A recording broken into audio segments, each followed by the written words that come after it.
What's going on, chat? Welcome to a brand new live stream of Lies of P. That is correct. We are continuing on with our journey of our very first playthrough. It is currently day six of our journey. The very next live stream that we are doing after we encounter the Black Rabbit Brotherhood. A very intriguing boss fight. Very fascinating boss fight. But yeah, chat, welcome on back. It is a lovely, fantastic Friday? Yeah, Friday night, 10 p.m. Holy moly, this is late as hell. Welcome on in, everyone. Hope all of you out there are doing fantastic. Wish you guys a wonderful weekend. Hopefully your week was smooth. You guys had, an easy, low stakes, very chill week. And hopefully you guys are able to unwind and relax and have a good, nice start to the weekend. Yeah, welcome on in, everyone. So, chat, it has been basically 2 days. Yeah, 2 days since I've seen you guys. Man, it feels like it hasn't been that long, but then also simultaneously it has been a long time. I feel like, I don't know, right now my life is kind of sort of a whirlwind. There's like things that are happening where when things are happening, I kind of lose track of time. And then, all of a sudden, it's a day when I'm supposed to go live and stream, and I remind myself of that, and I'm like, oh yeah, that's right, it's Friday. So, it's been 2 days since I've seen you guys, and there hasn't really been too much that I can share with you guys. There's some stuff, and I think some of the stuff that I can share with you guys is quite interesting. But yeah, I'll give you guys a little bit of a recap of how I've been recently. So, I talked on Wednesday, I talked about the idea of maybe streaming yesterday, which is Thursday, right?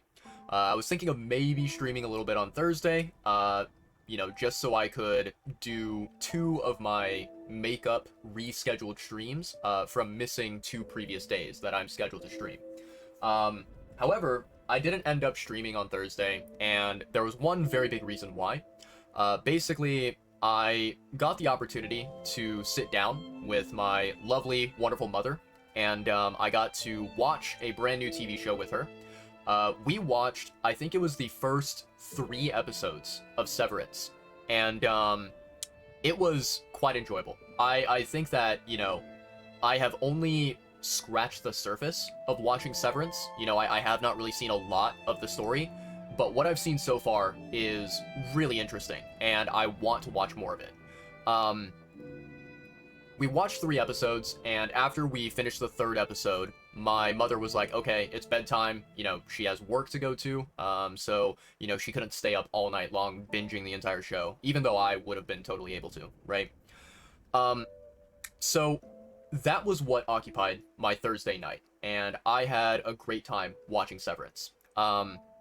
After, we watched those first 3 episodes, though, I ran into a tiny bit of like a small, minor inconvenience, a little bit of a problem.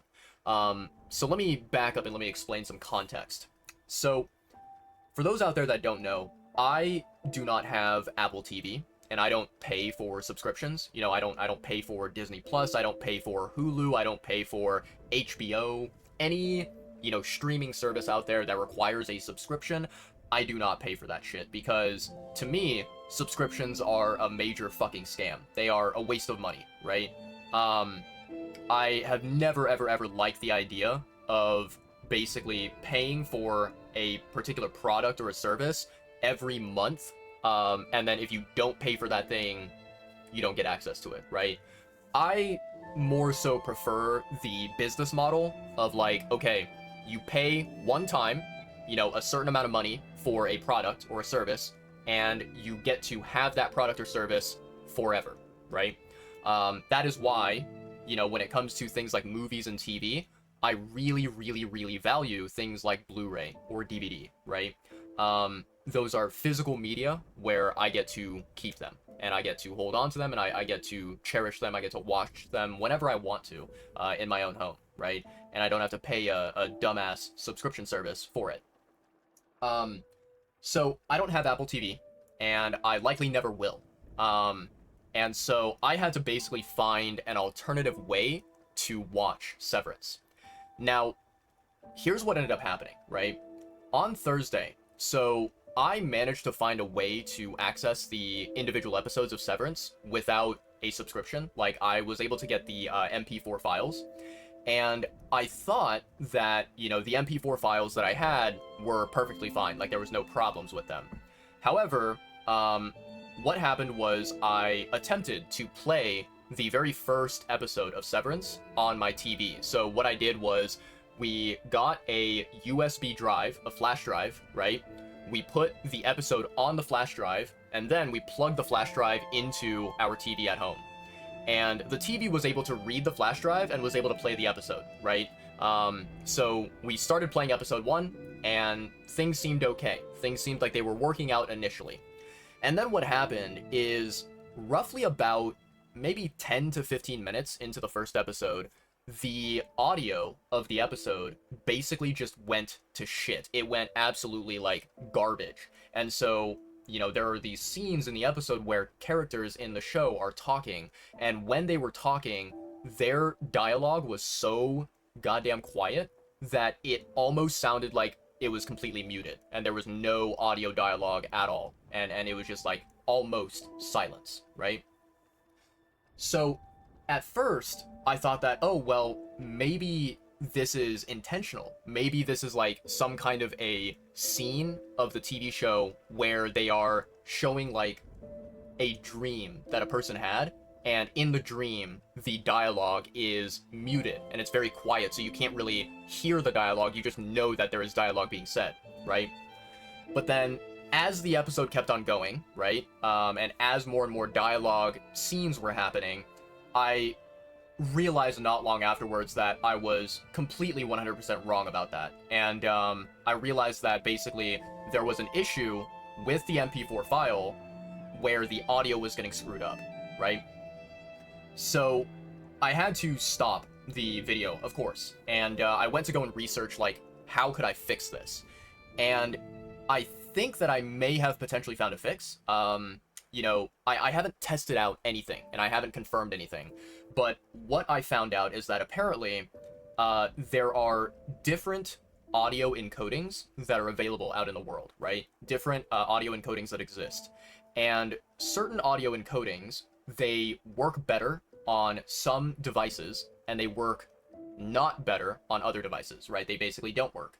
And, you know, to give an example, the MP4 files that I had for Severance, they were all encoded using something called AAC, right? I don't know what the acronym stands for. You can probably Google it and figure it out yourself if you want to, but it has the AAC audio encoding. And AAC is a very universal audio encoding, right? It's one that a lot of different devices utilize, right? And if you have a file that has AAC audio encoding on it, you have no problem playing that file on a computer or maybe on your phone, and it sounds great. You know, the audio has zero issues, right? However, I found out that specifically with TVs, they are designed with a different audio encoding, where, you know, when you play a movie on the TV, the movies that you play or the TV shows that you play are encoded in a very specific format that allows it to, you know, be played on a TV without any technical issues. And that encoding is known as, I think it's like AC3 is the name. Like AC3 is like the acronym or whatever, right? I think AC3 is what they call it. And a lot of you out there might know AC3 as a more common name, which is Dolby Digital, right? So Dolby Digital, you may have seen that, you may have heard that when you're watching like a movie or a TV show. Dolby Digital is, you know, basically it's a way to refer to the audio encoding of a movie or a TV show, right? And essentially, AC3 is audio encoding where it makes it so that the file that is being played, right, the movie or the TV show, it sounds better on a TV. Where, you know, if you were to take, for example, the AAC audio encoding, and you were to try to play AAC on your TV, it may sound very, very quiet, very muted, very, like, low volume. the AC3 encoding basically takes the volume and it sort of normalizes it, or it increases the volume of the audio to make it to where when you play it through a TV, it sounds regular, it sounds standard, it sounds normal, it sounds, you know, like flawless, right? Without any technical issues. So yeah, long story short, there is audio encoding that works on devices like computers, phones, laptops, and then there's other encodings that work like specifically for TVs or movie theaters, right? And I found out that basically, you know, the MP4 files that I had, they were not encoded properly, right? Uh, and so, you know, I had to research and I had to figure out, like, okay, is there a way I can fix this? Is there a way I can modify it, right? However, you know, yesterday I got like tired of trying to do all of this like technical work behind the scenes of like, you know, fixing and modifying MP4 files. I was getting sick and tired of doing it, you know, just for one singular TV show. So I was like, you know what? Here's what I'm gonna do. I'm going to sign up for a free trial of Apple TV. And then, you know, once the free trial is over, I will cancel the subscription and, you know, we'll be done with it, right? Like we no longer have Apple TV. And so within the, you know, time that we are given for the free trial, which is 7 days, you know, we can watch Severance and you know, kind of finish the 2 seasons that are available. So I did that. And it took a little while, but eventually it was successful. Eventually I created, you know, an account with Apple TV. I signed up for a free trial and everything worked, you know, and you know, we were able to get access to Apple TV. So me and my mom, you know, we watched the first 3 episodes of Severance. Now, this was very, very strange. I don't know why this happened. I don't have an explanation for this at all. But basically, after the 3rd episode finished of Severance, there was, you know, like, if you are familiar with streaming services, a lot of the time what they like to do is at the end of an episode of a TV show, they will have like an ending screen where they take the TV show and they like decrease the size of it so that it's like a small tiny rectangle in like the top right corner or bottom right corner, right? And it'll be like a small tiny rectangle with the end credits of the episode, and then like it'll say on the end screen of your TV, it'll say like, would you like to continue watching, right? Would you like to go and see the next episode? So at the end of season 3, or not season 3, sorry, episode 3 of season 1, I got this message that popped up which said, if you would like to continue watching, please, you know, sign up for an Apple TV subscription. And I was like, what the hell is going on? Like, I have a free trial, you know, I'm signed into my account, there should be no problem. And I think what happened is that Apple, weirdly, I don't know why they did this, but they seem to have signed me out of my Apple TV account, like without notifying me, without, you know, prompting me or anything like that. It just like logged me out of my account, which is very strange. And I remember when so what I was doing, just, you know, to make things clear, I had Apple TV. It was open in my browser. I was using Google Chrome and I had it open in my browser. I was signed into Apple TV and I was watching Severance. And I was taking, you know, the browser tab that was playing Severance. I took that tab and I used the Google Chromecast to basically cast that screen to my TV, right? And so, you know, when I got that message saying like, if you want to continue watching, please sign up for Apple TV, I went to my computer and I went to the website, the page that was playing Severance, and I clicked the reload button, right? And when I clicked the reload button, it basically showed that I was logged out of Apple TV. So I was like, okay, that is weird. That's not supposed to happen. That is not something that I wanted to do. So I tried to log into my account immediately, like after it showed that I had apparently logged out. And it said that the password I was entering is incorrect. And so I was like, okay, well then I guess I will reset my password, right? So I clicked on reset password and it was like, it gave me this message that said, this account is protected. Please request access to this account and we will send you like a password reset link via email once your access is granted to this account. And I was like, what the fuck is going on now? Like, this is so weird. And so I did that, right? And basically, you know, Apple, they gave me a message whenever I tried to reset my password, which said that you are not allowed to reset your password until we grant you access to your account. And I'm like, that's so bizarre. But yeah, basically, yesterday night, I was unable to log back into my Apple account. So I was like, okay, well, I guess I'm not watching any more episodes of Severance until the next time I can access my Apple account. So I now need to, I guess, apparently go into my email, find a communication from Apple saying that I have access to my account, and log in and basically change my password and log into my account, right? It's very strange though, because like, when I signed up for Apple TV, I remember putting in, a password for my account that I would remember, that like, would be stuck in my head and I would not forget it, and there was no way that I could, get locked out of my account, right?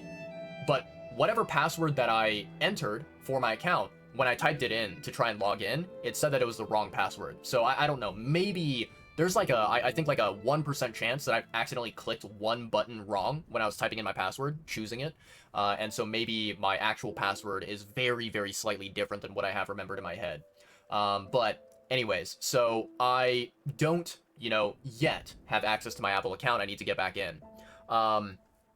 That being said, right, I also wanted to basically make sure that when the free trial period is over for Apple TV, I wanted to make sure that, that I could still watch Severance outside of Apple TV. So I was like, let me, make sure that all of the MP4 files that I have are playable and that they have no problems, no issues whatsoever with the audio, with the video, anything, right? And so I think that I have everything figured out, because I have season 1 and I have season 2 of Severance. I have the MP4 files, and I think that all of them are formatted properly. They have the proper video and audio encoding, which is good. And I think that basically what I need to do is I need to try testing to see if I can play those MP4 files on my TV. And if the, MP4 files are still causing problems when I play them on my TV with the audio encoding, what I'll very likely have to do is I will have to create a duplicate copy of every episode, and I will have to modify the encoding so that the audio is specifically encoded for TV, which is the AC3 audio encoding format rather than AAC, right? Because right now AAC is currently what it's set as. And the interesting thing is, right, I was researching this, I was looking into this, particular topic. So on computers, on laptops, right, if you are using Windows, there is apparently only one singular program that is capable of running AC3 audio encoding, which is the Windows, the VLC media player, right? That VLC media player program has AC3 compatibility built into it by default, which is awesome. That's incredible. And massive shout out to VLC for being a good program. However, all of the other programs, like the, default Windows video player, it does not have the capability to play videos with AC3 audio encoding. It only can play videos with AAC audio encoding, which I think is such a very, very interesting choice. I mean, like, I get it, your computer or your laptop is not the same thing as a TV. It's not the same thing as a movie theater. I get it. But also, I feel like the year is 2025, and I feel like it is not uncommon for people to watch TV shows and movies on their computer. So, why would they not make the option available just in case? I feel like they could put out an update for these programs and include the AC3 compatibility with these particular software. I don't know. I just feel like, the people who have designed these applications, they essentially they just are kind of lazy, and they don't want to put in the time and the effort to update these programs. And so they're just like, let's focus on fixing or creating other things instead, rather than, improving upon these, default programs that the computer or laptop has. But yeah, anyway, so that is what ended up happening on Thursday, right? So yeah, Thursday came by and went. Finally, Friday arrived today, right? So today has been, it's been, not an amazing day, but also not the worst day either, right? Basically, I had to wake up earlier than I wanted to. I had to wake up around noon today, because I needed to take a little bit of a trip, and go to a courthouse, right? So, for those of you out there who did not catch my previous streams, to give you the context, recently I had a little bit of an incident where, I made a mistake and I had to pay $500 to fix that mistake, right? And if you ask me, in my opinion, the $500, cost that I was charged for fixing the mistake, it was a scam, and it was outrageous and ridiculous and absolutely just like, it was ridiculous garbage human scumbag behavior, charging me $500 to fix a mistake. And so, with this particular incident that happened where I got charged $500, I have the ability to request for a court hearing to try and argue and contest against the $500 charge, right? Now, today I went to the courthouse because I wanted to ask them questions and talk to them, in person, basically get to the bottom of the entire topic. And I was thinking that maybe, if the process was worth it, I would, file the paperwork and I would request a court hearing today, right? However, that didn't end up happening because when I went to the courthouse, I found out that in order to file the form requesting a court hearing, it costs $83 to do that, which is absolutely fucking insane. Like, $83 to file some pieces of paper. Like, what the hell is going? That's such a scam. That is such a ridiculous, outrageous price to, charge for pieces of paper. But anyways, so I found out it was going to be $83, and, the thing is, I have no guarantee that I will, win this, court case, and if I do a court hearing, I have no guarantee that the judge is going to take my side and listen to me and be like, yeah, you know what, this young man, he has a point, and he's right, and I am going to rule in his favor for this court case, right? So I have no guarantee of that happening. And if the court hearing does not, prove any result, it does not do anything beneficial for me, then basically not only have I, been scammed out of $500, I have also had to pay another $83 on top of that for filing the court hearing request that, led to nothing. So I wasted another $83 on top of that. So, I needed to wake up early today to go to the courthouse because I wanted to get there, long before the courthouse closes. And, I was not sure if today was my last final day to submit the form or if I had more time, right? Because the courthouse is not open on Saturday or on Sunday as far as I'm aware. So I was like, okay, I think Friday is the last day that I have available. So I went to the courthouse, I did whatever business I had to do at the courthouse, and I, basically came back home afterwards. It's not really too surprising to say that last night I did not get a good amount of sleep. I think I fell asleep at around maybe 5 or 6 a.m. in the morning. And what made it even more troublesome is that my brother, they came back home in the middle of the night at around maybe 5 a.m. in the morning. They came back home, and when they came back home, I think that they were in a very, very negative, sour mood. And so they were like, kind of making a lot of noise and kind of like banging things around and whatever when they came back home. So I wasn't able to fall asleep immediately. It took some time. So, overall, I probably had maybe 5 to 6 hours of sleep, going into today. But yeah, I woke up at around noon. I went to the courthouse, came back, and I think whenever I got back home, it was probably about maybe 2:30 p.m. in the afternoon.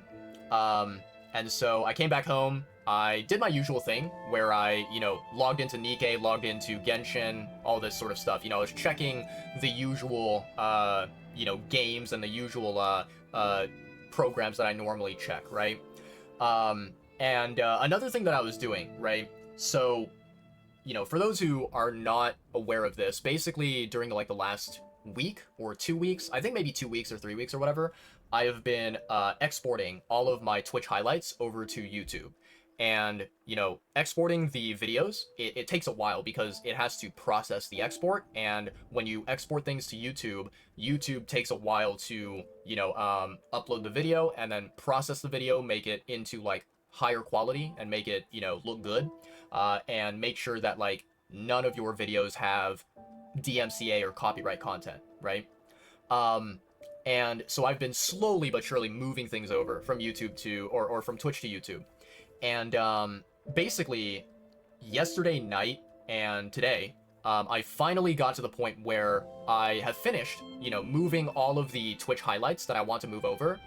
So, all of my Twitch highlights that I am perfectly fine exporting to YouTube, and I don't need to keep it on Twitch. I have successfully moved it over, which I'm very happy about. Now, what I am doing as of this moment is I'm basically taking my Lies of P VODs, right? My first one, my second one, my third one, I'm taking those VODs and I'm slowly moving them over to YouTube as well, because I want to guarantee 100% that I never lose those VODs. And I also want to, upload them to my YouTube for content, for people to watch, right? And so, the annoying thing is that with these VODs, right, I actually have to download these VODs one by one, and I have to throw them into a video editor, and then I have to cut down the size of it. For one, I need to remove the beginning and the end of the VODs, because the intro and outro songs that I use for my streams on Twitch, they are not really, copyright or DMCA free on YouTube, right? And so if I were to upload the VODs with the intro and outro songs, they would probably get, flagged, right? So that's one thing I need to do. And then another thing is that, for those who have watched some of my previous VODs and you know what I'm talking about, then you'll recognize this. But for others out there who have not really been tuning in recently, there is a very, very annoying YouTube channel that exists out there, which has been trying to basically just annoy me to death and frustrate me. This piece of human shit, right, by the name of Addy Goldstein, I think that's how you pronounce it. I'm going to pronounce it like that even if it's incorrect. But Addy Goldstein, this, absolute scumbag of a human, they created this, 5 or 6 hour long video of classic video game music tracks, right? And they have this video, which I believe is either unlisted or it's private. And therefore, you cannot find this video on YouTube if you search for it. What they've been doing is, with almost every single one of my VODs, almost, I would say every other one of my VODs, this Addy Goldstein dumbass has been trying to copyright, my videos. They've been trying to claim copyright on my different VODs. And, sometimes what they'll do is they will try to copyright claim, 20 seconds of my VODs, saying that the audio being used is not public domain, or it's not fair use or whatever, right? And so when this, dumbass, Addy Goldstein, when this complete dipshit, when he, tries to do this, right, what I basically do to counter it, there's two things I've been doing. First and foremost, what I try to do is, I can take my VOD, and I can put it into a video editor, and I can take the speed of the VOD, and I can increase the speed from normal 1x speed to 1.25 times speed. So slightly increase the speed of the VOD, make it a little bit shorter, and I re-upload it to YouTube, and the Addy Goldstein dumbass has not been able to, copyright flag my videos, right? Another method that I have been using is sometimes YouTube will allow you to edit the video, and you can go and the section where Addy Goldstein is attempting to claim copyright, you can choose to erase the copyrighted audio during that particular short segment, and you can also ask YouTube to keep all other audio, any dialogue that is spoken by me, or any other audio that is not a part of the copyrighted music or track or whatever, right? So using those two different methods, I've been able to get around this Addy Goldstein fuckface and make sure that he never ever ever takes a single penny from me in terms of revenue. But yeah, I've been slowly but surely moving over my Lies of P stuff. So far on my YouTube channel, they're not public yet. They're not viewable yet because I have them private right now, but I will make them public at some point. I have my first and my second VOD for Lies of P on my YouTube channel already fully uploaded and ready to publish if I want to. And then, basically I think starting tonight and, going on into the following days, I will make sure that like VOD number 3, VOD number 4, VOD number 5, those VODs also get exported over to YouTube one by one, making sure that I don't ever lose them and they don't get deleted from my Twitch channel without being saved somewhere, right?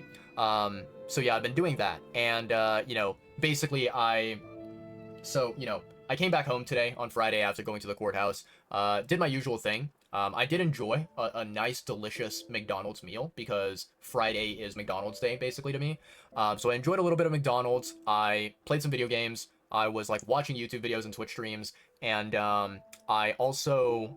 what else did I do? Oh, yeah, so, you know, when I think, actually, like, earlier this morning, like, kind of when I woke up, I realized I was like, oh, man, you know what?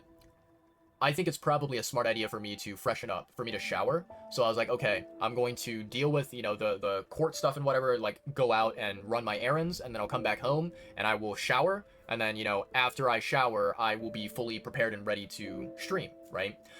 So, you know, I did take a shower. However, after my shower, you know, I was still working on like, basically uploading content to YouTube, right? So I didn't want to like go live and stream while I was doing that because I felt like if I tried to do that, I would probably, something would go wrong with my computer and I would probably overload my computer and make it just completely destroy itself. So I was like, okay, let me just, you know, deal with the YouTube stuff, let it all upload, let it all finish.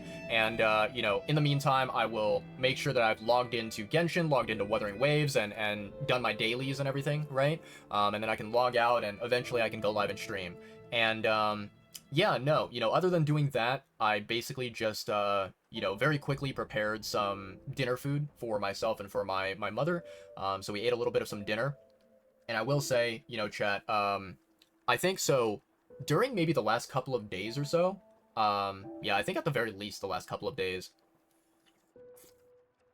I have been, I feel like quite recently I've been eating a lot of like Italian food, right? And I say Italian food very, very loosely because basically I feel like I've been eating a lot of meals where it's basically just like 3 ingredients, right? It is pasta with, you know, some type of meat, whether it's like ground beef or ground pork or, you know, sausage, right?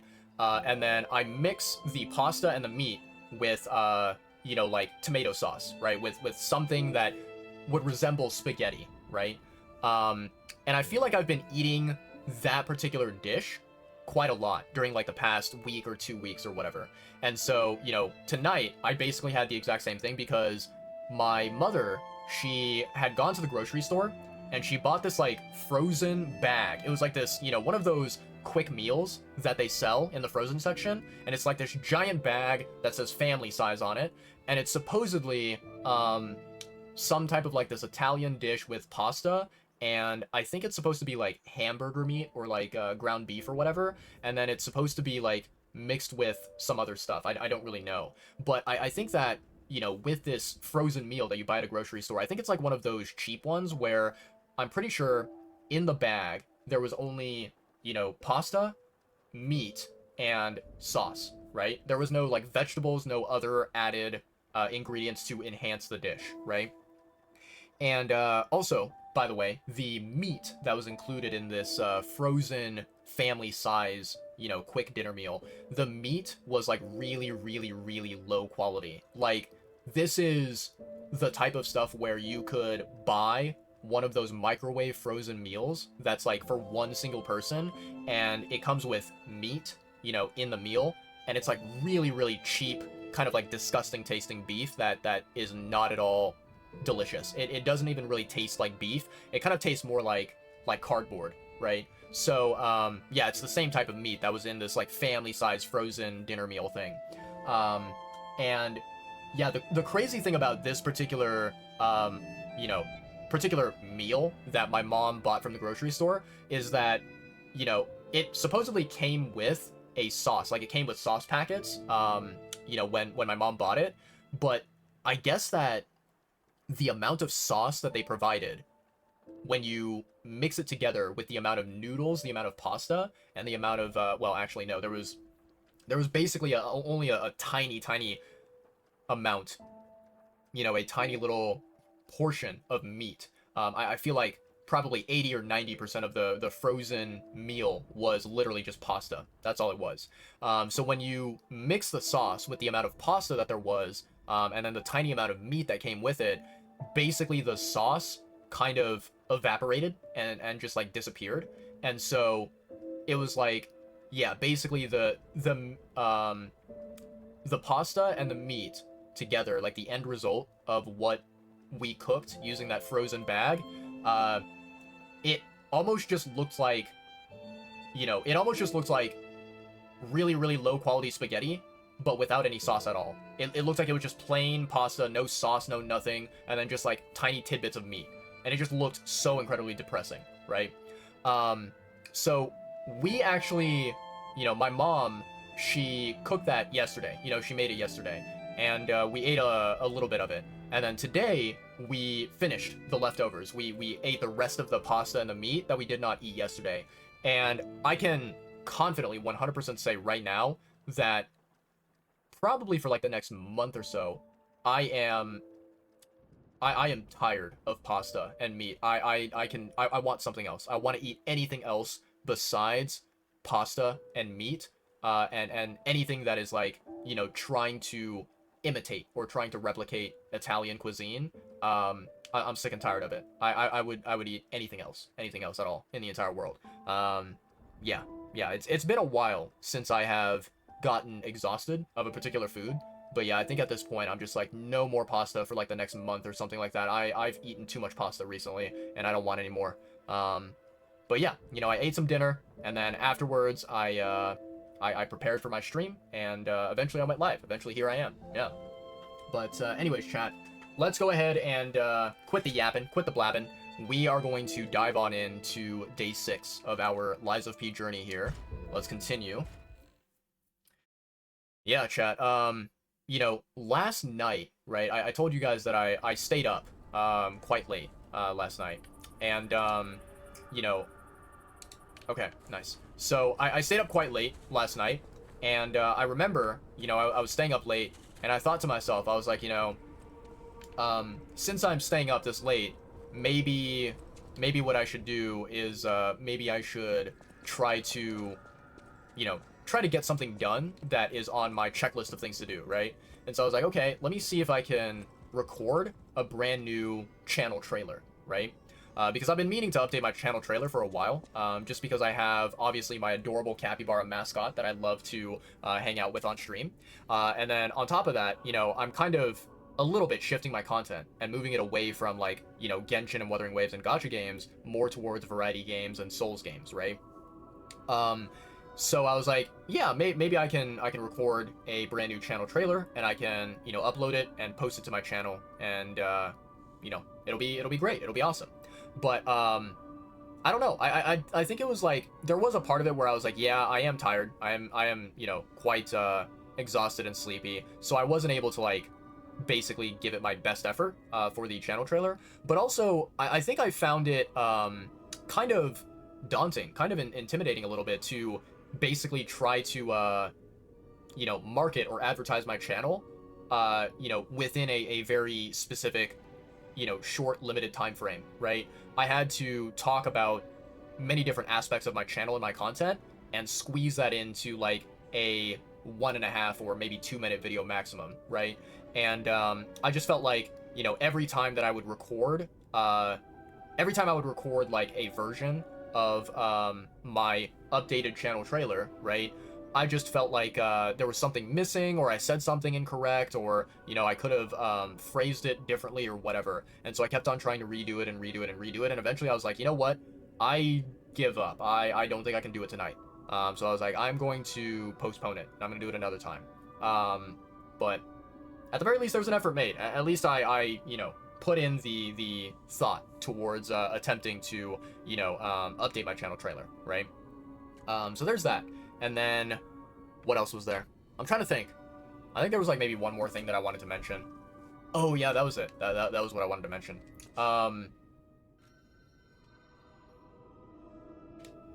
So okay, chat. I don't think I've mentioned this. Yeah, I don't think I've mentioned this to you guys in any of like my previous VODs, so I'll mention it now.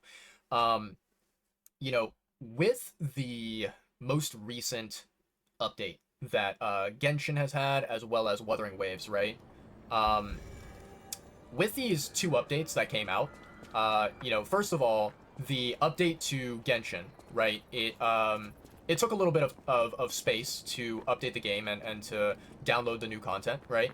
And I very, very soon came to realize that, you know, Genshin and Wuthering Waves, these two games, they are, taking up quite a lot of, they're taking up quite a lot of space on my computer, right? And, you know, not long ago, up until recently, I basically had both Genshin and Wuthering Waves downloaded on my SSD, right? Um, and by having it downloaded on my SSD, um, by having it on my SSD, it would run smoother, and it would basically have access to better, processing power, right? With my computer, so it would be like sort of higher quality, right? For these two games. So I was like, okay, cool. I have these two games on my SSD. Everything is nice and chill and good to go, right? And I was enjoying both games. I was living life, that sort of a thing, right? Um, I see this bozo.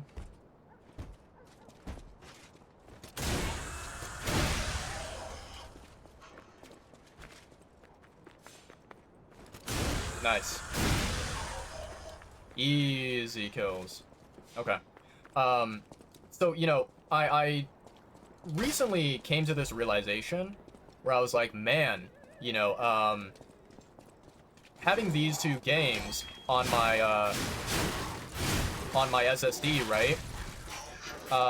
Having both of these games on my SSD, it was taking up a lot of space, and I realized that, like, basically, so Genshin Impact, as of this point, it's like already, I think, over 100 GB of space, and then so over 100 GB for Genshin, and then for Wuthering Waves, it was like, I think 100 GB or getting close to 100, right? It's getting up there. And, with the you know, most recent updates to come out for those two games, I was like, yeah, I think that, I think that basically the amount of space that I have remaining on my SSD was not really a good, like, substantial amount. Like, I was running out of space because of these two games on my SSD, and I just did not have the ability to really allocate any more space on my SSD towards video games because of Genshin and because of Wuthering Waves, um nice. Get wrecked. Eat shit. So I was like, okay, this is going to become a problem if I don't do something about it. You know what I mean? And so I was like, you know what? I think it's time. I'm going to go ahead and move one of these games from my SSD over to my hard drive, right? And, I knew that moving something over to my hard drive, I knew that it was, not going to be like a very optimal thing to do. And the reason why is because, obviously, with the hard drive, you don't really get as much high performance out of video games, right? Like, hard drives, they can only do so much, right?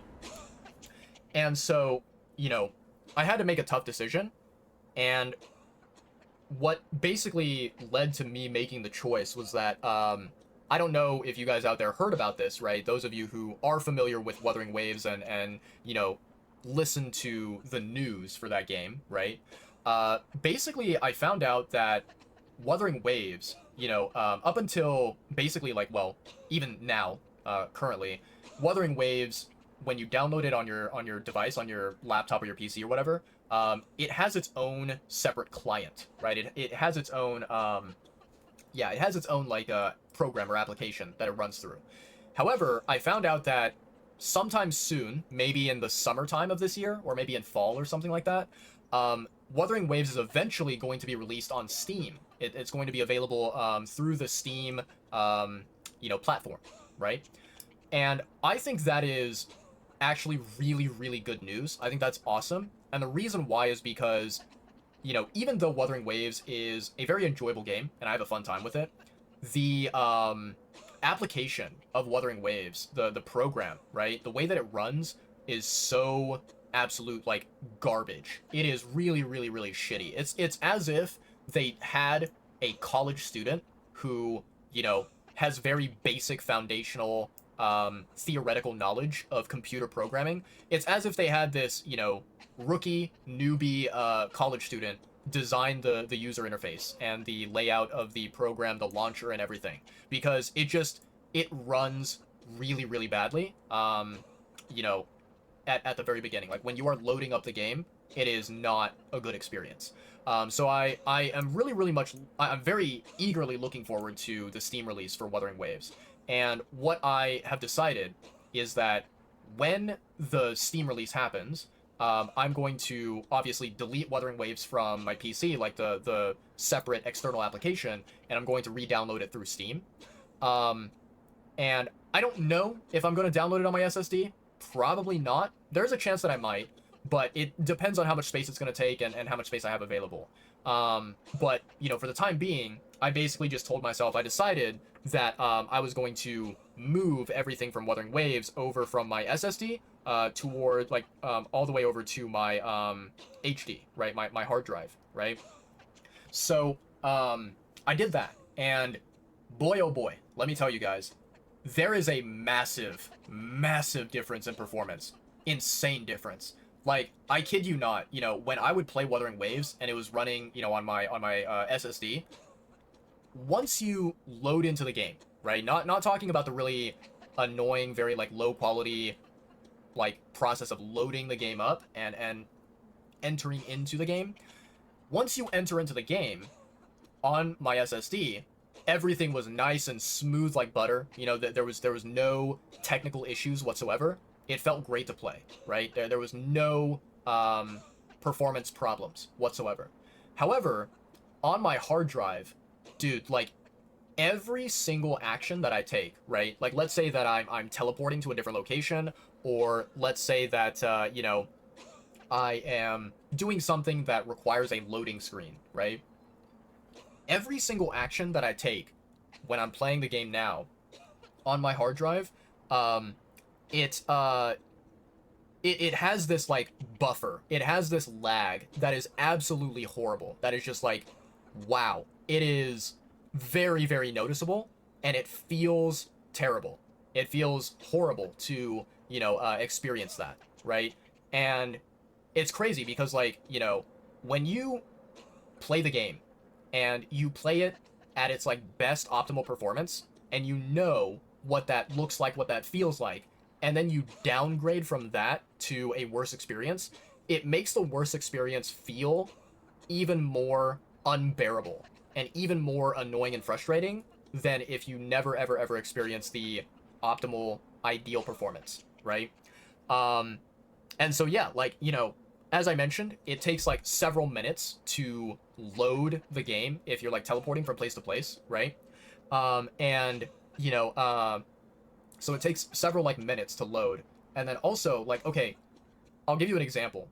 So every day when I log into the game, I go and I fight these like bosses in order to collect material, which is called echoes in the game, right? So every day I go and I go and fight these bosses, and most days I fight against like 3 bosses, right? So I fight 3 bosses, and then I do the rest of my dailies.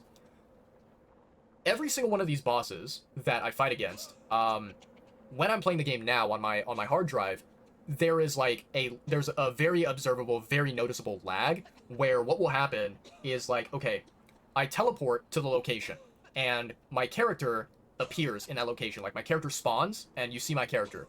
Then the world around my character starts to appear, starts to like come into shape. And you can see like the textures and the environment and whatever all like forming in front of your eyes, right? And then after a pause, there's like the user interface that like will pop up and it'll be like, okay, here is your account level, here is the amount of experience points that you have, blah blah blah. And then like after a very long delay, after a long buffer, the boss will spawn into the world, right? And the boss will, you know, then start to fight you if you are within proximity, right? When I was playing Wuthering Waves on my, you know, SSD, right, and it was like optimal, ideal performance, none of this happened. You would teleport to a location and everything was already loaded. The environment was already loaded, your character was already loaded, the boss was already there, and like you could immediately go and start fighting the boss. But now there's like a very severe lag. There's a very severe, you know, technical performance issue where it seems like my hard drive is not able to achieve the same, like, yeah, the same results as my SSD. So it makes it a lot more annoying and a lot more time consuming to play Wuthering Waves. But like I feel as if right now, you know, the way that my PC is with like the amount of storage space that I have, I'm kind of forced to do this unless I want to basically quit playing Wuthering Waves entirely, right?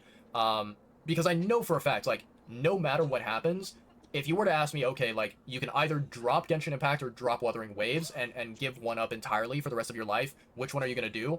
I am never, ever, ever going to drop Genshin Impact and quit playing that game forever. Because I've spent way too long playing that game. I really enjoy that game. And I would say that, like, overall, even though Wuthering Waves is a good game, and I enjoy Wuthering Waves, Genshin, I think, is something that I have more of a love for at the end of the day. So, you know, yeah, basically, if I want to continue playing Wuthering Waves, playing it on my hard drive was like the only solution, right? Until eventually that game is available on Steam. But yeah, it's crazy. Like every day, you know, in the past, I feel like it was very nice and easy. It was very simple. I would log into the game, do my stuff within like 5 to 10 minutes, log out.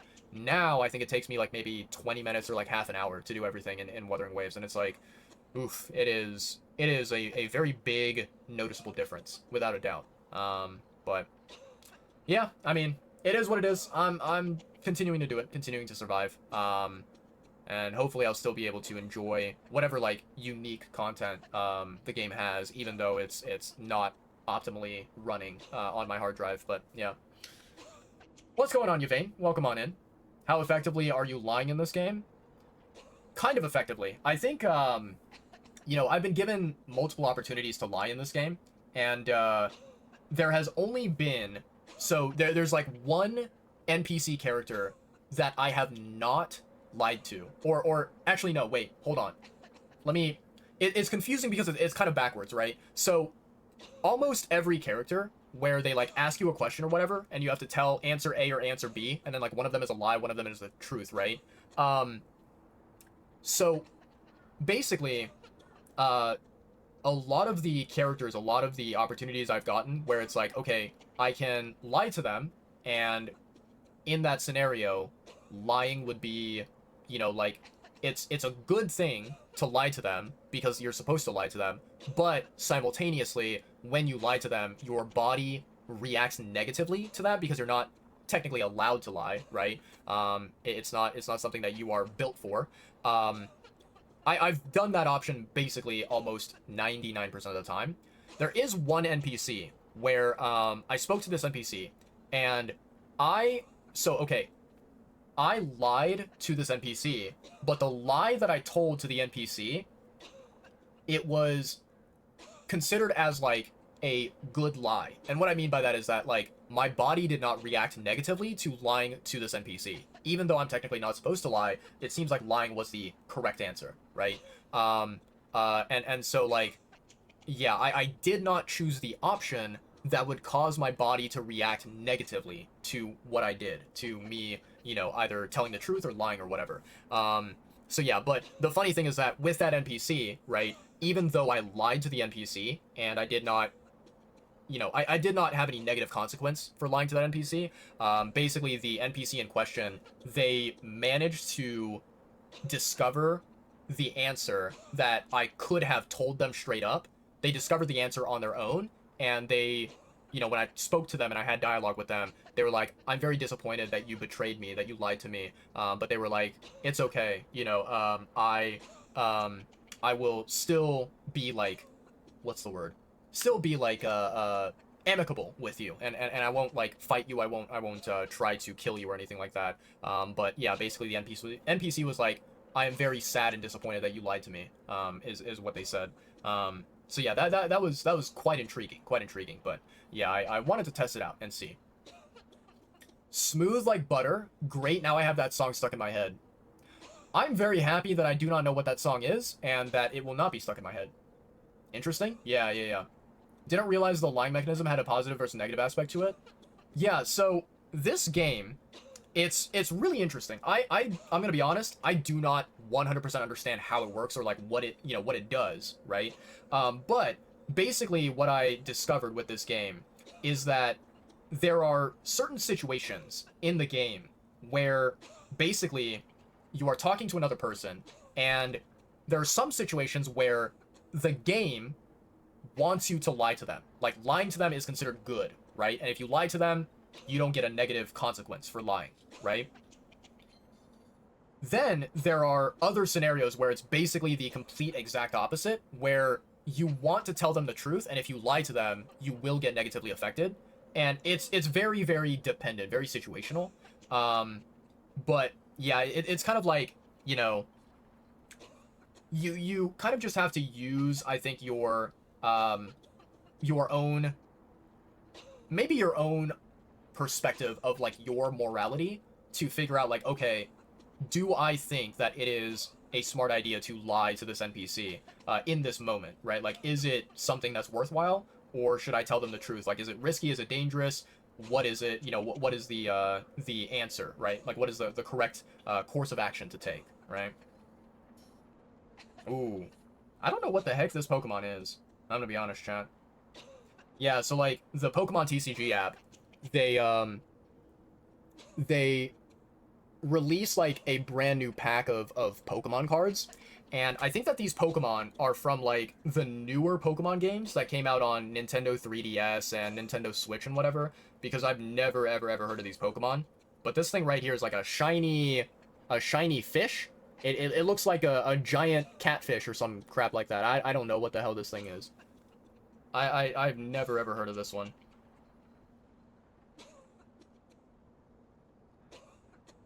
Okay.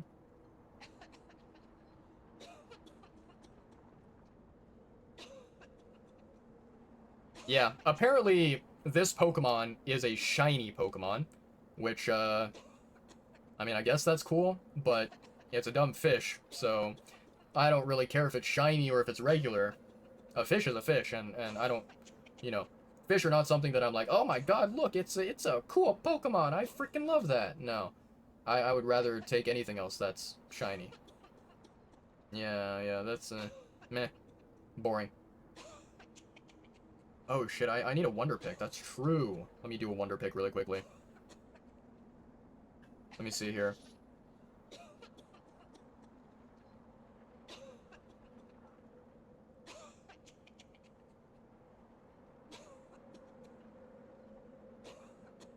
Ah, shit. That's so frustrating. The card, so, you choose out of 5 different cards which one you want to, pick, and they'll reveal which one you ended up getting. The spot that I was looking at the spot that was, like, bottom left, right? And I was like, should I pick that card? Maybe. My gut is like, kind of, maybe it feels right. I ended up going with the bottom right option. And when it revealed all the different cards, like which spot they were in, the bottom left one was actually the good card, the like special, like rare card, and I didn't get it. Oh, you sneaky little game. You little bitch with your RNG. This is why, kids. You never ever gamble. Gambling is bad. Don't do what I'm doing. Do as I say, not as I do. Gambling is no bueno.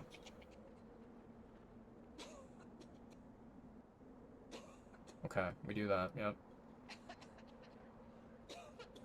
Anyone else have any special cards? Ooh, wait. This card looks really nice, really clean. Very cute as well. I like that. Not really seeing anything.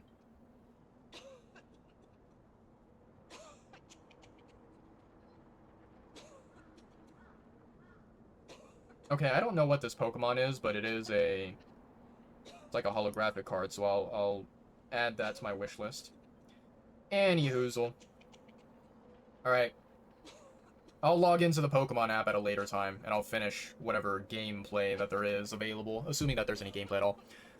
Let's see here. Smooth Like Butter is a BTS song. Do I know that song? I've listened to BTS, but I don't... I swear I should have heard that song.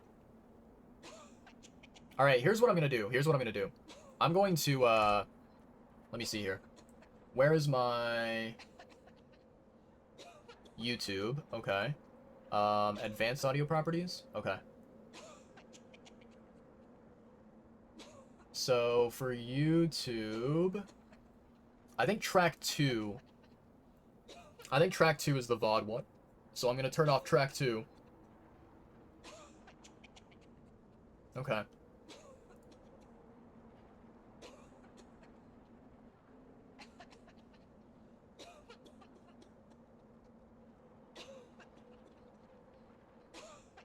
Oh god. The one thing I hate about, you know, looking up songs on YouTube is I am not a fan of music videos. I think that, especially, you know, music videos of, the pop songs that are popular with, like, teenagers and whatever, I feel like the music videos are always so incredibly freaking cringe. Alright. Let me click on this and let me listen.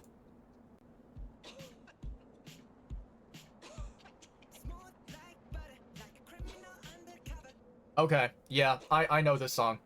Yeah, I know this song. I think the one thing that I can say, the one thing that I'm very, very glad about is that, you know, I don't really, memorize lyrics to a lot of pop songs that I don't love. So things like BTS, you know, some of the songs are good. They're not bad songs, but it's like, you know, I treat my memory, my brain space as valuable, you know? And therefore, I don't like to clutter up my brain space with, useless songs that are, like, they're not, you know, worthy of remembering on a daily basis, right? So I'm very thankful that, that song is not going to get stuck in my head because I don't really know the lyrics and I can kind of ignore it. But yeah. Okay. So let me go back here. I'm going to put track 2 back again. There we go. Okay. We're good to go. And then let's jump back into here.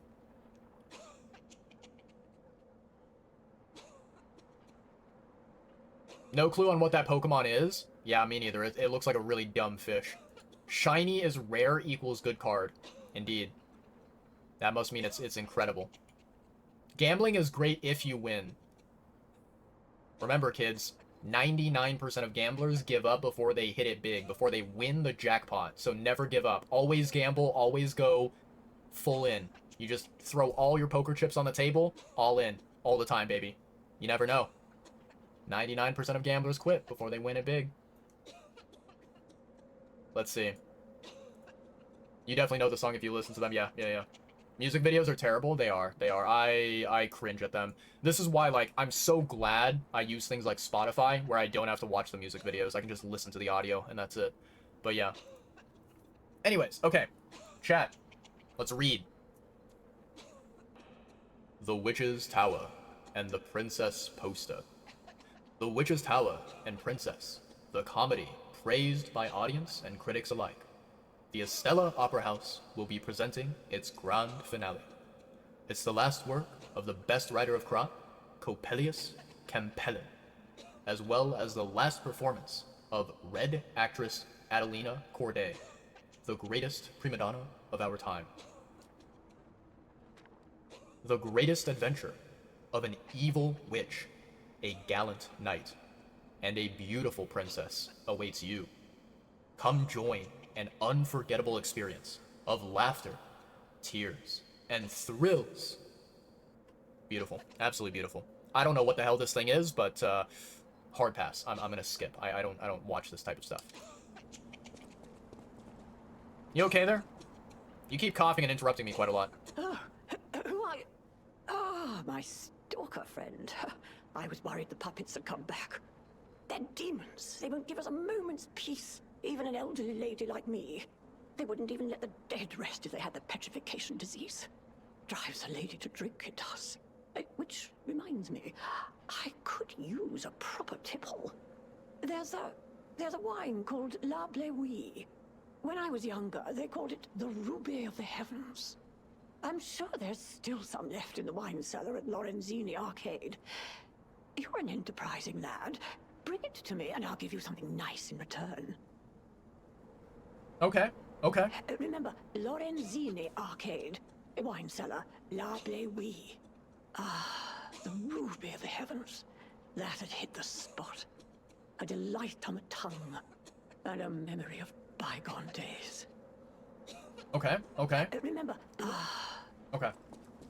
Well, it's nice chatting with you.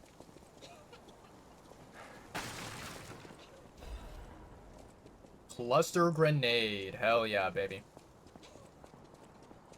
Nice voice change? Nah, that's literally just a microphone reverb. That's all it is. It's nothing special. Nothing that cool. I have a little bit of some technical tricks. Some ways to make it seem like I am, you know, more entertaining than I actually am. Alright. Let's go around, chat. Let's see what awaits us ahead. Definitely gonna give it a go. Oh yeah, no, if you're able to, you know, add some reverb, then, definitely add some reverb. It's a wonderful thing. I know that, one of the streamers that I really enjoy watching by the name of Banjo the Uncle, he, uses the reverb quite a bit during his streams, and I always chuckle, I always smile whenever I hear it.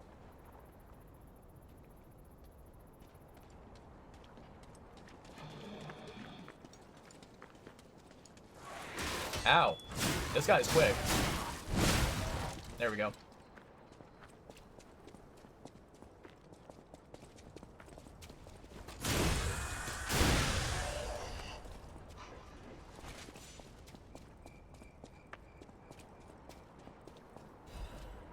Artist Doodle. Puppets are the most beautiful of beings. Even their human masters are incomplete beings in comparison. Creations more perfect than their creator. The creator who created them. Which would you praise more? I think that someone may not be very friendly with humans. Just a hunch.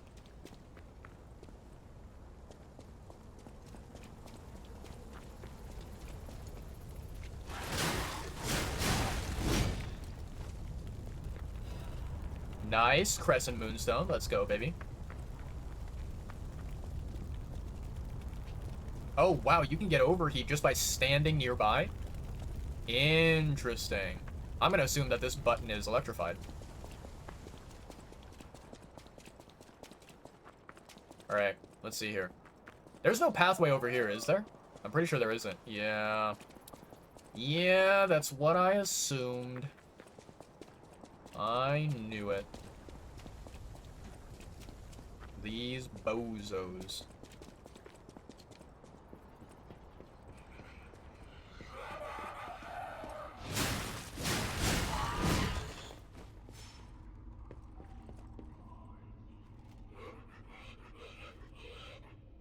That does not sound friendly.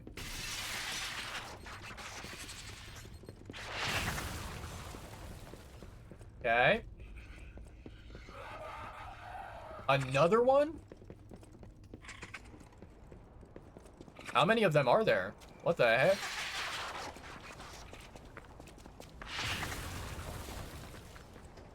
Crazy stuff. Don't tell me they keep sending them, like, through the window.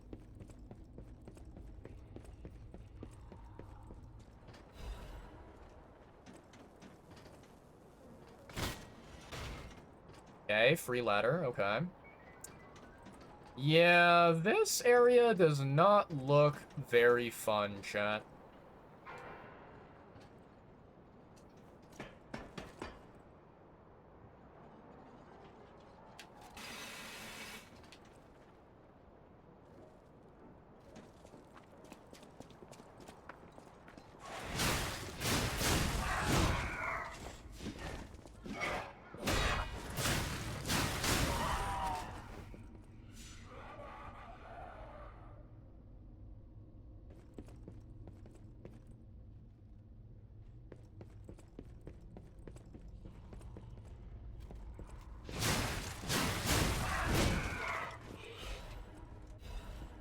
Okay, I'll take that.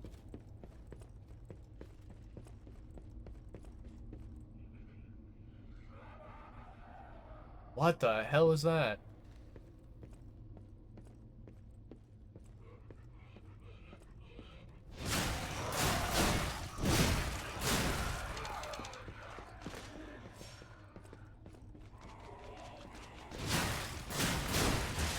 Oh.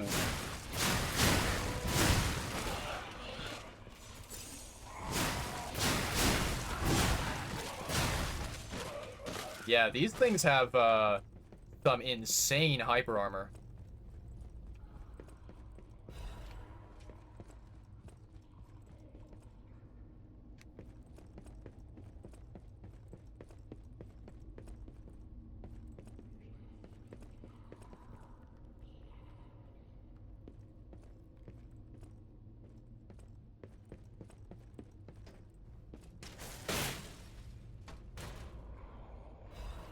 Legion plug. Ooh, yes.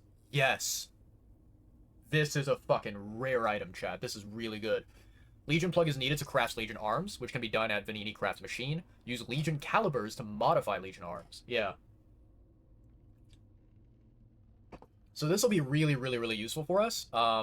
The only, tough thing about, this particular item, which is very rare and very valuable, is that, with this item, right, you can only pick, you know, right now we only have one Legion plug.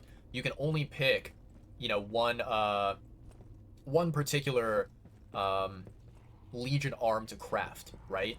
So it's not like you have like multiple Legion plugs and you can create multiple arms. It's more like, yeah, you have to pick carefully. You have to choose the best option, the one that will benefit you the most, and it is quite the tough choice to make. Special report: Foreigner's confession. The alchemists paved the way for Krat's golden age, and no one denies that fact. But what if instead of gold, they were to cause an unprecedented disaster? Being a reporter, I received a surprising message from an informant who was once an alchemist himself. It's about a stranger from across the ocean, an alchemist from the Far East who was once famous in Krat. He learned of the group's secrets and quit, and he now uses a different identity out of fear for his safety. The relic of Trimegistus, is not just a simple ergo mine. That place is dangerous. My source claimed that the alchemists have an ulterior motive, one not for the benefit of the city, and that they have a very risky plan involving ergo. The conspiracy theory about how hundreds of people can die sounded preposterous, but the evidence provided had a surprising amount of credibility to it. So as a reporter, I spent months with the informer and was able to see the dark side of Krat. I intend to deliver my report for the benefit of the citizens. The rest is severely damaged. Publication of this text was banned for spreading false information and promoting social unrest. Additionally, reporter Medoro has been suspended indefinitely from our newspaper. We apologize to the citizens for any trouble. Ooh, they silenced him. I don't know if he was lying about anything, chat. Seems to me that he may have discovered something very, very, very important. And, it cost him his life. Big, big yikes. Big yikes.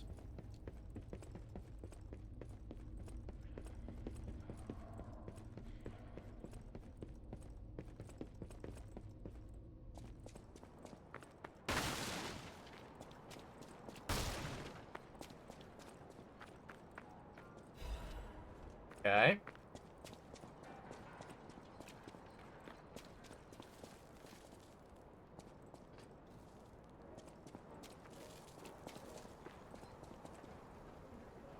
You gonna walk over here, buddy? You gonna say hello? Oh, he's saying hello, just with a gun. Okay.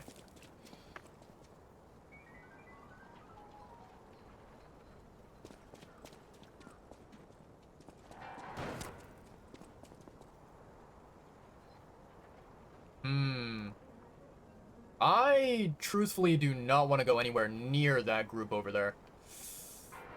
Oof, this is a yikes. Oof.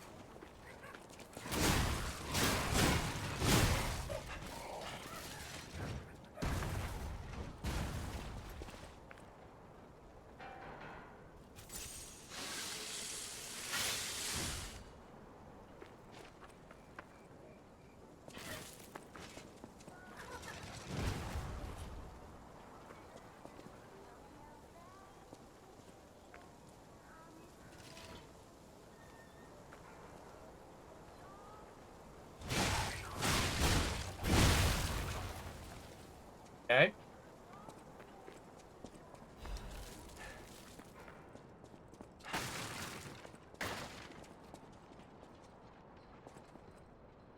Ah, there's a bomb thrower. Okay. I think I can get through to him.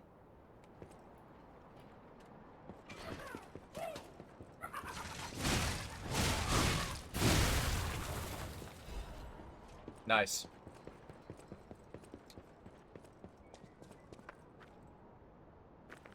Yeah, that general area just looks so incredibly dangerous. I don't know if it's worth risking anything going there.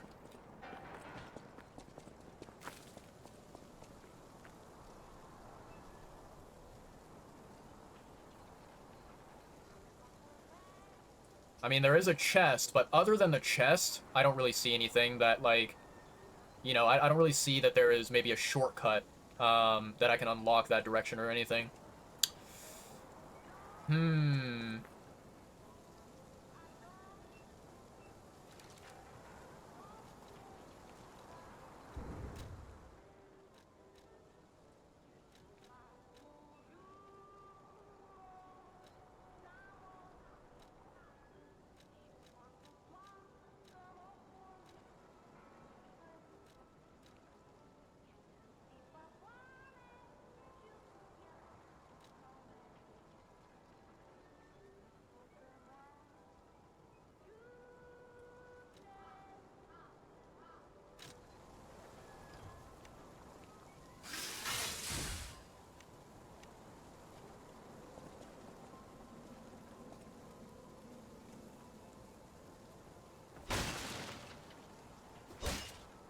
Wow, that has a really, really short range.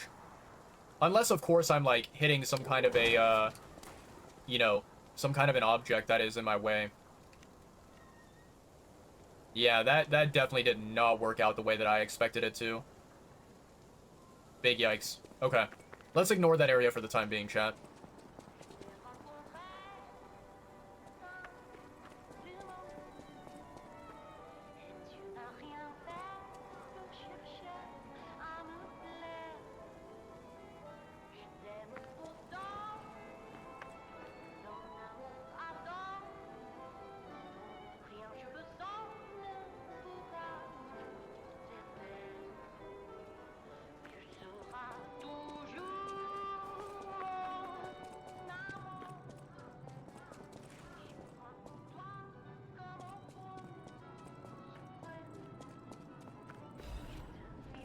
Okay.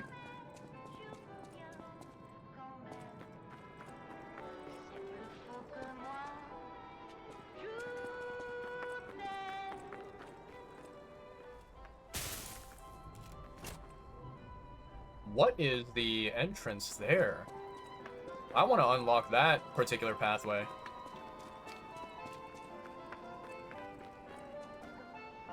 Hmm.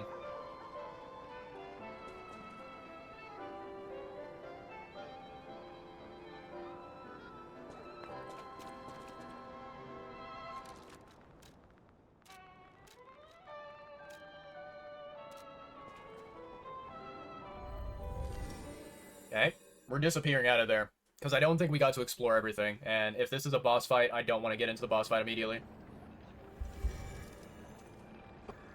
Alright.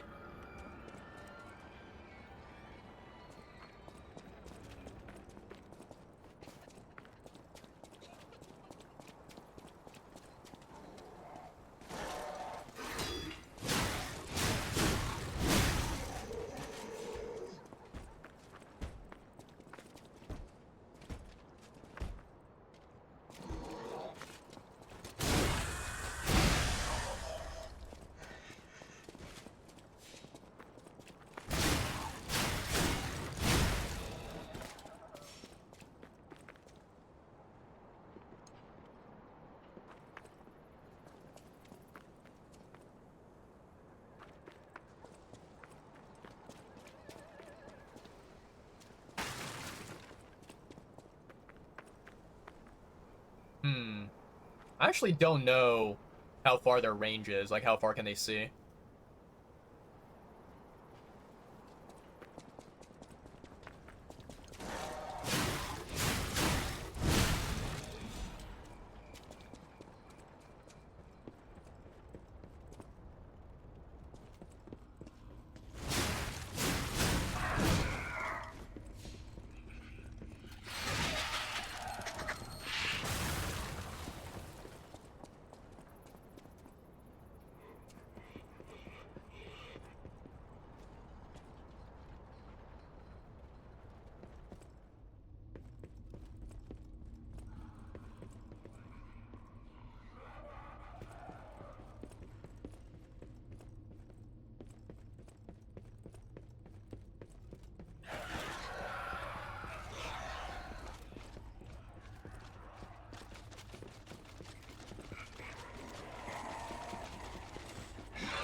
I tried dodging that one.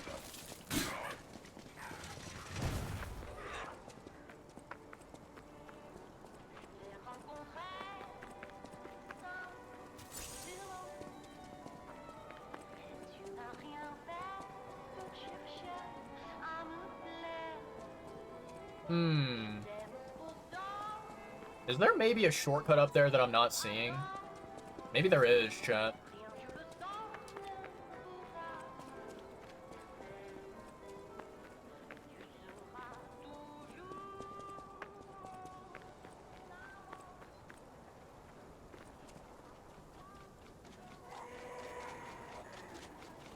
How did this thing, you know, track me down? Jesus Christ.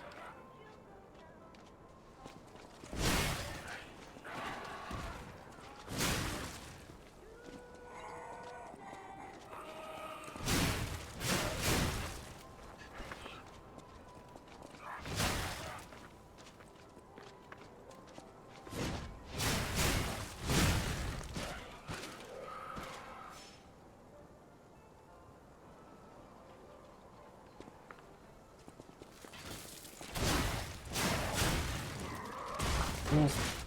Yikes. Yeah. Yeah, I should have dealt with the bomb thrower. That was so risky. Should have dealt with the bomb thrower. That was my fault. Alright. Let's run that back, chat. I feel like there is a shortcut that I'm missing. Problem is, I don't know where that shortcut is.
actually don't remember there being 2 maids there, I'm gonna be honest.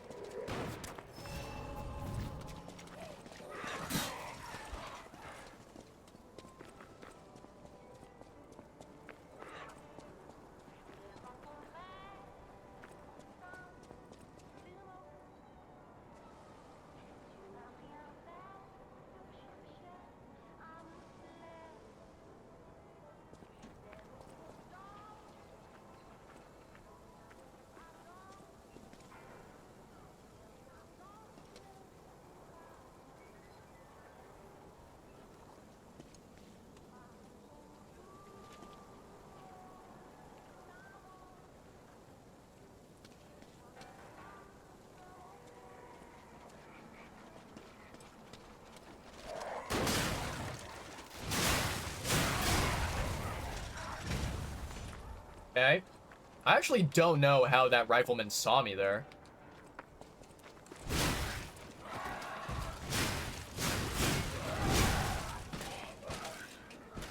That is a really, really ugly puppet.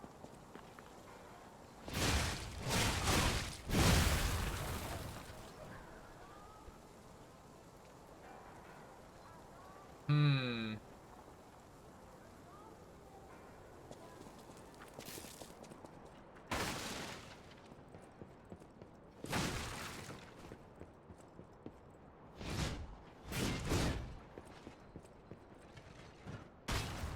Nice.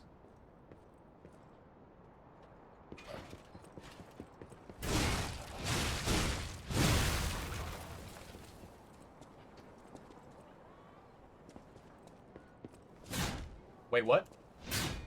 Oh, these are not breakable. Sneaky bastards. Wait, I see a gate right there. Oh, boy.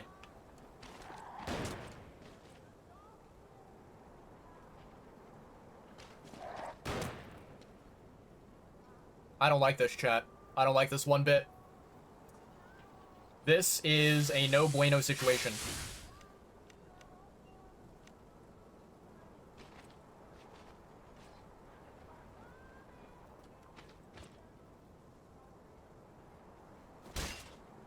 Why is that such short range? Like, I do not understand that item.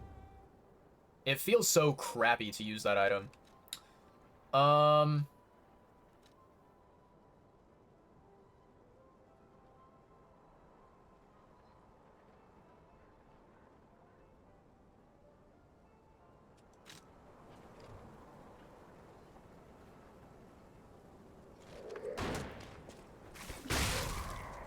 Okay. -1.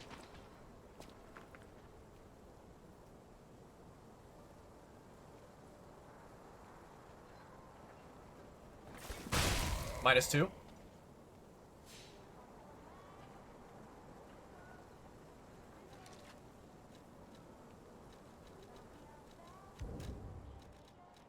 What else do I have here?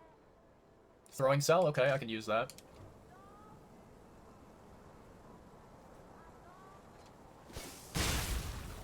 There we go. Alright. Should be only this bozo left over. There we go. Legion magazine? Sure, I'll take that.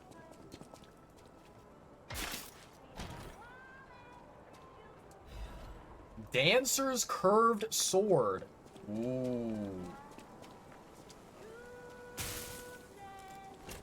Okay, that is absolutely rude and unfair.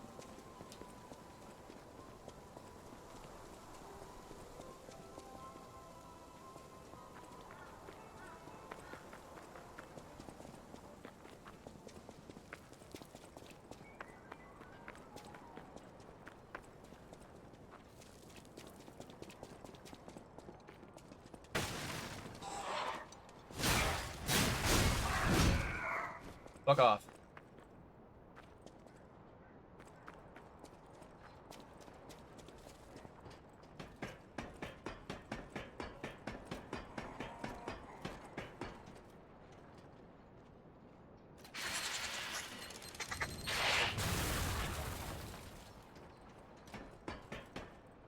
I see this bozo.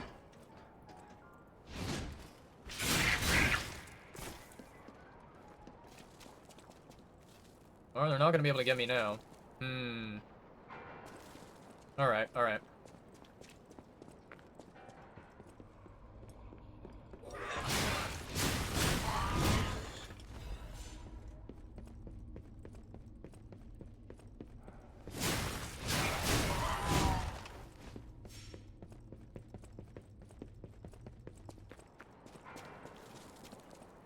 Not sure, chat. It feels like I'm missing something. There's a door over there that you cannot open from this side. Which is obviously no bueno. The question is, how the hell do you get to the other side?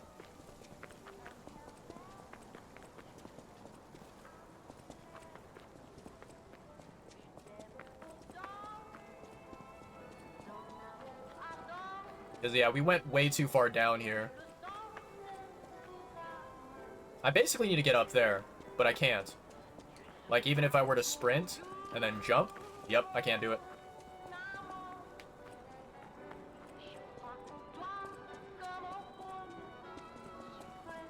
And then this area doesn't unlock. That door doesn't seem to unlock.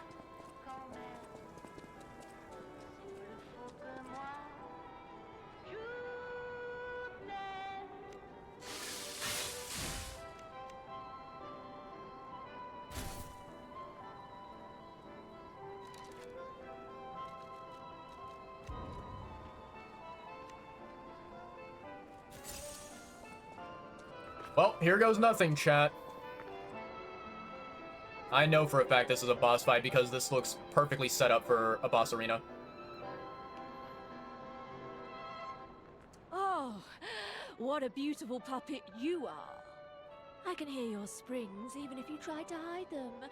Musicians have keen ears, you know. Would you like to sing for me like your friends? I have a feeling the sound of your cries will be especially sweet.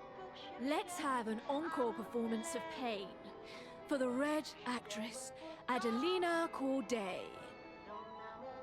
I dedicate this performance to my sister, Adelina!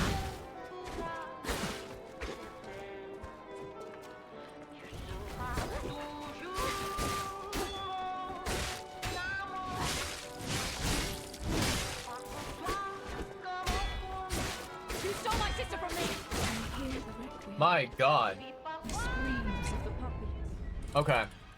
So, that boss basically hits really fucking hard. And also hits a lot of times. Okay.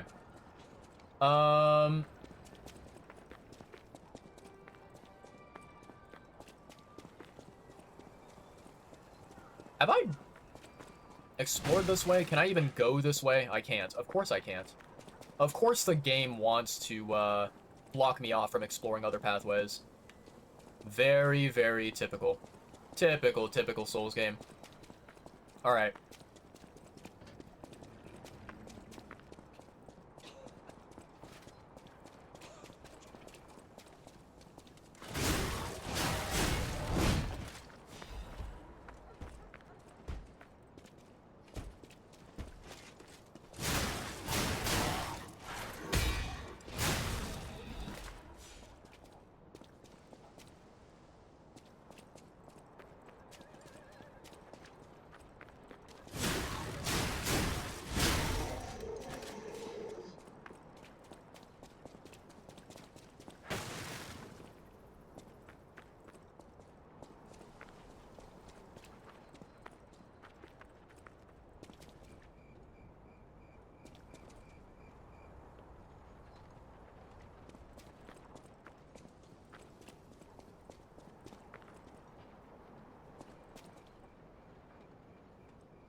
Yep, I knew it. I knew it. I shouldn't have tried that door because I knew that it was going to be, you know, locked. Any favorite parts of the game so far? I would say that right now, I have not necessarily a favorite area. I have a boss fight that I don't mind. And, you know, I think that this particular boss fight that I don't mind, it's, you know, it was one where, like, basically I experienced it, and I was like, you know, it's not that bad. You know, it's one where I felt like it was very fair and very, you know, understandable, very easy to learn it, right? Yeah, it just felt like a really, really, really well-polished, well-designed boss fight. Other than that one boss fight, though, I don't really think that there was, like, anything else in the game that, you know, that I was like, oh my god, this resonated with me, you know?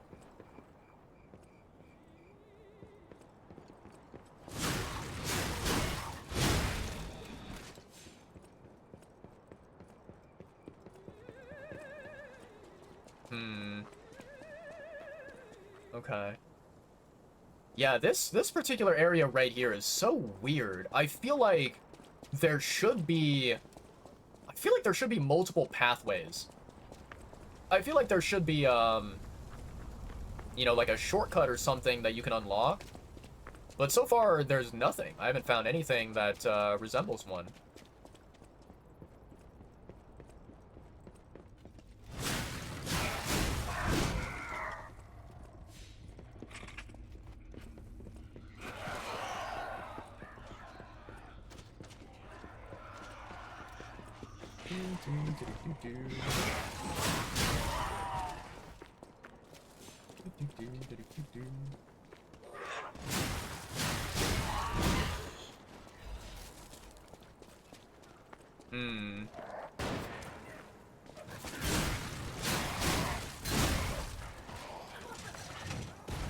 Ooh, that was dangerous. That was risky. Okay, where did they drop? Oh, they dropped my... Okay, okay.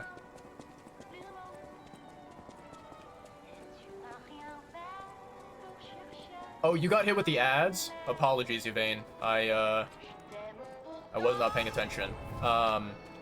Yeah, I think, like, overall, my answer is, I don't really have a favorite area. Not really. Yeah, I don't really have a favorite area. I think that there is a boss fight that I did not mind. I thought the boss fight was okay. But, yeah, like, you know, if I'm being 100% truthful here, I think I've maybe talked about this a little bit before, but I'll talk about it again. This game, right, if you look at the entire design of it, right, you look at the aesthetics, you look at the setting that it's put in, it very much feels like Lovecraftian. It feels a little bit like psychological horror type vibes, you know? And it's not really a setting that I enjoy. I am not someone where this type of setting is something that I find to be fun or entertaining. It just, you know, like, okay, I am able to appreciate this game because I know that, objectively speaking, this game is fucking good. Like, I know that it is a high-quality game. But when you ask me to choose, like, a favorite out of something that I don't really connect with, I don't really vibe with this is not my type of genre, my type of, you know, feeling that I enjoy with games, it's not really possible to do that. Mainly when I play this game, I kind of look at it as like, okay, are there parts that I found very difficult or very easy? And, you know, there's usually a distinction between the two. And I guess, like, this is probably a very much like an answer that is cheating and is not a fair answer. But I feel like, to me, I would probably say that my favorite parts of the game are the areas where I didn't struggle very much. And I got to explore the area. I got to see what the area had to offer, what items that there were, what enemies that there were, what bosses there were. And I did not, have to replay the area 50 times in order to get past it and go and explore the next area, right? So yeah, the kind of cheap answer is that the easy areas, I enjoy them a lot more than the difficult areas. And it's just like, the only reason why is because I get to explore and I get to learn about the game, and that's it. But yeah, not really anything that I can point to and be like, yeah, that was my favorite, you know? Yeah, hopefully that answers the question. Yeah. Spot on with the setting. Makes sense, yeah. By the way, Yvain, I thought I'd bring this up and mention it, just in case, I don't know if this will be useful information to you. Maybe it will, maybe it won't. And, before I, say anything further, I think that I will add a little bit of a disclaimer, and I will say that, like, I am not mentioning this for my own benefit, right? Like, what I'm about to say, I'm not saying it so that I can get anything out of it, right? I'm not looking for anything. I just think that, like, this is a good piece of information to have if you are a Twitch viewer, and obviously you are a good friend of mine, and I want to make sure that you are able to take advantage of this, right? So you might be able to like see it if you view it on Twitch, right? Basically right now on Twitch there is a kind of like a promotion going on. There's like this discount thing that's happening, and with this particular discount thing, essentially anyone who gifts subscriptions to channels, they get like a discount. It's like lower price for a very brief period of time, right? So my recommendation to you, and this is just like an idea to throw out there, because I know that this is something that it is something that other people have done before, and they've told me about it, and when I learned about it I was like, oh, that works, that's a smart idea. Basically, so if you have, like, okay, let's say that you have an alternate Twitch account. Maybe you do, maybe you don't. Or let's say that, for example, hypothetically, you have your Twitch account, and maybe your wife has her own Twitch account, right? What you can do is you can basically find a way to gift yourself a subscription to a channel and take advantage of that price discount, right? And I mean, I think this is pretty obvious, pretty, common sense. If you know how a lot of these kind of promotions work, the longer that you subscribe to a channel, the less that you are paying, like, per month or whatever for the subscription. So the thing is, okay, when you are subscribing to a channel, right, the maximum length of time that you can subscribe for is 6 months. I think that is like the limit, right? However, when you are gifting a subscription to another person, you can actually gift a subscription that is 1 year long, 12 months, right? And so, if you think about it, let's say that, like, you are seeing that Twitch has a promotion, they have a discount where it's like, oh, you get, 20% off, 30% off, 40% off subscriptions, right? Gifted subscriptions. You can find a way to gift yourself a subscription to a channel, and the amount of money that you pay for like 6 months or 12 months is cheaper than if you were to subscribe to a channel outside of that promotion, outside of that discount. So if there's ever content creators that you really, really like watching and you want to subscribe to them, I would recommend trying to utilize these, like, promotions that Twitch has. And that way, you don't have to pay whatever it is, $5, $6, $7 at the beginning of every month or whatnot that you are subscribing to a channel. Yeah, and so, I will, talk about this from my perspective, from, what my plan is, or my idea is, basically, right? I actually have, like, kind of like an alternate Twitch account that I don't really do anything with it. You know, it's just like kind of an alternate Twitch account that I have as like a backup, as just something that exists out there. It's kind of like having multiple emails, you know? And I can use this alternate Twitch account to gift myself a subscription to a channel that I like, and I can take advantage of that, you know, particular discount. So if you are interested in doing the same thing, I would recommend it. You can create, so if you go into your Twitch settings, or like account settings, right? There is actually a setting that you can change, you can modify it, where it's like you can say that I want Twitch to allow multiple accounts to be created with the same email or with the same phone number, or yeah, I think it's like email or phone number. You can be like, I want multiple Twitch accounts to be possible, to be created with the same email or whatever. And that way you can create alternatives. Or if you want to go like the, I guess like ultra careful route, you can use another completely separate email to create another random, completely different Twitch account that is not under the same umbrella, right? But yeah, that's one thing. Or like I mentioned, you know, if your wife has a Twitch account, you can, you know, use her Twitch account to gift you a subscription to a channel. And I mean, I'm assuming that you and your wife, I don't think you guys have separate like bank accounts and separate credit cards and whatever. I assume because you're, you know, married, you're a family, you're probably going to be using the same wallet, same cards and whatever. So it's like, you're not really stealing money from your wife or anything like that, you know, right? It's your family money. But yeah, I mean, whatever I guess idea works for you, whatever method works for you. But it's just like a good tip to put out there.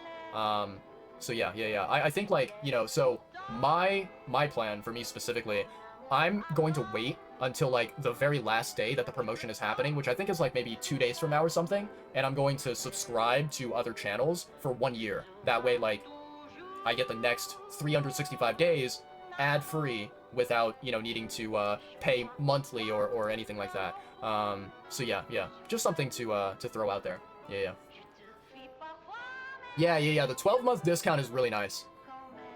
Didn't know about the multiple accounts route. Yeah. It's very useful, very useful. And I mean, you know, using multiple accounts, it's not really like, you know, it's not like a negative thing, right? It's not like, oh, you're doing something that goes against rules or anything like that, right? Like you're not doing anything unauthorized, right? So yeah, for sure. Just wanted to give you the heads up in case you wanted to take advantage of that and utilize it, you know?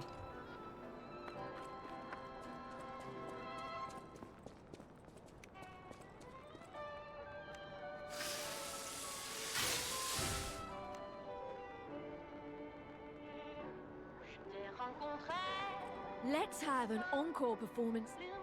I dedicate this performance to my sister, Adelina!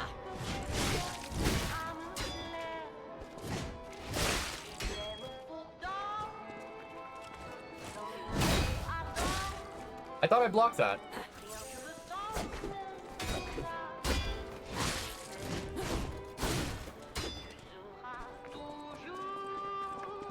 Scream a requiem for me, if you would. Wow, she is quick. Ooh, can she block my attacks and parry?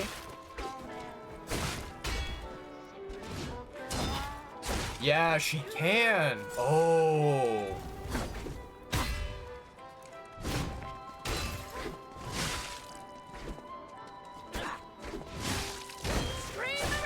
Wow. If you would.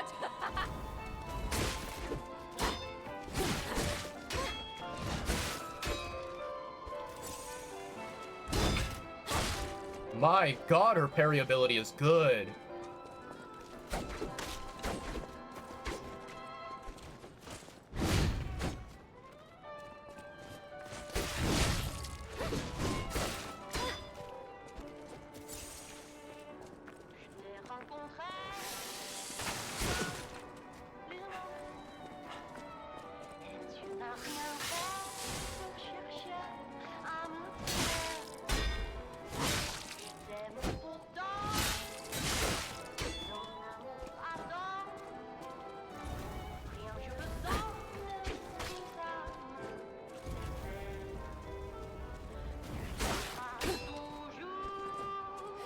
You stole my sister from me, rotten puppets!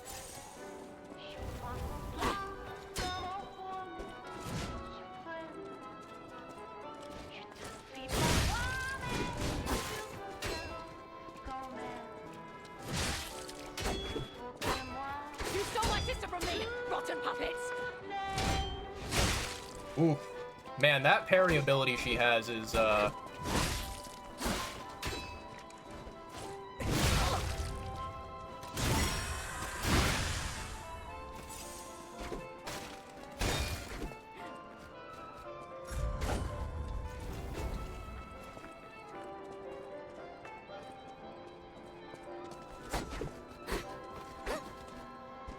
she also backs off quite a lot.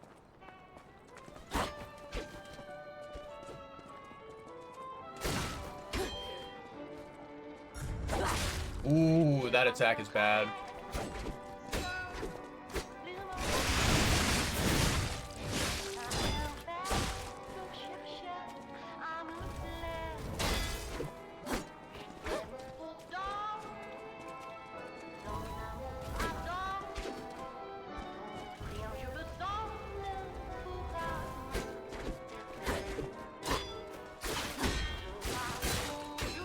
My god, dude, her combos are endless.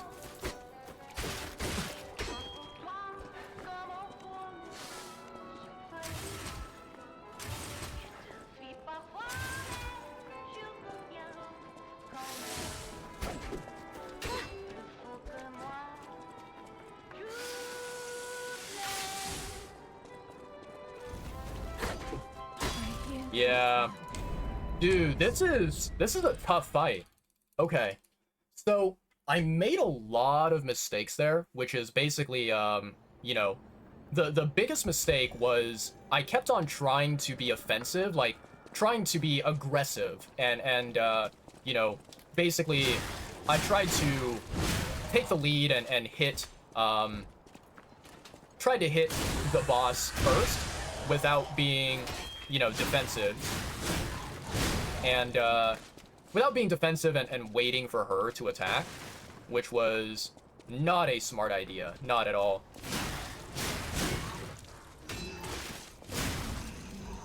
But yeah, that was rough. That was really rough.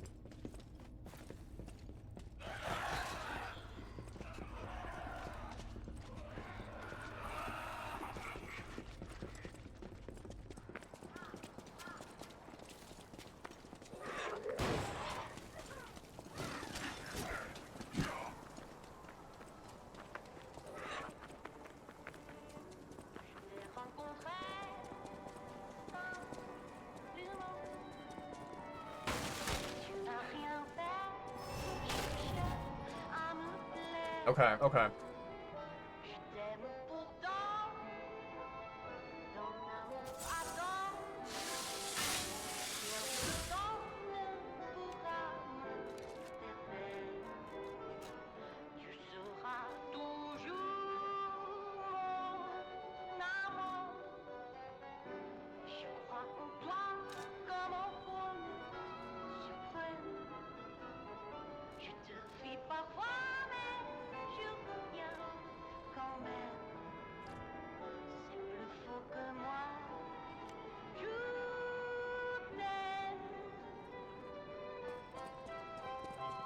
Let's have. I dedicate this performance to my sister Adelina.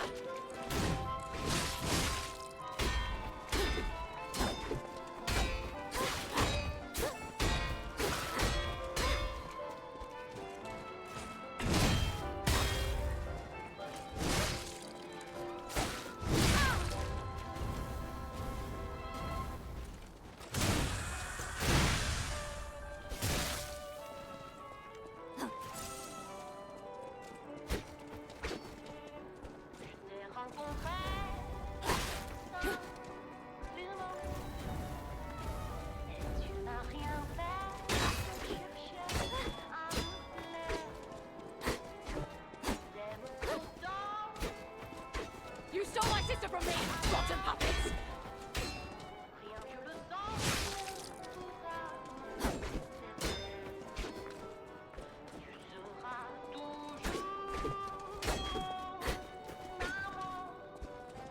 My god, she's like, she backs off so quickly.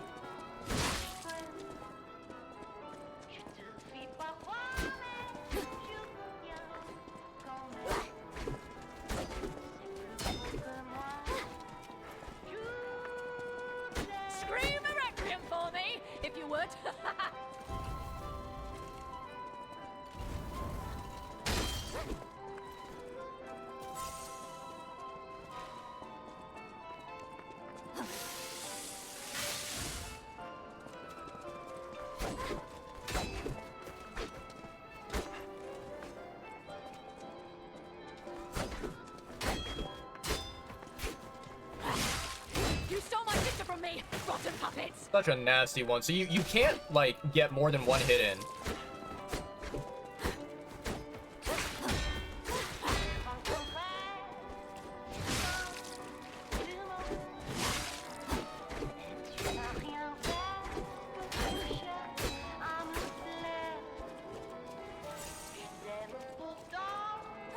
Oh, wait, I fucking used the wrong one.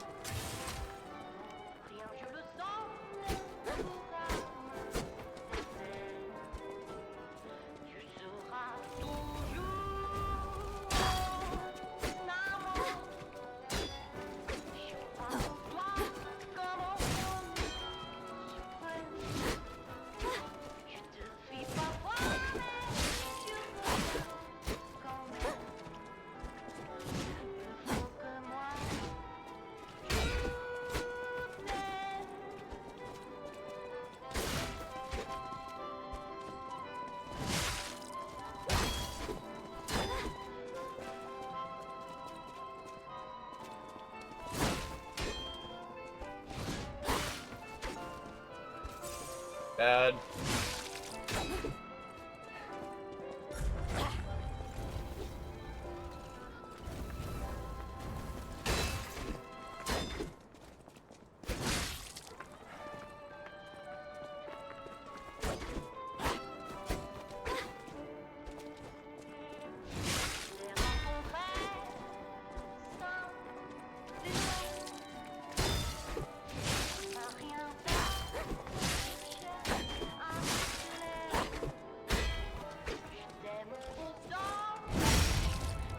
Attire as your sister.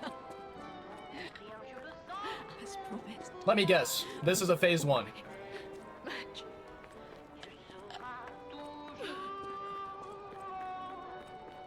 Where's phase 2?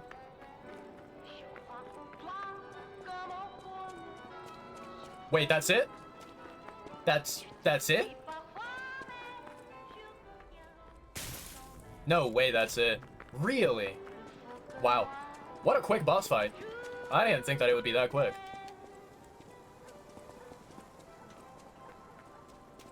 Alright. Rose Estate incident. Left as a mystery. City of Krat decided to put an indefinite stop to the investigation on the disaster that took place in Monad Charity House, known as Rose Estate. This was to prevent chaos caused by the large-scale spreading of the petrification disease. There have been no confirmed survivors so far, okay? The petrification disease is a deadly epidemic, but this massive spread is unprecedented. The quarantine authorities surmise that the petrification disease caused the novel mutation. The Monad Charity House, once a boarding school for kids from the slums, has until recently been home to the founding Monad family. My god, why can't I speak? Been home to the founding Monad family, many students and refugees. The leader of the alchemists, Valentinus Monad, has been confirmed to have passed during this catastrophe, and this will take a toll on the alchemists. Interesting.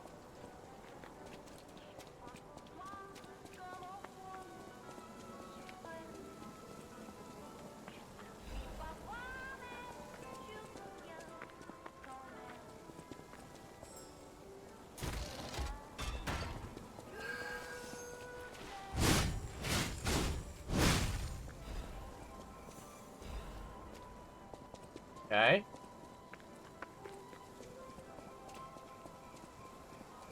Alright, so we unlocked one gate, one shortcut over here. What else is there to unlock? Is there anything else?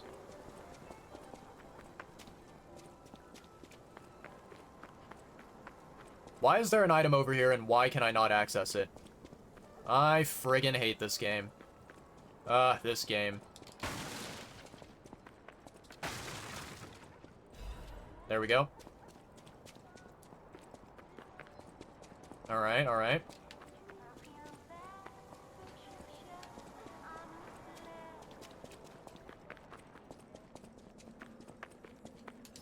Ooh, Stargazer. Okay, okay.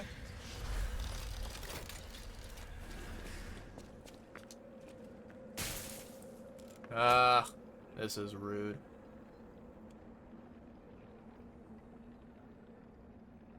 Is this the same area as before? Hold on, hold on. I don't think that's the same area. Yeah, I think it's a different area. Okay. Yeah. There's no need to go back there into the hornet's nest.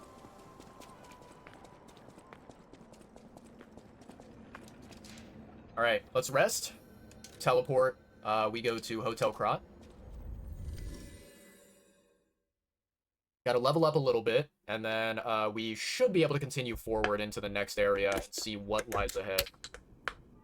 I have a feeling, though, you know, based off of the lore that we discovered so far, it appears that I'll use my power to... the, like, head, I guess, like, male figure of the Monad charity house, right? Valentinius Monad, or whatever his name was. I don't think he's dead. I think he's very much alive, and he's probably fucking things up.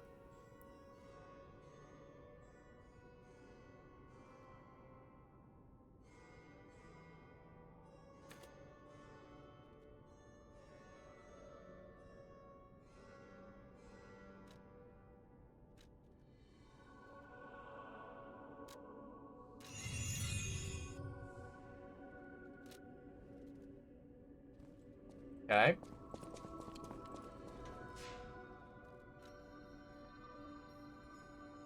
Alright, we need to go to the, gotta go to the old golden tree. Which I think is this way, if I'm not mistaken. Wait, no, that's the wrong entrance. Is it on the opposite side? I think it is on the opposite side. God darn it. Well, gosh darn it, chat. I got mixed up. All the way over here? Yes, sir.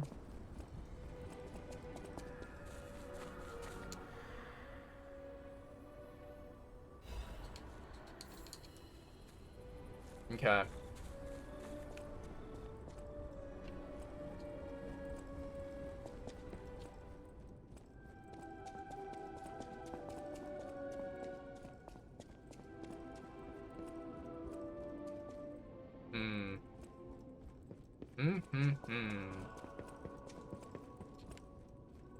Nope, not that way.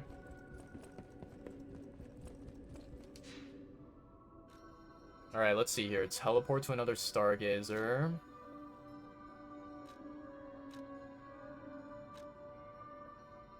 Workshop Union.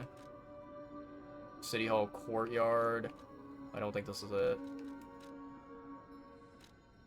Yeah, I completely don't know where the alchemist disappeared to. He said something about, like, a grand exhibition, if I'm not mistaken. But I'm not sure if that is, basically that same church area where I found him first or not. Intriguing. Alright, let's teleport back over here. We gaming in here? Kind of. A little bit. We are attempting to game, but we are, of course, sucking, as we normally do. We are failing miserably. Hope you're doing well, Bob.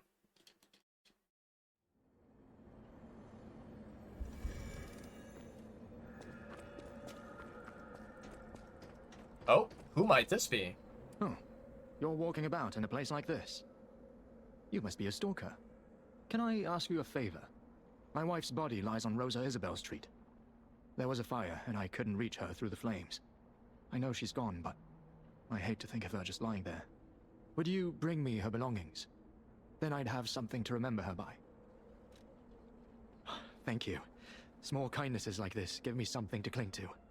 Her body is on Rosa Isabel Street. She used to look so beautiful in her black dress. I miss her so much.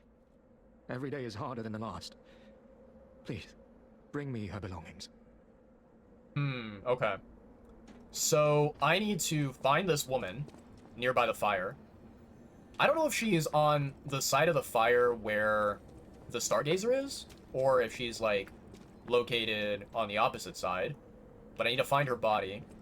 And then there's also the other, like, old lady in the window who wants the special wine, the fancy European wine, from the cellar before or whatever.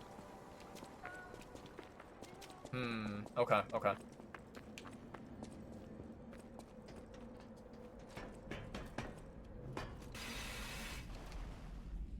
Ugh, this area looks really disgusting.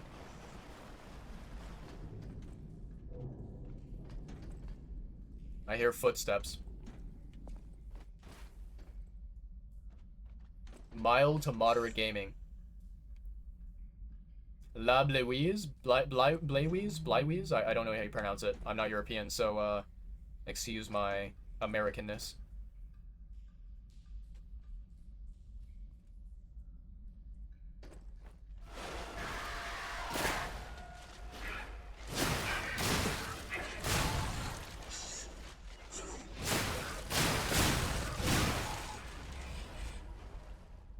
Did they throw something at me, or did they hit me with, like, their arm or some shit? Like, why was it such... Yeah, why was it so, like, long range? Oh, that looks so dangerous, chat.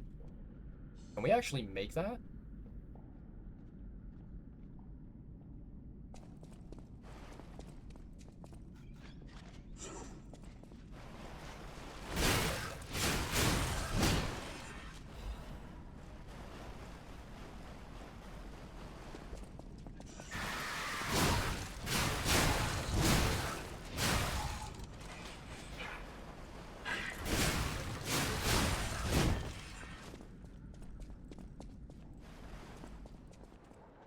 Oh, there's a street.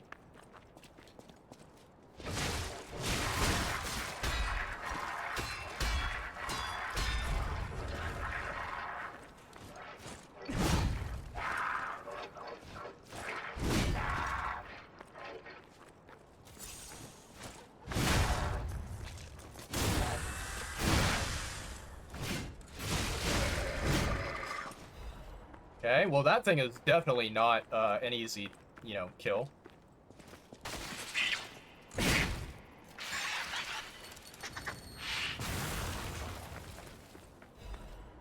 Okay, I'll take that. Definitely should not have gone close.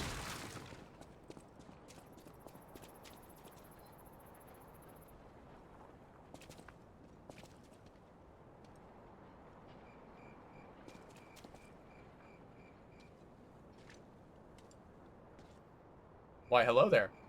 Taking in the lovely sights I see.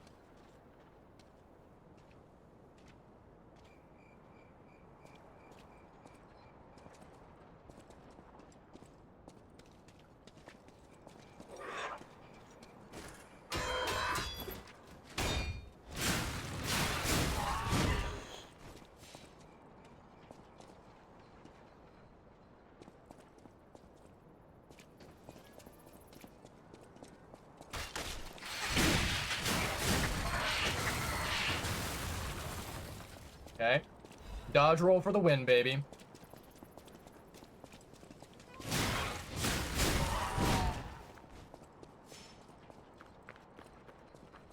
Why, hello there, rifleman. I see you.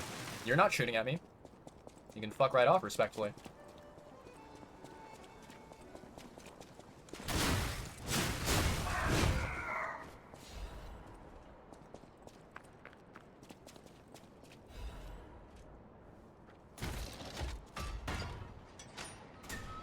Yay, we get a gate. Okay.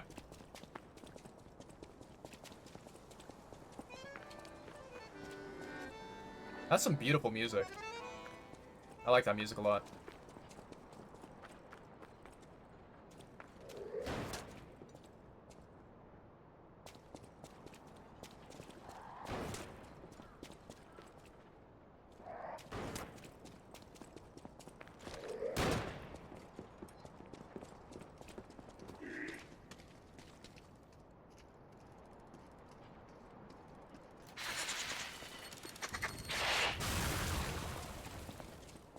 Okay.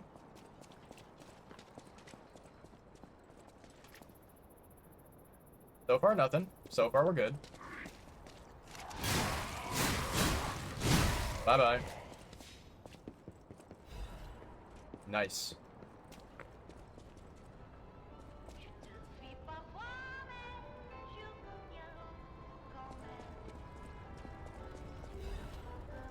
Nice. Oh, there's that door. I remember that door.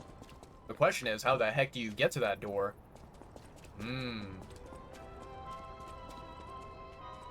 Oh, there's a ball of death. Interesting. Very interesting.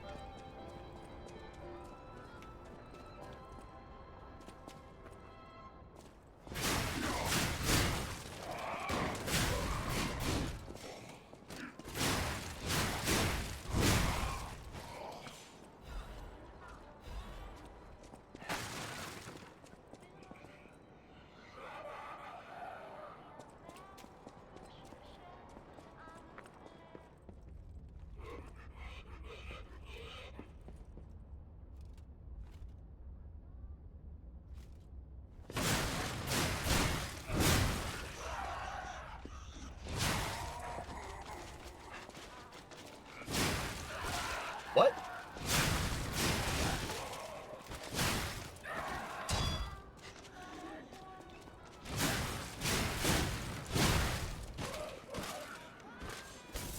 Wrong item. God damn it.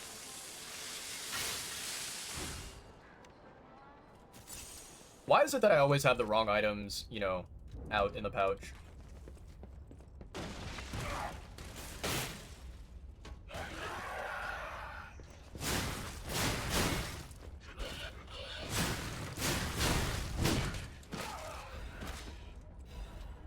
Arch heavyweight frame. Okay, okay. Very nice. Very nice indeed. Seems like a defensive upgrade. I actually wonder if I take a look at my,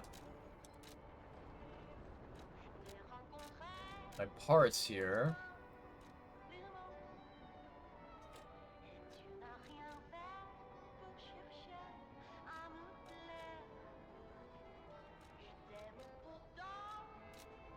Cool.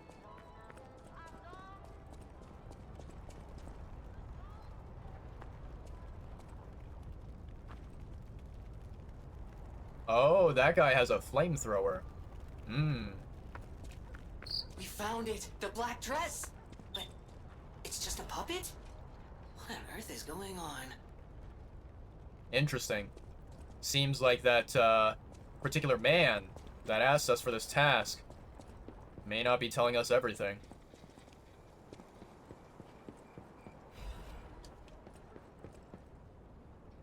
Fascinating, fascinating.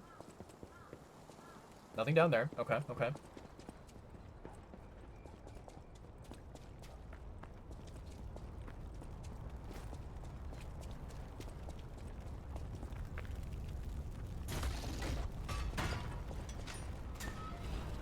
Ooh, let's fucking go. That's an upgrade for my weapon, my special weapon.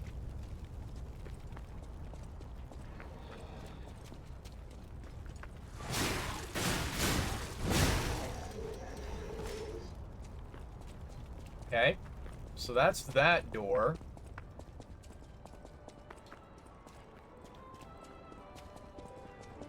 And I'm going to assume that that giant ball up there is going to roll and kill me if I try to, go anywhere near it. Alright. So we go back down here.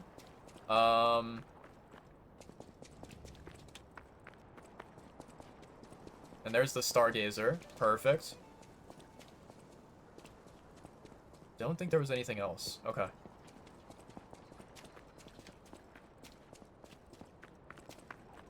Alright, let's have a chat with this dude. Oh, my Melody. This is her wedding ring. Our marriage should have been filled with joy. I failed you, Melody. I'm sorry. I should have mentioned she's a puppet. But she was real to me. I saw a shining soul inside her. Others laughed at me, but I knew the truth. I knew that she was in love with me too. Maybe I'm crazy, though. Whoever heard of a human and a puppet in love?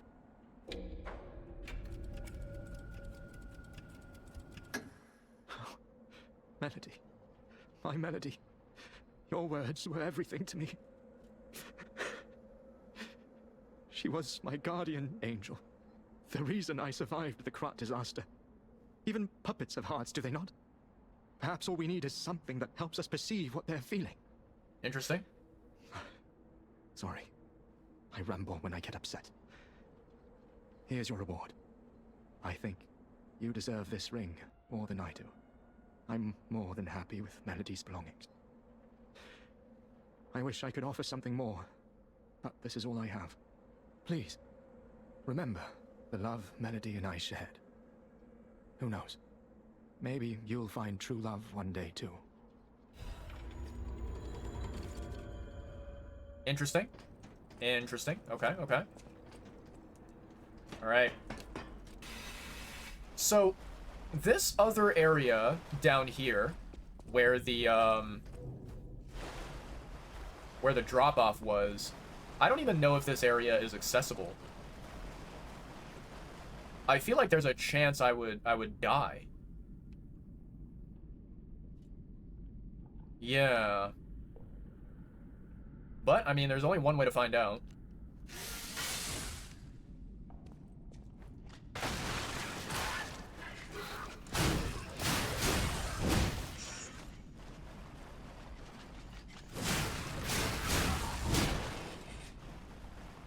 Okay.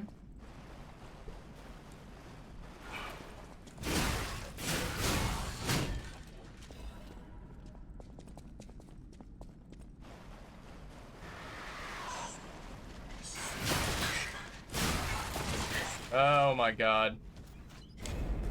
Okay. So, interesting. So, they fall on you, and they hit you, and their collision with you causes, it seems like, significant damage. Interesting. Interesting. Okay, okay. Oh, looks like the man is gone. He disappeared.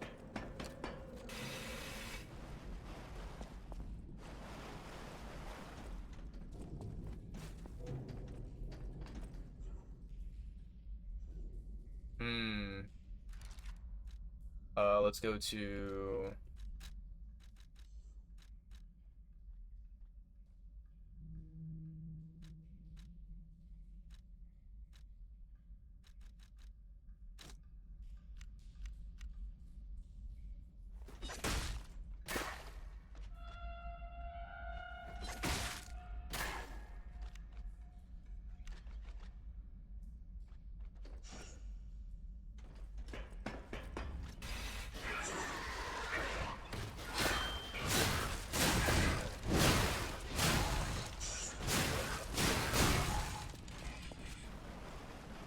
Okay.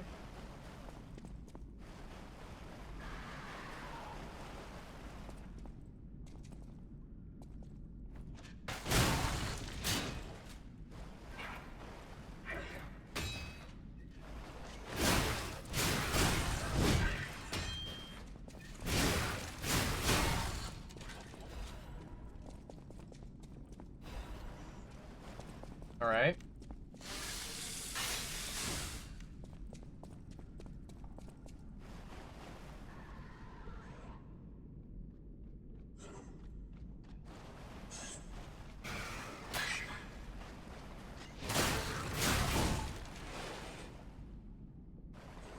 There's the other guy.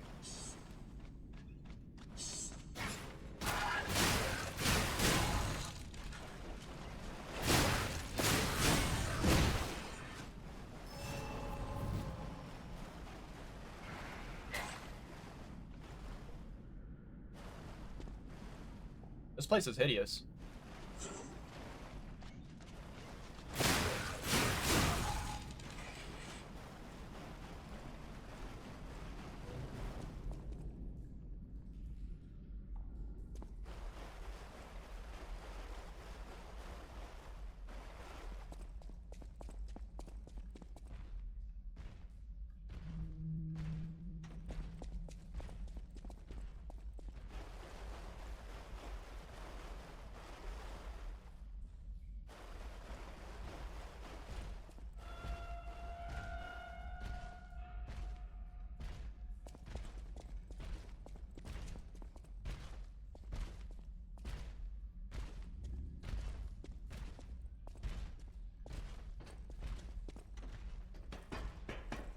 Okay. I'm gonna see if there is some kind of a shortcut here. Easy money. I remember this area.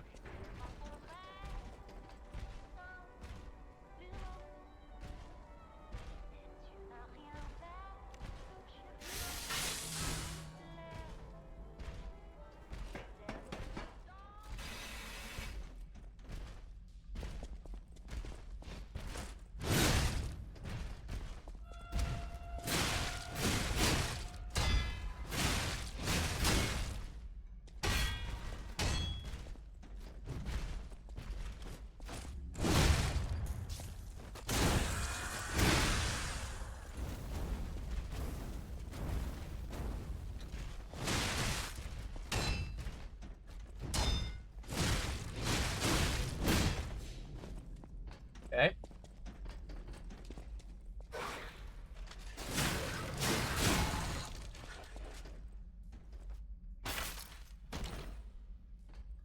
What might this be? Quartz, let's fucking go, baby. Easy money. Okay, so it looks like this place is a dead end, chat. Seems like there is nowhere to go from here. We can climb here, and then probably just, like, you know, jog over to the nearest Stargazer. Interesting. Okay, so I think that we have unlocked all of the various different, you know, shortcuts or pathways.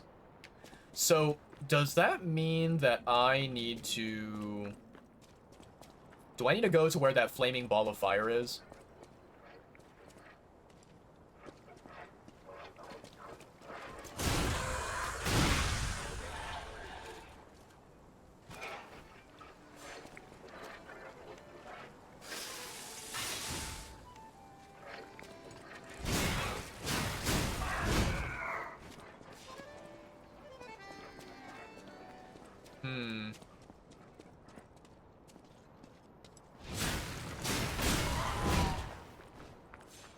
Hello, Mr. Rifleman.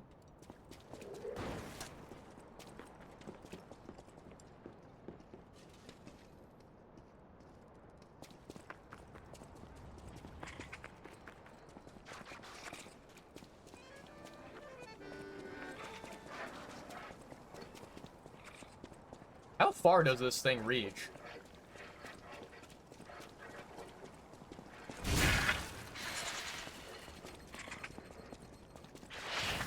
Bye-bye. What a dumb, self-destructive robot.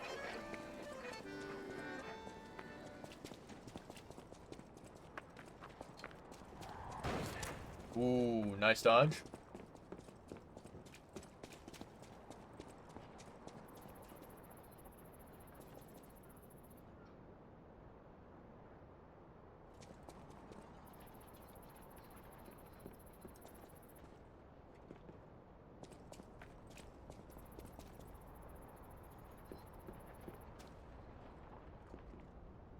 Interesting. Okay.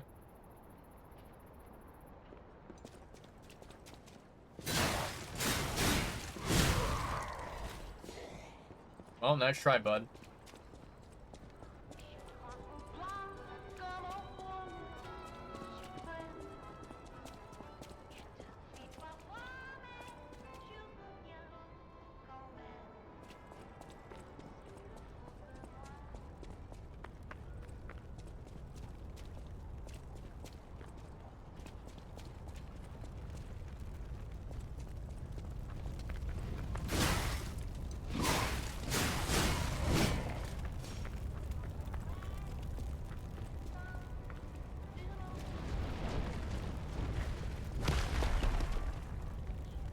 Okay.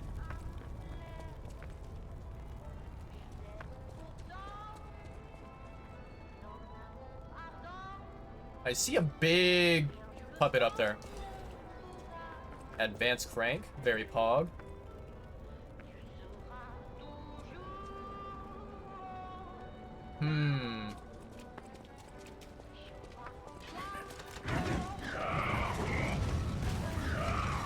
Ow. You piece of garbage.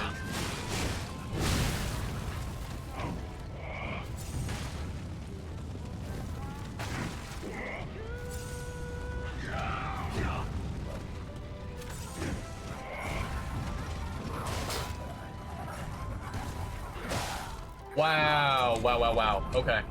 Okay. Huh. Okay, that is very fascinating. Okay. So, all right. I think I can figure out, like, killing the two what are they called? The two flamethrowers, right? Those two guys, killing them is very, very valuable, right? That is kind of a given. I can understand that. However, like, the guys beyond, I don't know how the heck I'm supposed to deal with them. It kind of seems like it's not really that possible.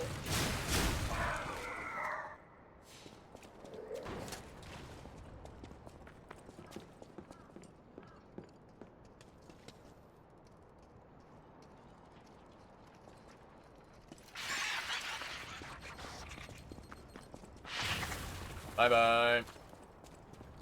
Nice knowing you.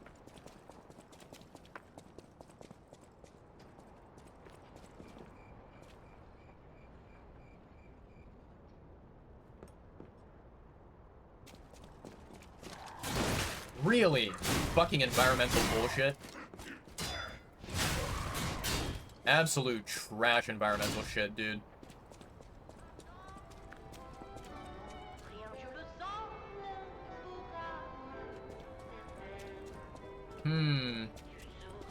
Yeah, this is gonna be very tricky, chat. Very, very, very tricky.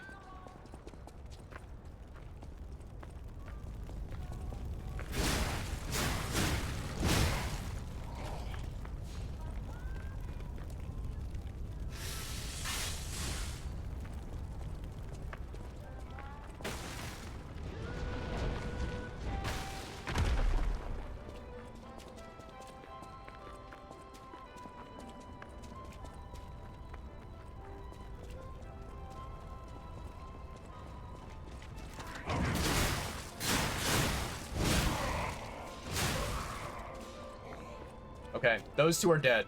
That's good.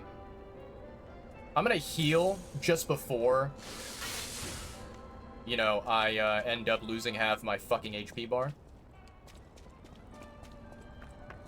Okay, so that big puppet is walking down here.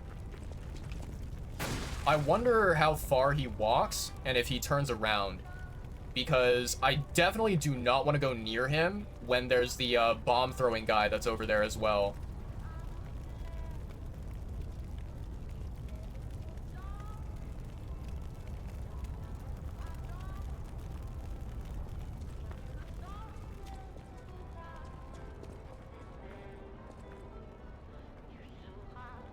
Wait, he doesn't turn around. Ooh.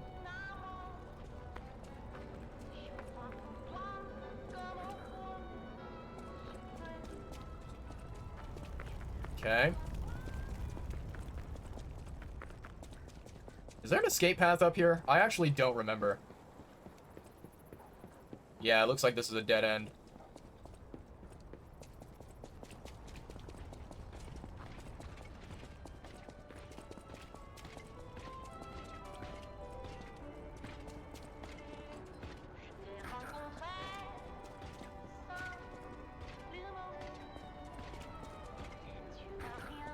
Did I get him stuck or something like that? Where the heck is he? I legit cannot see where the heck the puppet went. Oh, there he is. I see him.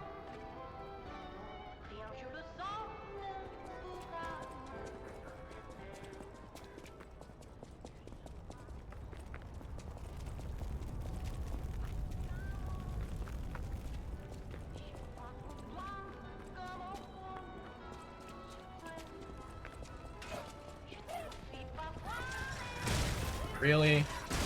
Dude. Holy shit. Die. Piece of fucking garbage.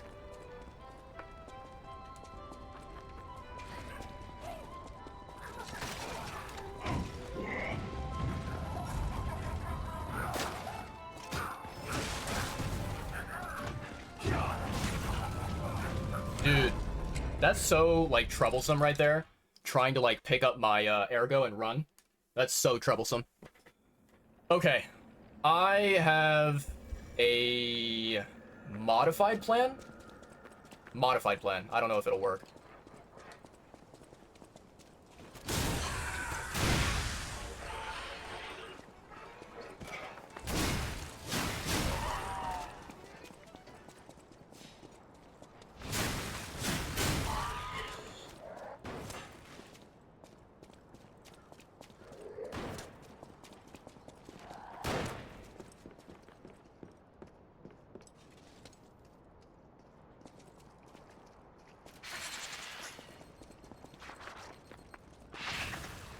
Bye-bye.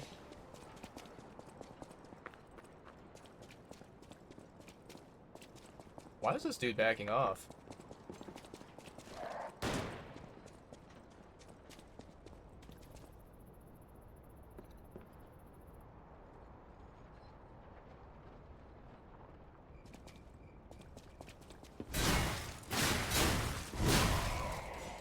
I do kind of like it when you just stand there and do nothing.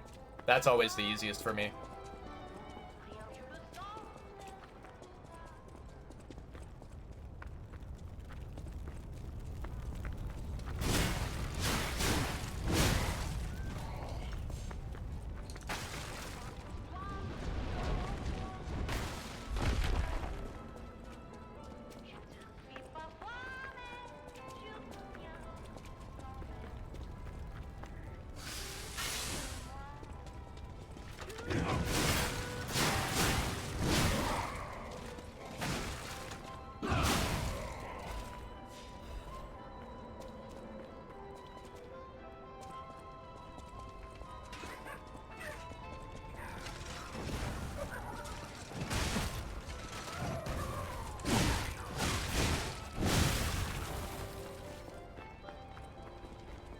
Okay.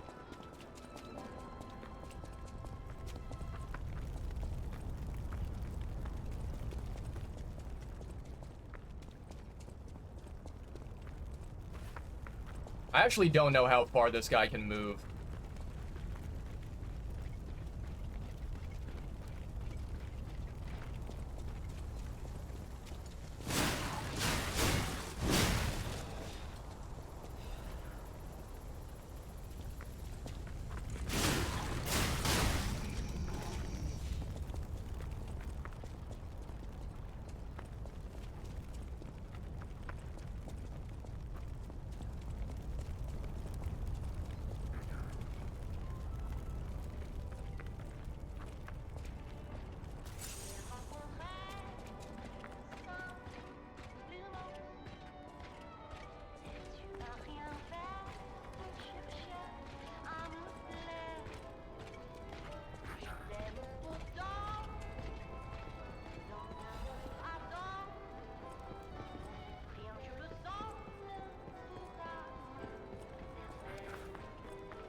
Unfortunately, you are not as fast as me, big fat puppet. Run all you want, but you're not catching up to me. Alright, so I took care of these guys. That's good, that's good. And I don't think I will be disturbed.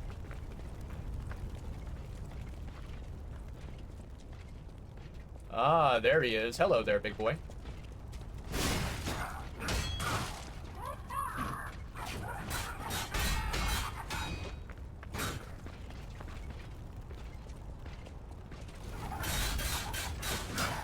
Nice. Nice.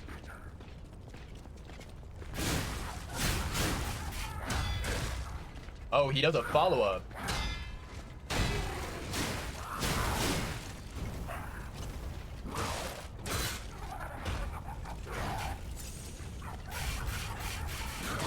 Oof. Dangerous.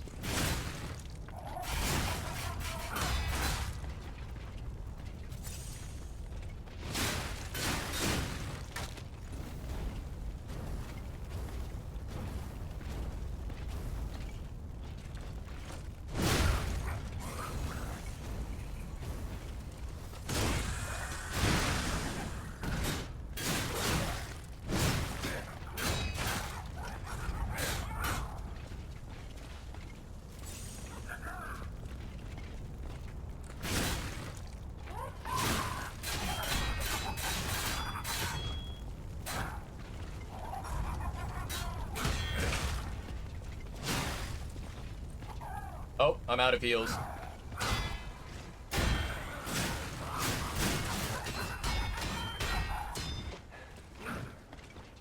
Yeah, I might be dead here, chat. Yep, yep. Okay, okay. Alright. So, I think it's possible to cheese this guy. I think it's possible to get the win. Yeah, it's very, very, very risky. Okay.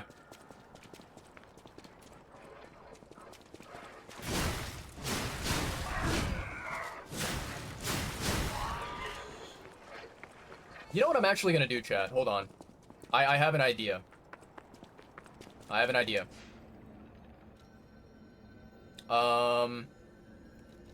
Where is it? Legion Arm. There we go. Give me... Yeah, give me Electric.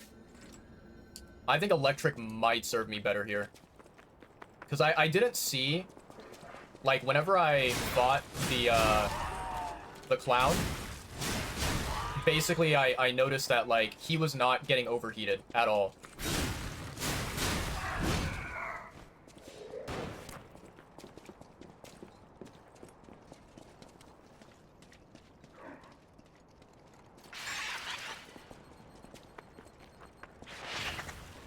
Okay.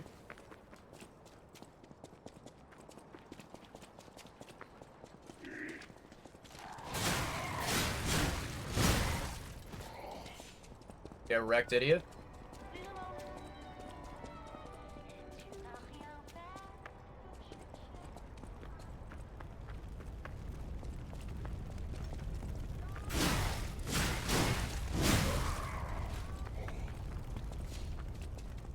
Okay, so I run over here.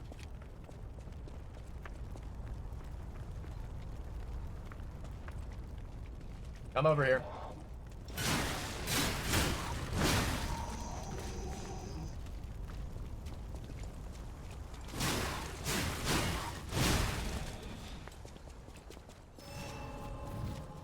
Okay. Alright.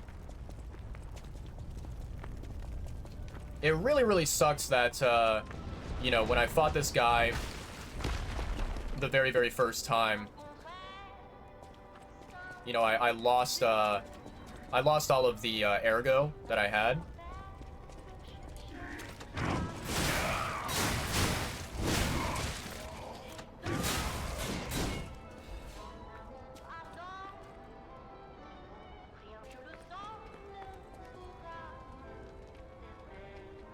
Yeah, I'm not even gonna bother with trying to go and kill those, bozos over there.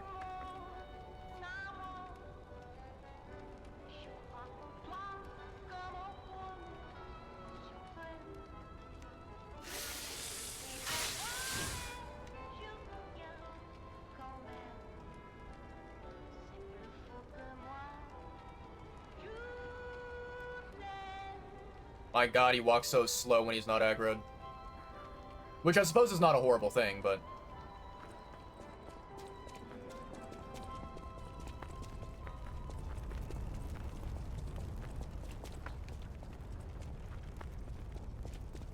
I think I also aggroed one of the flamethrower guys, or maybe two of them. If I get the chance to kill them, then I absolutely will take it. Hello, big boy.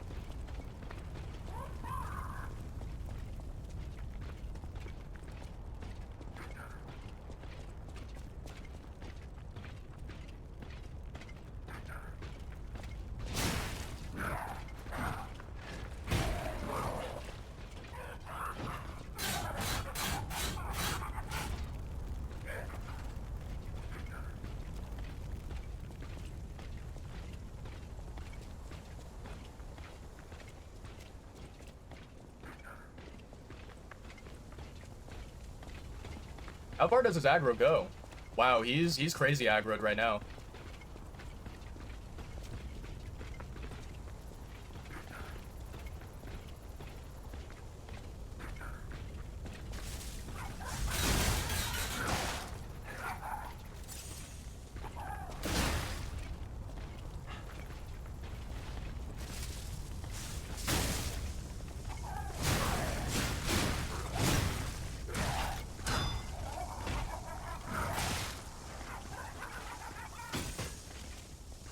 This guy's a tough one.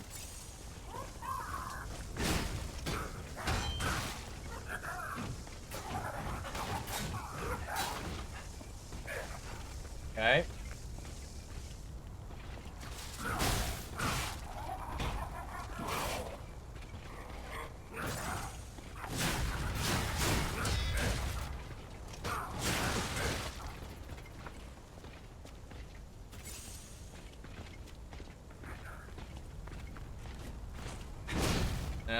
Not good.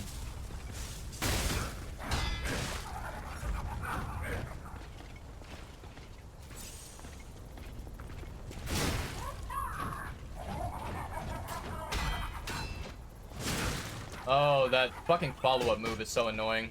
I'm out of HP. Yeah, yeah. Yeah. Wow, okay. He has a lot of follow-up attacks that are really, really annoying because basically his combos, right? He makes it look like he's done with the combo and that, like, you know, there's nothing more. But then, like, you know, he sneaks in one kind of final hit.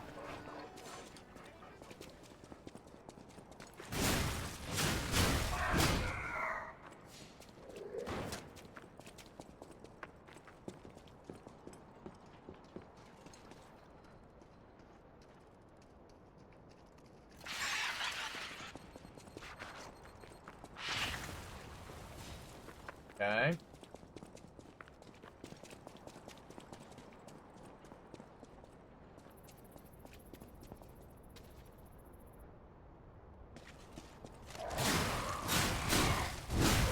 Bye-bye.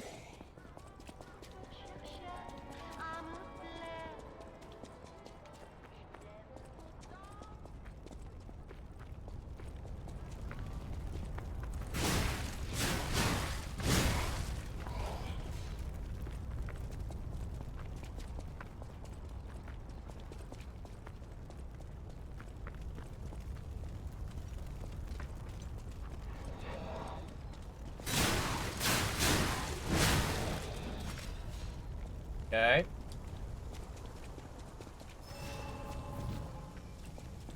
All right.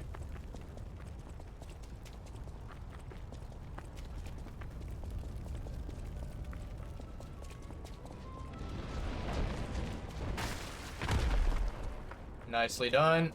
Very, very barely missed that.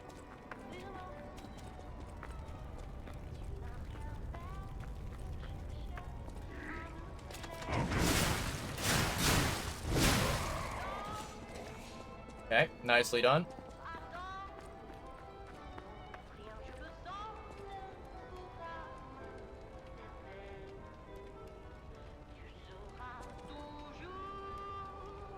I'm watching out for that bozo.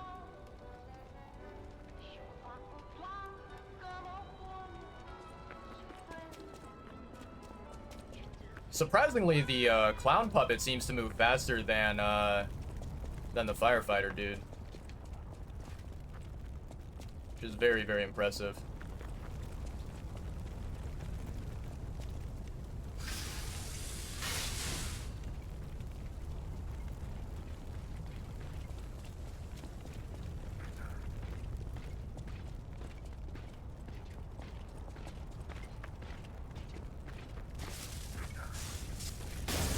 Oh, I missed that one.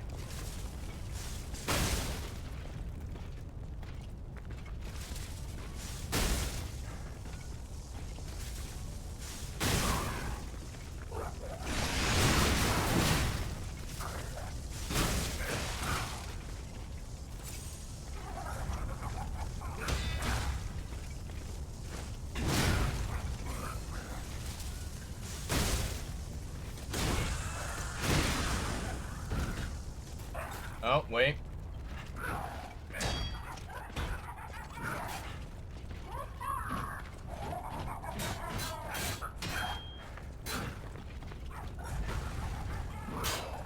Okay.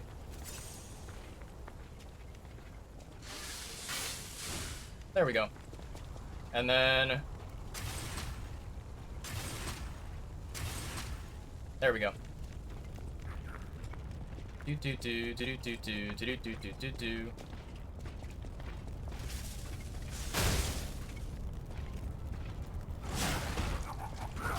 Ugh.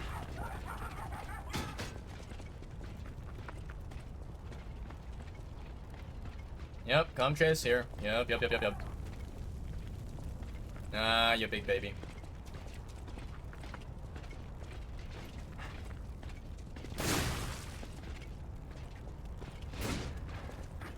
Really?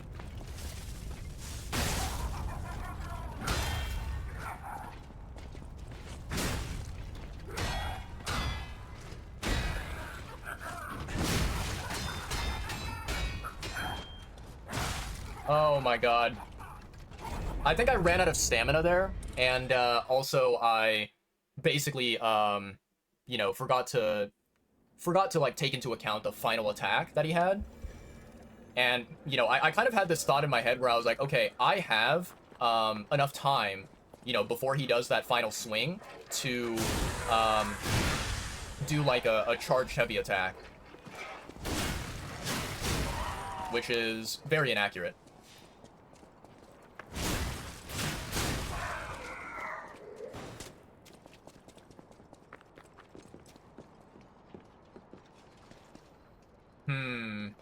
Okay.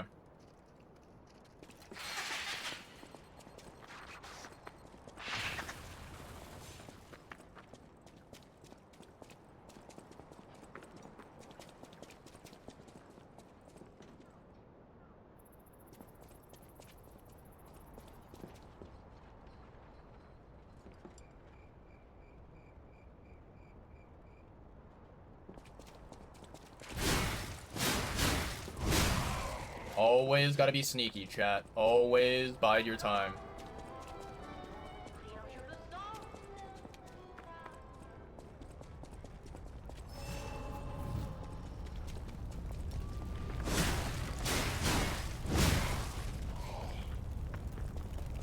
You know what I find kind of hilarious, chat, is, you know, the very first time that I basically went over to the clown guy and I fought him, right, and I ended up dying.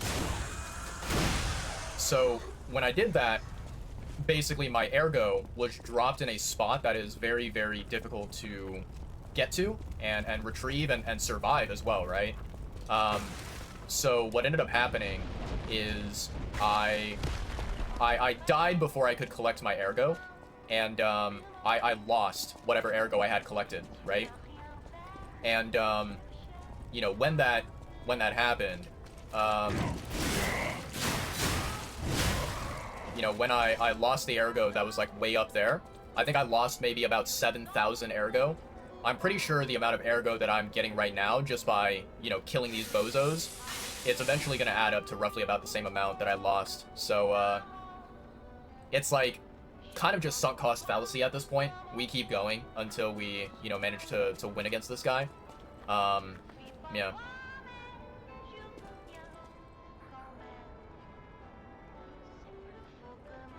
Hello, big boy.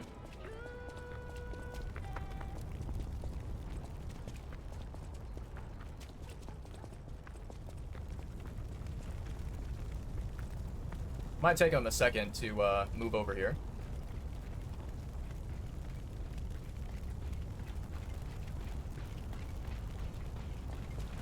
Oh, nice. He went all the way this time. Okay.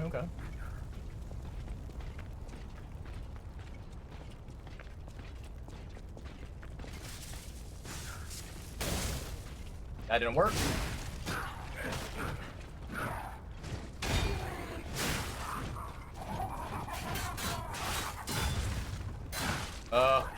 That fucking attack.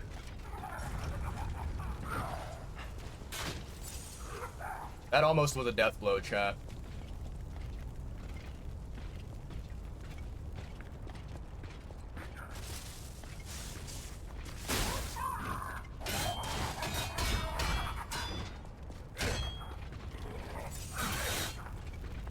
Nice one.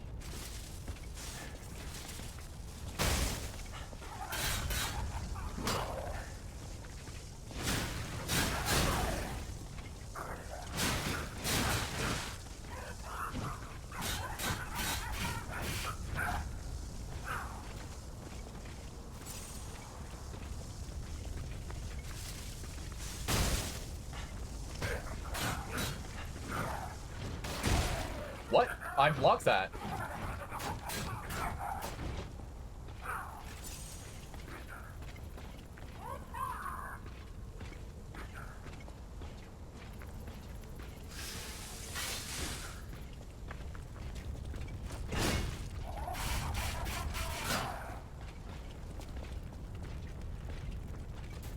Oh, wait.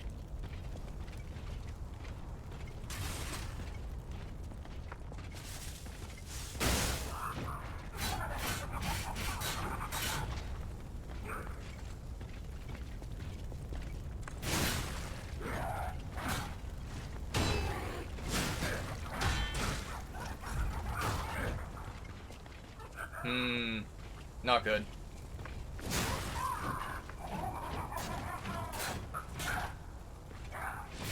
Ooh, I can't hit him through there. Oh, I can.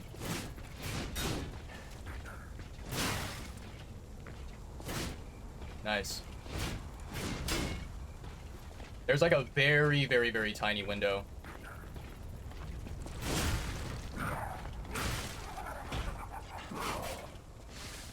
Nope, hold on.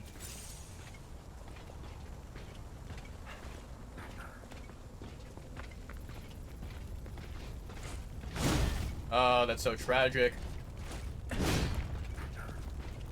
Really?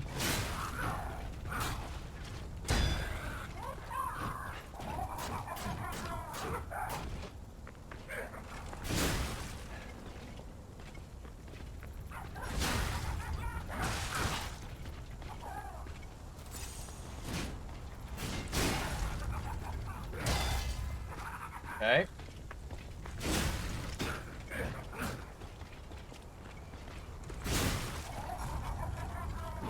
Oh, wow, it went through the environment. Ooh, that is something I've never ever seen before.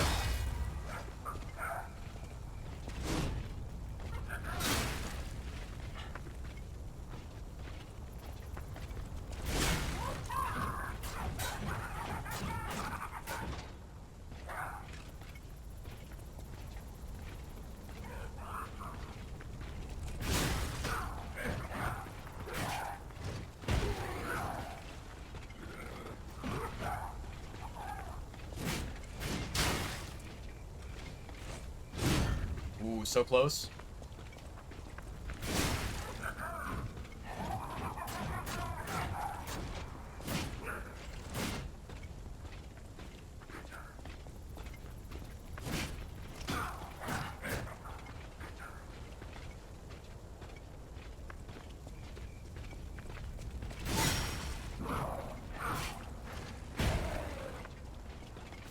Okay, one,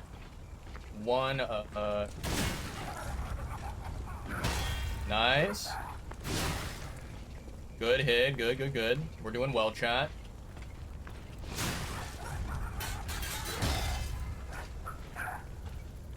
Don't run out of stamina.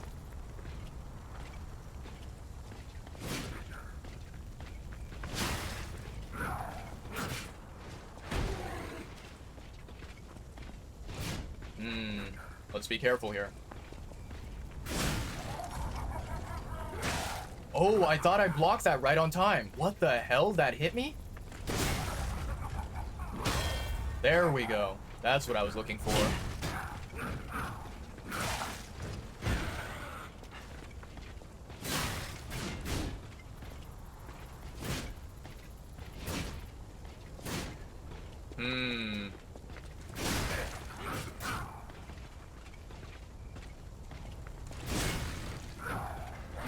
Yeah. Wow. Okay, so that final, the final, whatever it's called, perfect guard, the red attack that the puppet did. I swear I pressed the block button at the exact, you know, perfect time that I should have. And, you know, even despite that, you know, it still acted as if I didn't do anything. Which I think is, like, really frustrating. I think, like, that timing, it just didn't make any sense at all. And, you know, I felt like I basically was robbed of a perfect guard. I think that, you know, the game should not have, let that hit me. Because I felt like my timing for the parry was very well executed for that one. And yet, the game was like, nope.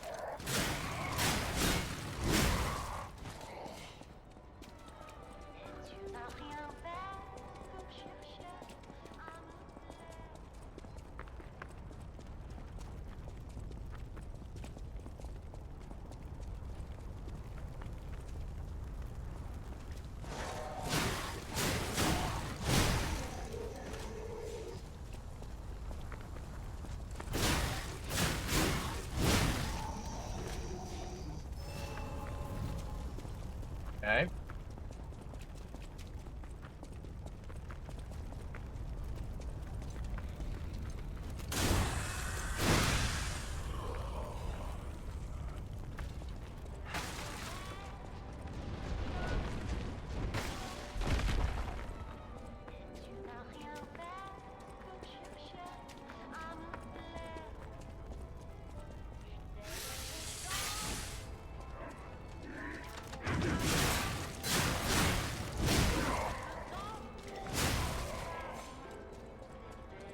Okay. So we wait for the bozo to come down here. He's gonna take his sweet, sweet time doing so.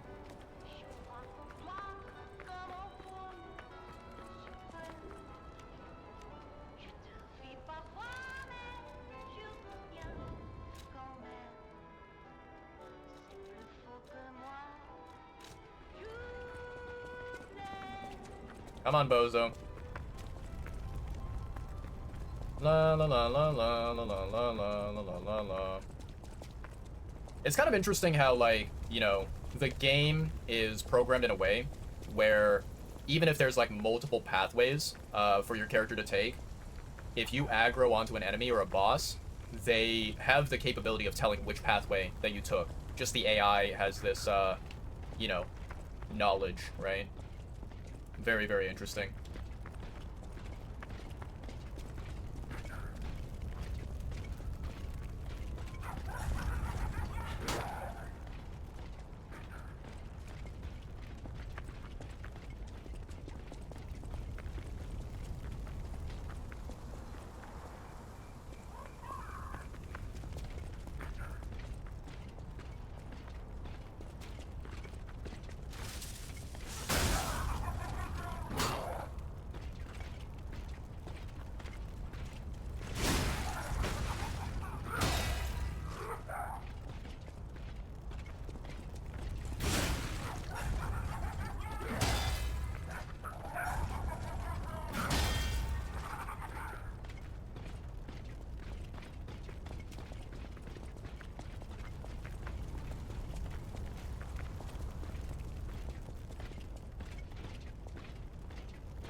Interesting.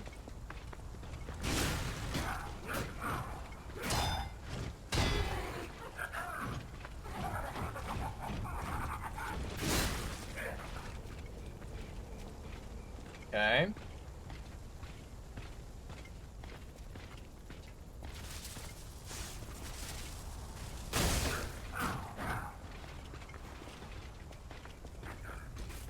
Oh.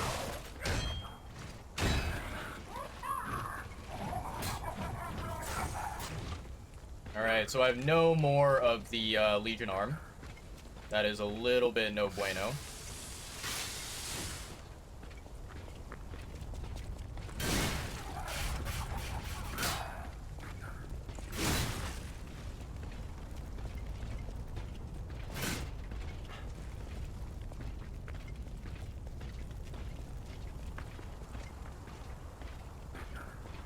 What's your attack gonna be, buddy?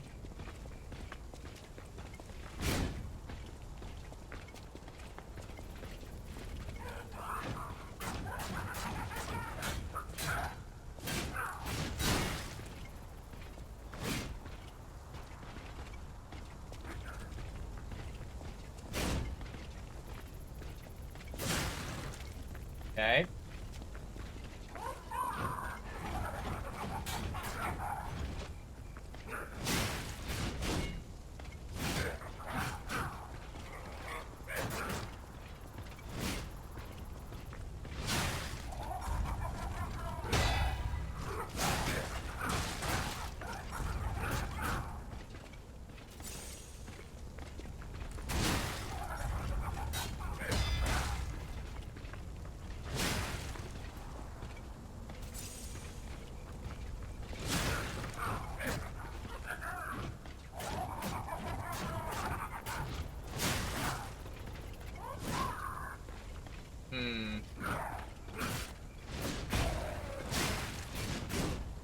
Not bad, not bad.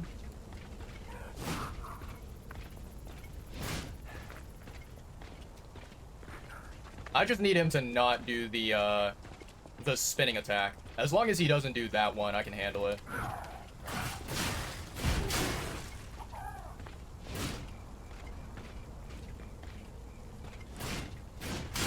Nice, good hit. I like how there's like very, very, very specific spots here where, you know, where I can hit the clown from.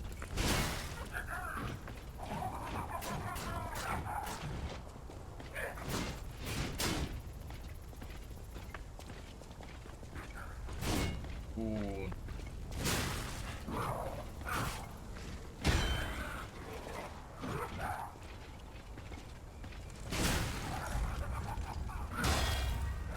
Okay. Nope. Good.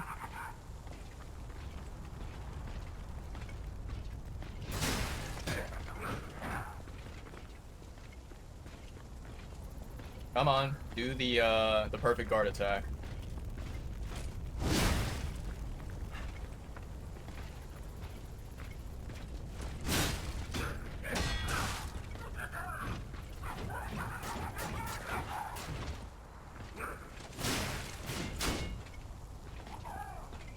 Very interesting. I feel like, you know, when you swing through these trees or whatever, then you get to hit the enemy once, and then after you hit the enemy once, it kind of, you know, I would say it sort of like activates this protocol, quote unquote, where none of the following attacks can hit him, because technically there's not supposed to be any sort of enemy collision allowed, I think, through objects like that. But yeah, very, very interesting.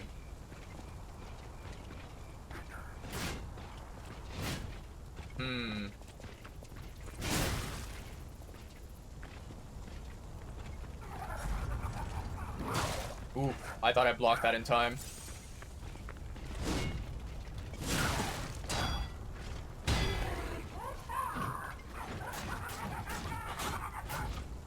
Oh, I have no more heals. This is bad.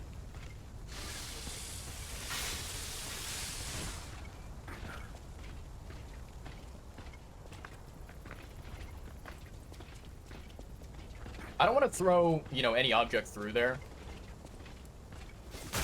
There we go.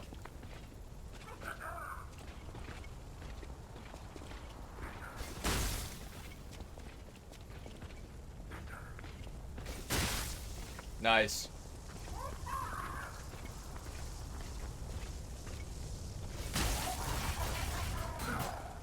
Ooh, that's dangerous.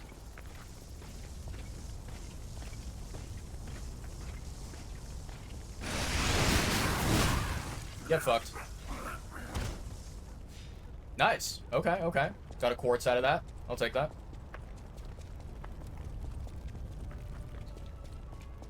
$13,000. That is quite a lot of ergo to have.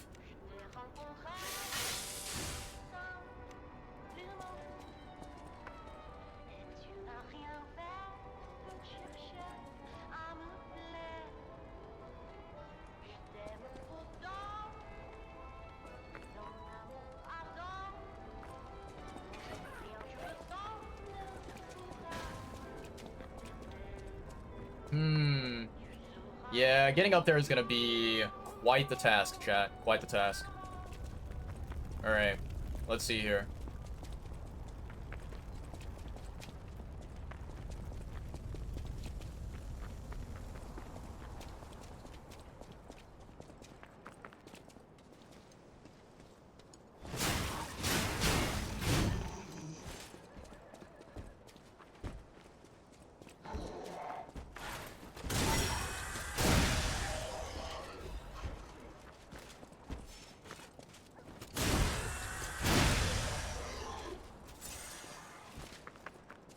Okay.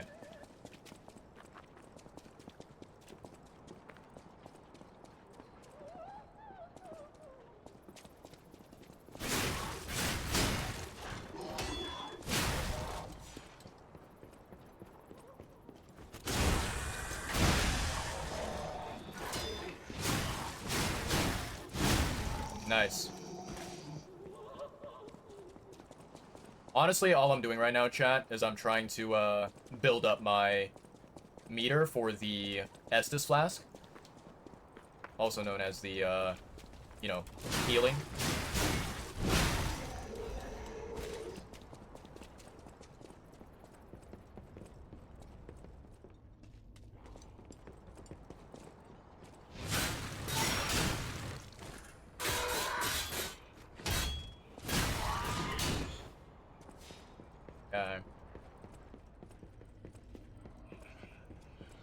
Don't really want to go through there, to be completely honest.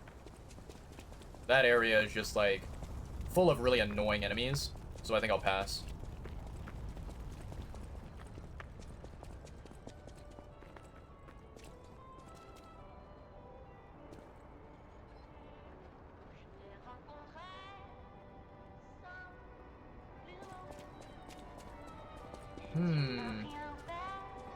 I don't think I can hit him from there, unfortunately.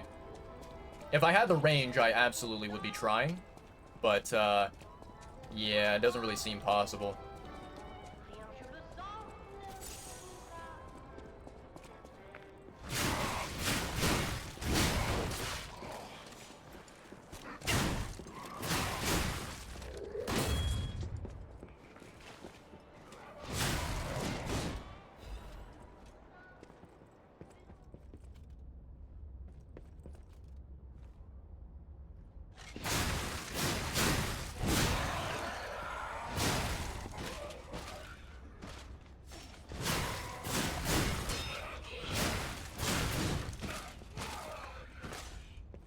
Okay.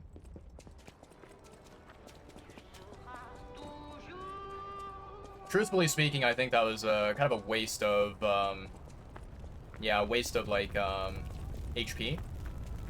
I mean, on the bright side, we are getting some ergo from killing them.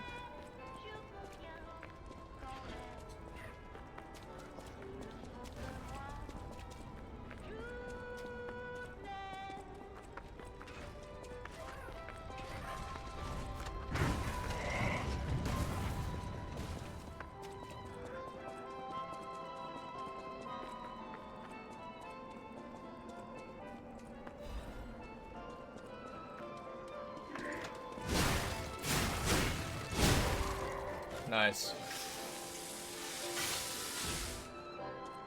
Yeah, those bomb throwers, I don't want to mess with them.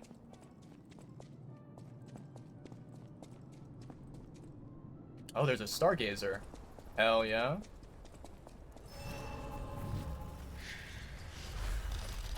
Nicely done.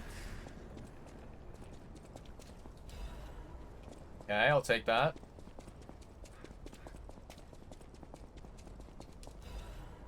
I'll take that gladly.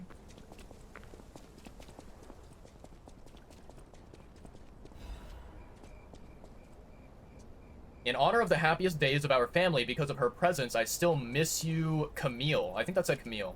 Yeah, Camille. GG. GG as in good game, or GG as in something different? Very, very suspicious.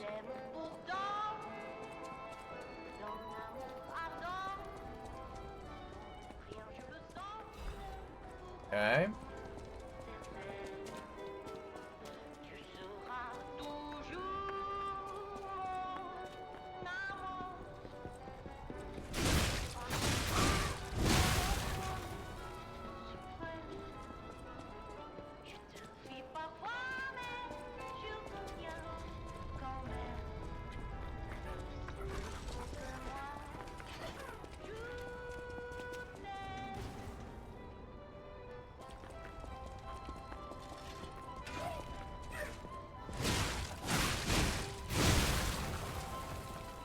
Okay.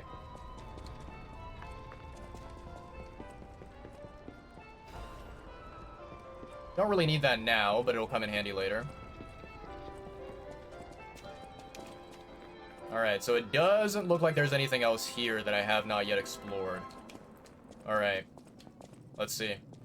We are going to rest at the Stargazer. Let's go to Hotel Krot. We're gonna level up, and we also need to grab our golden coin fruit.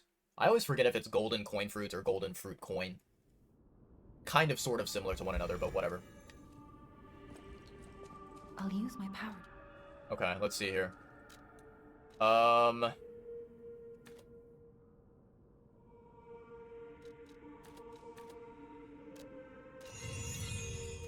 Beautiful. Alright. And then, let's see. I think we can continue exploring a tiny little bit, chat. You know, the newest area here of the estate, or whatever it was called. But I think we might wrap things up pretty soon here.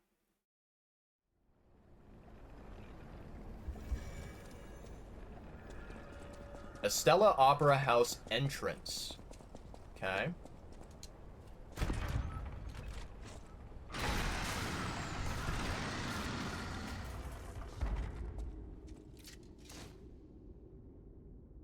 This seems a little bit too quiet, chat. I'm not a big fan of that. No me gusta.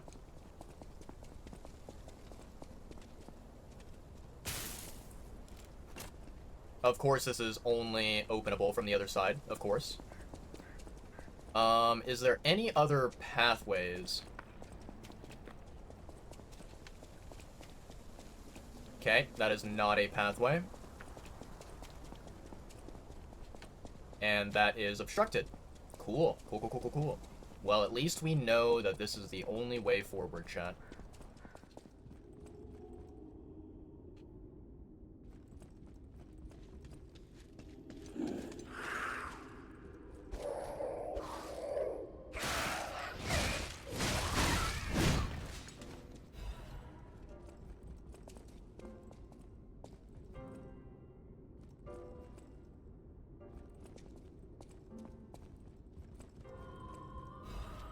Let me guess, this door is gonna be locked.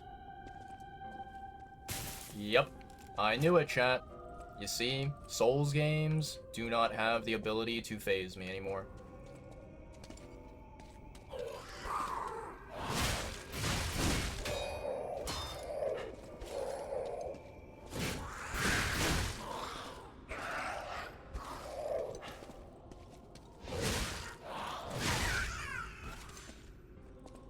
Okay.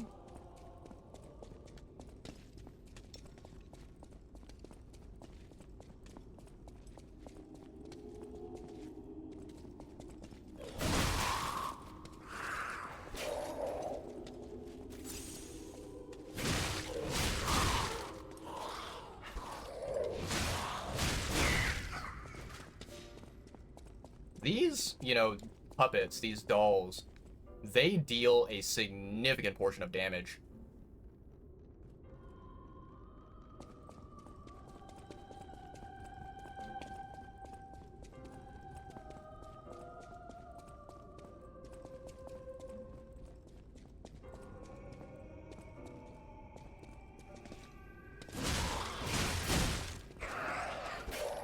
Two of them is no bueno.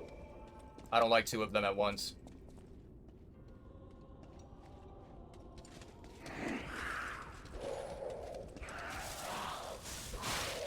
Really?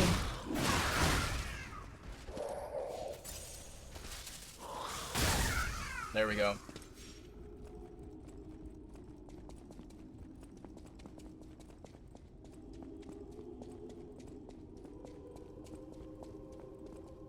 Okay, I saw that weird spider puppet.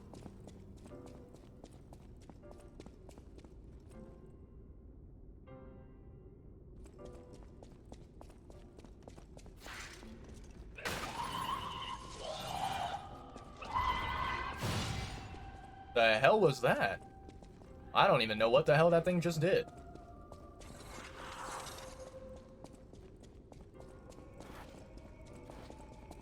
I mean, on the bright side, it seems like, whatever this creature did,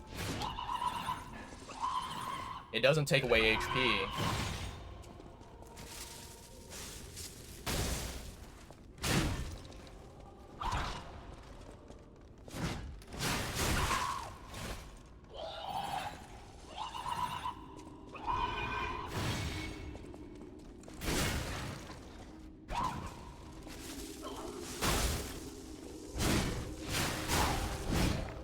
Okay. Nice, I'll take that. That's a nice upgrade. Or a nice prize, I suppose.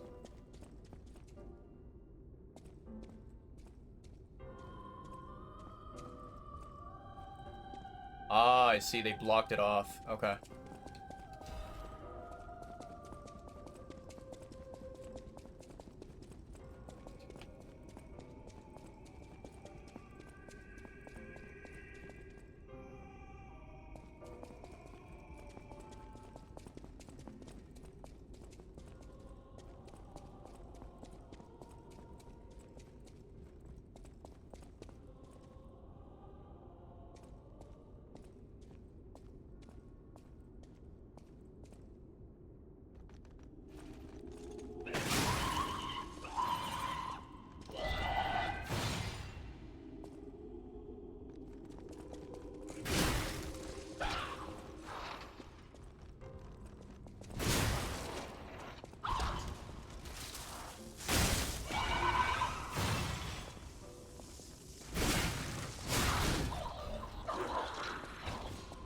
Okay.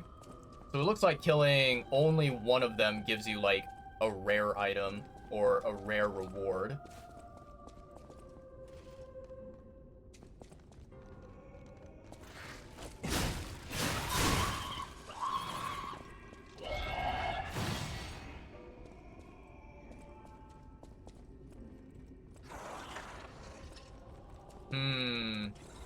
She's got two puppet dolls with her, which I do not like that.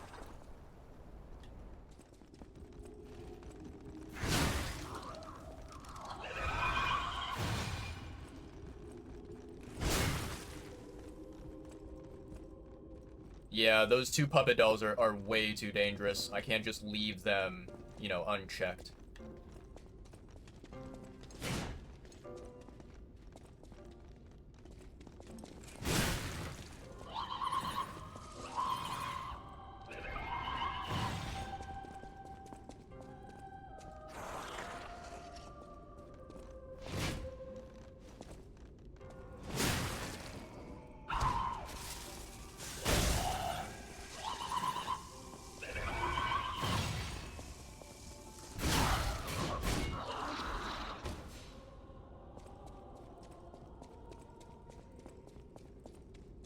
Now, the thing is, I don't know... Ooh, it looks like, maybe there's more spiders?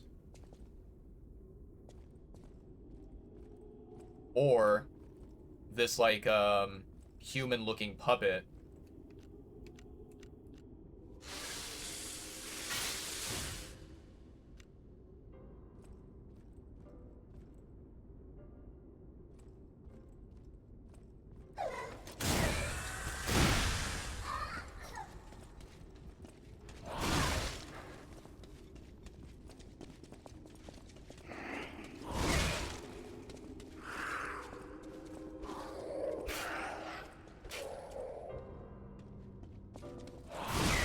There we go.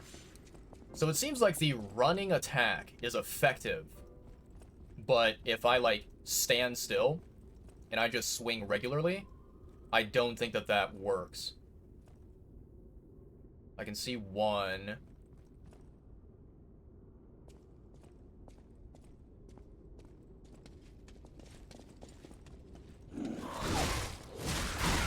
There we go.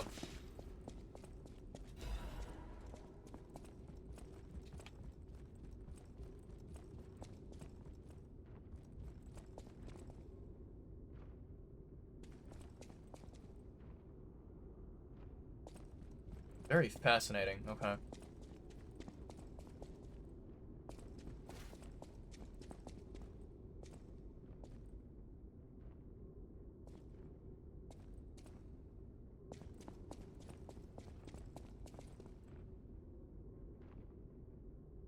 You can hear something, chat. Something very, very creepy.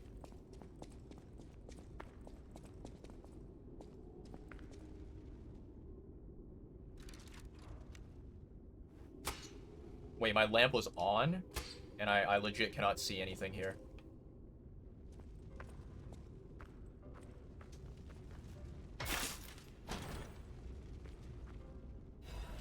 Technique amulet. Okay, okay. Seems like we found ourselves a treasure.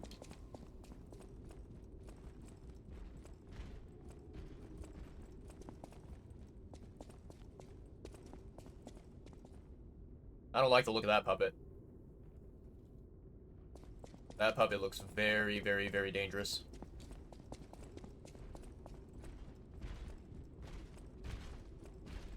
You can hear it's walking all the way up here. Damn. So, my question is, how the heck do we activate that, that elevator? Seems like there is an elevator that maybe goes up, and we need to activate it. Possibly. Wait, did I miss something? Oh, I think I missed something, chat. Let's take a look. So if we go up this side, we go up the staircase. Okay. Go this way.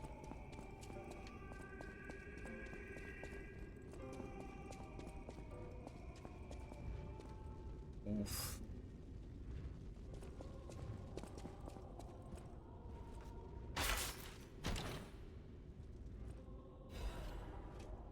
Okay. I don't like that chandelier.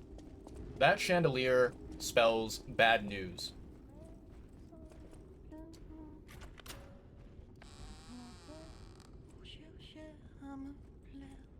And who might you be?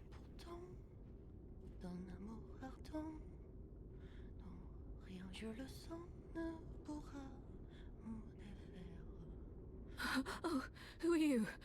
You're not a puppet. Are you here to listen to my music? I can't sing anymore.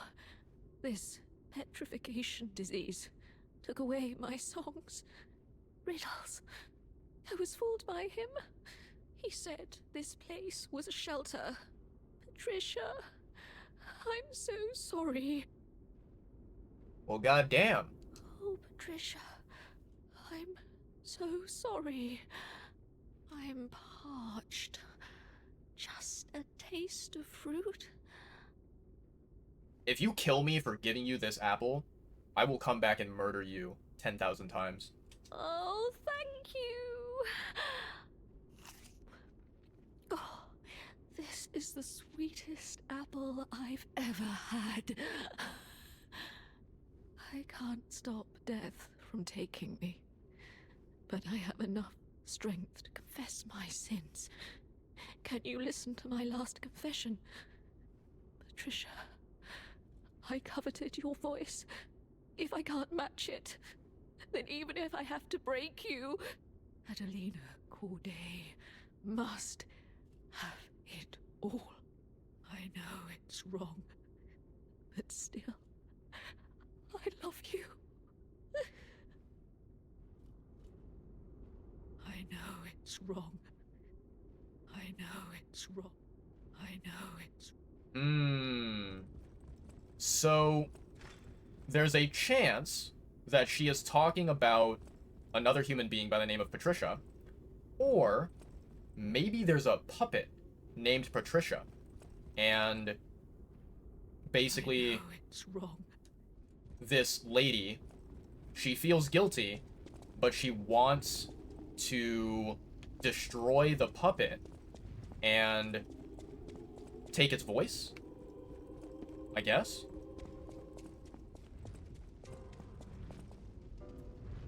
Okay, so now the question is, how in the ever-living hell am I supposed to get down?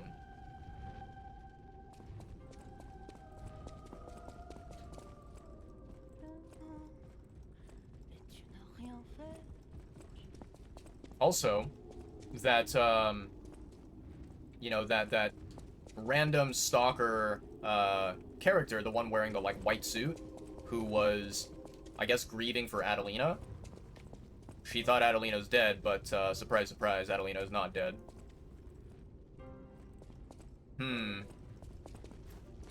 Yeah, I can't jump over the railing. How the heck am I supposed to get there?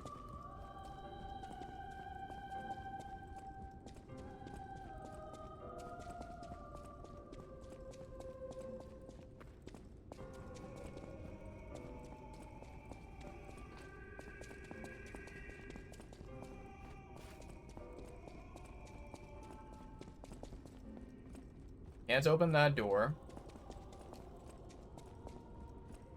There's a railing here. There's a railing here. Okay.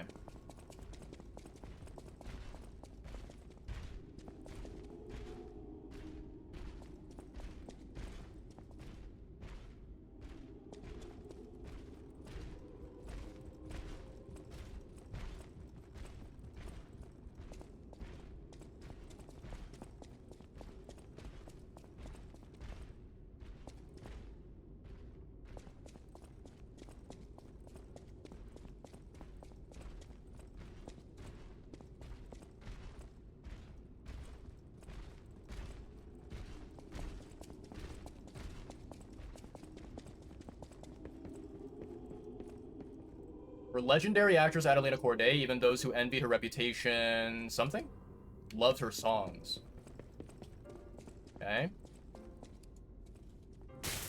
Another locked door.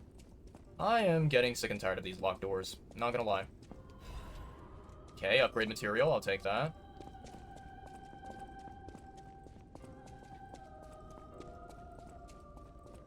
Please tell me this unlocks. Thank the Lord.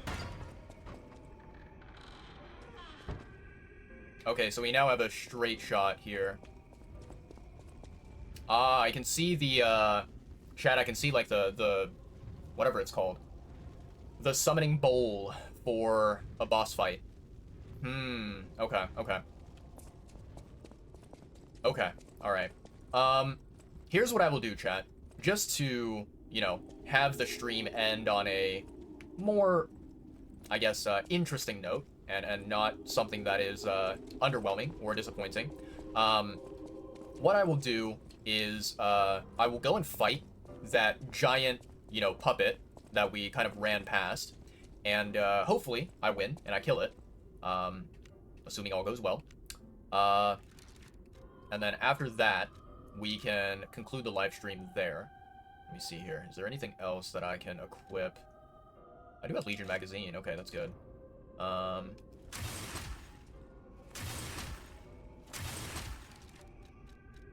me get rid of that. Gotta make sure my weapon is good to go. Alright.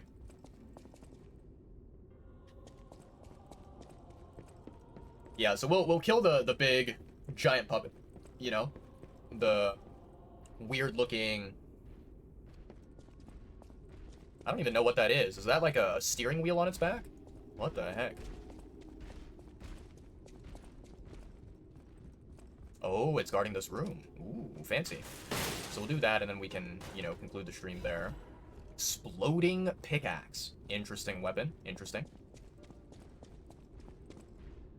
Alright.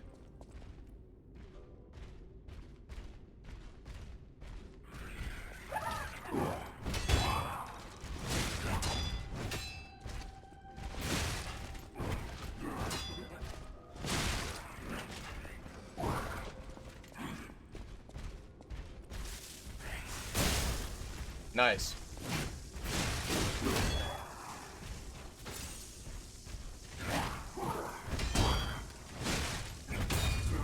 Ooh, yikes. Ran out of stamina.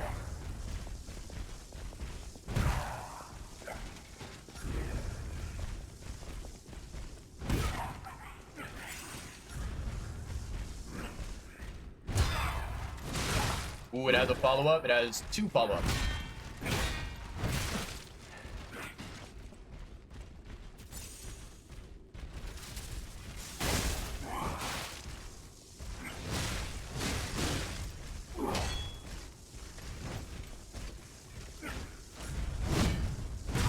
Oh, not good.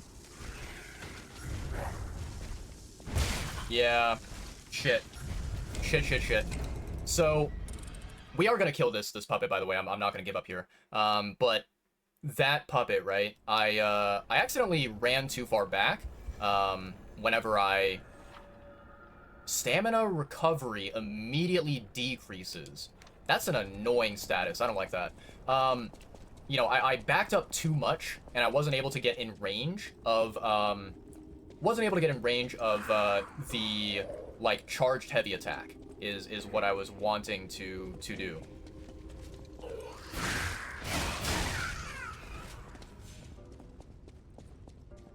Okay, so, go down here.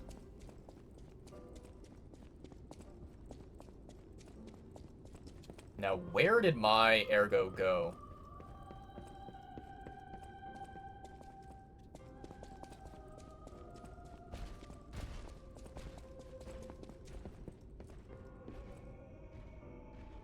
You know, make sure I pick up my ergo before I engage in a fight with this bozo.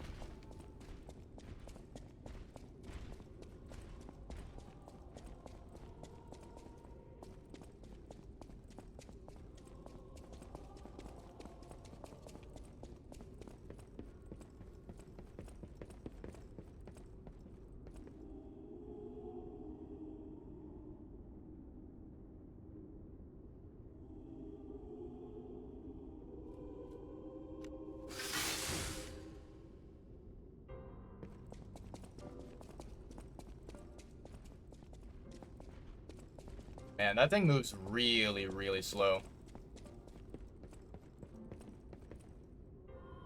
I honestly don't even know if it's, like, actively walking back towards where I am.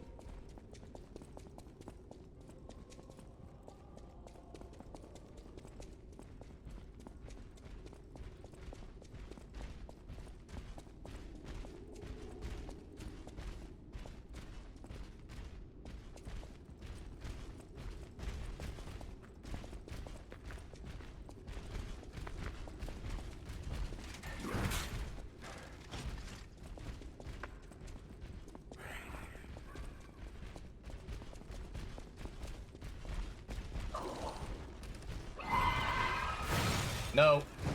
No. I'm stuck.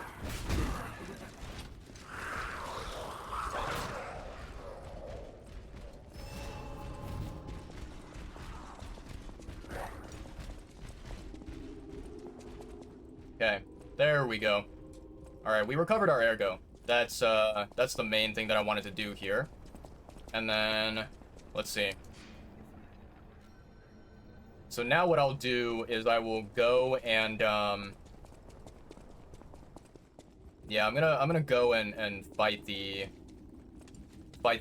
big one.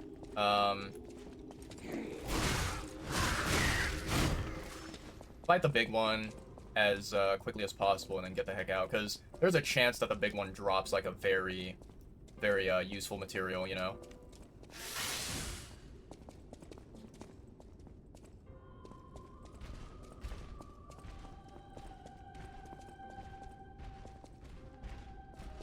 What's up?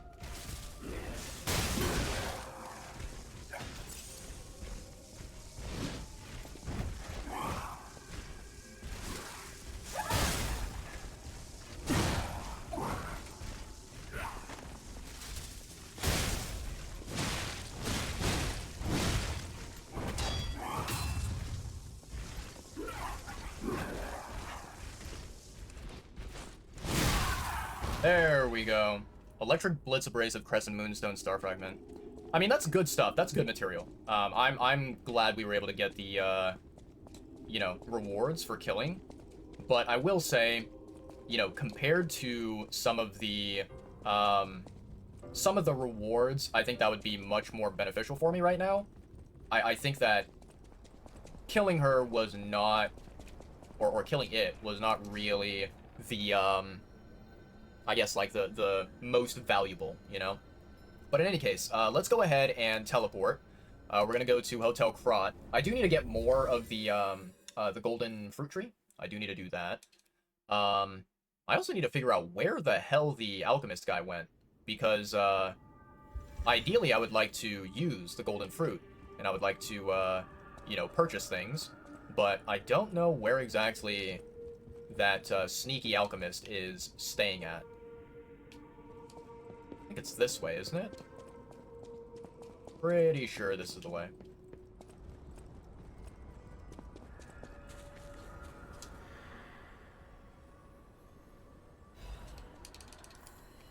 Okay.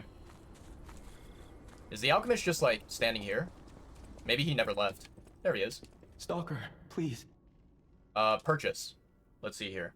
Don't really need star fragments. I think I'm good on those. These wish stones are really good. I like them. But I don't really know. Three golden fruit, huh? So I can buy 10. Yeah. I can buy 10 of these, it seems. Okay.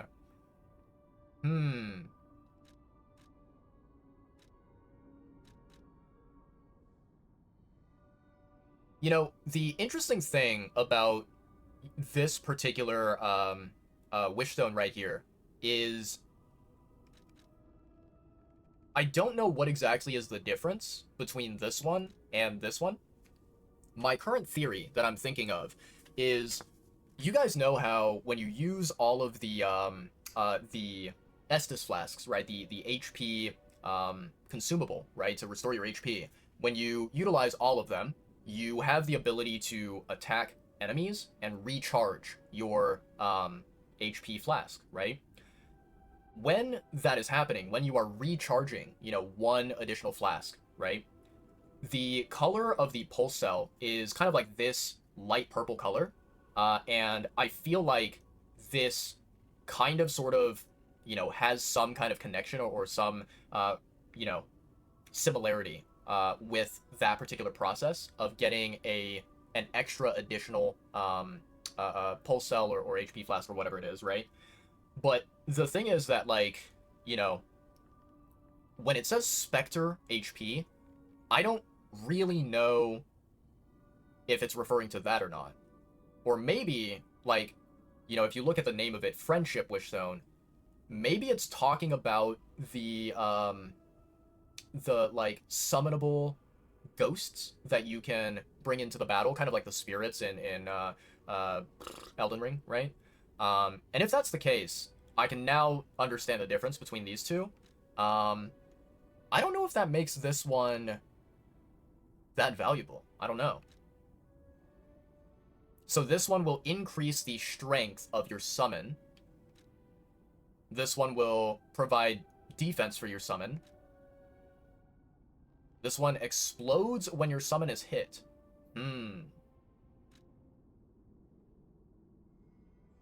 This one is pretty good. To be honest, though, I kind of feel like you know, whenever I very first saw this Wishstone, the Indomitable one, I originally thought that it was talking about me. I thought it was talking about, like, my character, where I could basically, you know, revive myself from death one time, and I could try to continue the fight. So this is, like, less valuable than what I originally thought it could do, but I still think it is actually pretty useful if you're up against, like, a really, really difficult boss, and having, you know, having a Spectre, having a summon is extremely valuable, you know?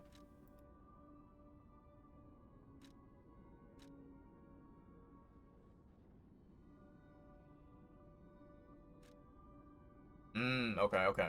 So yeah, it looks like a lot of these wish stones are, what's it called? They are specific for specters.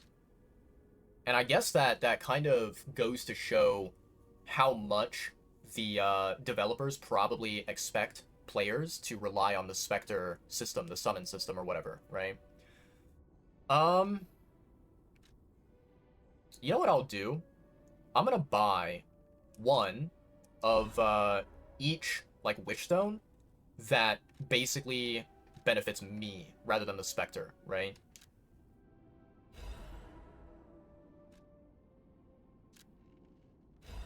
There we go. So all the rest of these are apparently for the summoning, right? The summon spirit or spirit ash or specter, whatever they want to call it, right? Okay, interesting. Yeah, so it seems like with Giangio, right, this alchemist, he, like, his shop is entirely focused on kind of like summoning help for the boss fights, which I think is a very, very valuable thing, without a doubt. Let me see here. Talk. Um, I heard the alchemists made a device capable. I ignored it, assuming it was just a legend. Interact with the Saintess statue at the Grand Exhibition. You might be able to use the other powers of the gold coin fruit. Saintess statue. Grand exhibition. Is that what he said? Saintess statue grand exhibition. Is that maybe an area that I've not been to yet in this game, chat? I feel like it could be. Very interesting. Okay, let me see here, chat. So, one thing that I want to do for sure is, let me see here. Do I have any upgrades over here? I do use. I have 4 quartz. Okay, perfect. So I can upgrade something here. Recovery effect of pulse cells. Increase the maximum number of cube uses. Belt slots. Shorten fruit bearing time.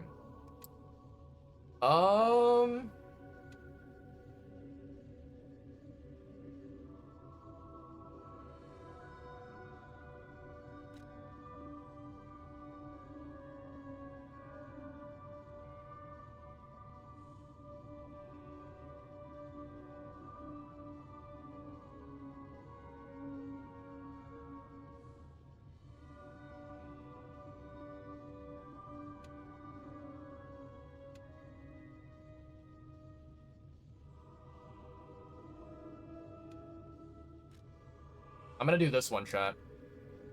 Let's see here. Enhances the stagger attack of charged attacks. Okay.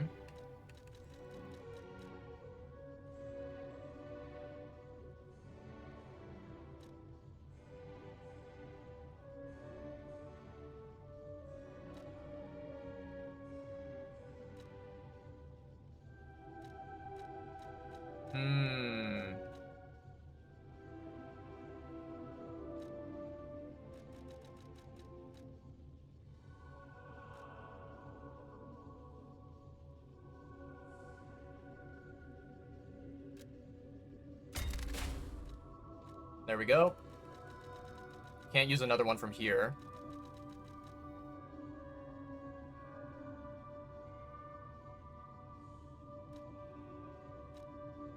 Charges Fable upon reviving.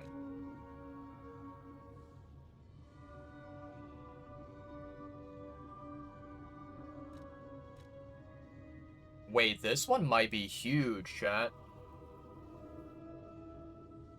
This one might be huge.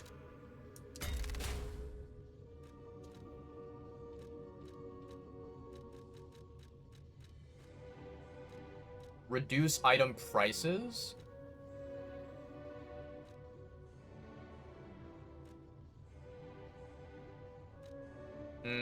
Let's do an attack one, I think. Let's see here. Enhances stagger attack of charge. Enhances the attack of fatal attacks. Fable arts.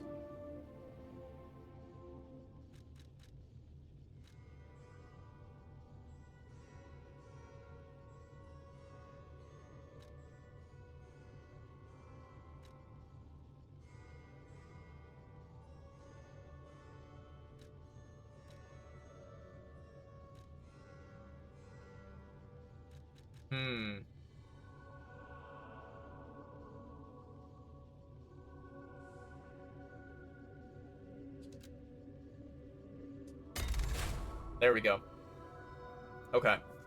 Alright, and so now we need 2 more quartz in order to unlock something else in Phase 3. I think I'll probably go for this one, the Pulse Cell Recovery, as the second one for Phase 3. Because, like, I think these two are okay, but this one is... I think this one is, like, primarily focused on the summon system, and then this one right here, like... It's a nice improvement. It's a nice upgrade. It'll be good quality of life for my character. But I think that this one focuses much more on survivability, whereas this one is more utility, right? And I think that survivability is very, very valuable, you know? Okay. Very nice. Very, very nice. Okay, we have 7 pulse cells, which is fantastic. And then let's go. We want to go to the... Where are they? Go to the old... I know my way around a Weaponsmith. Let's go ahead and upgrade this one. Yes, upgrade it. +3. Full Moonstone of the Covenant. Oh boy. That's probably super duper rare and hard to find, so I don't think we'll be getting it +4 at any point.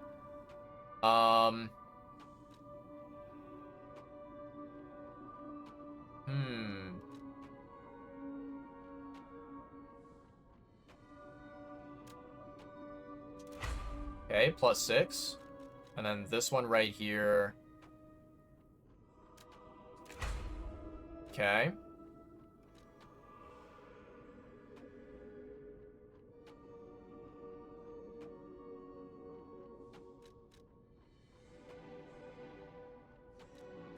Let's see, so sword, great sword, large blunt. That sounds like the name of, you know, some very appealing marijuana. Great sword. I'm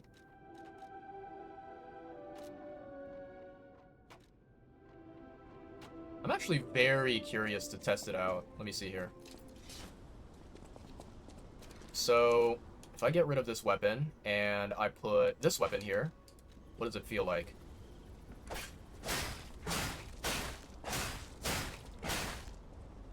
That's not bad.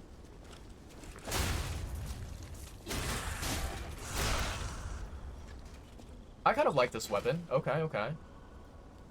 Alright. What's the next weapon here? Bone Cutting Saw Blade. Oh, this thing looks massive.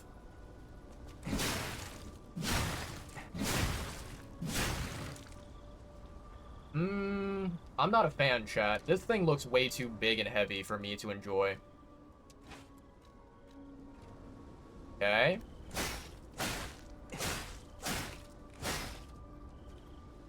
I don't mind this one.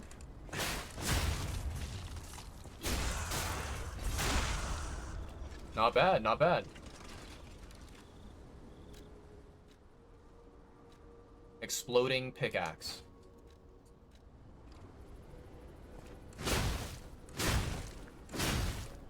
Ooh.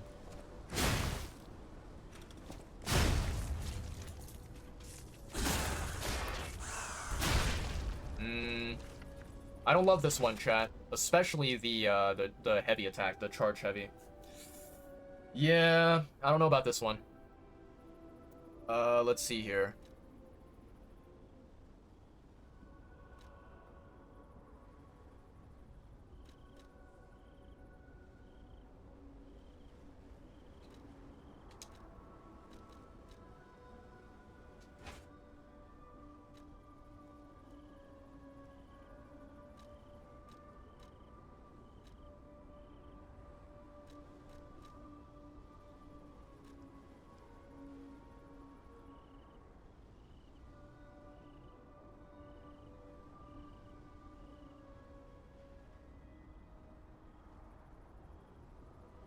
Hmm. Okay.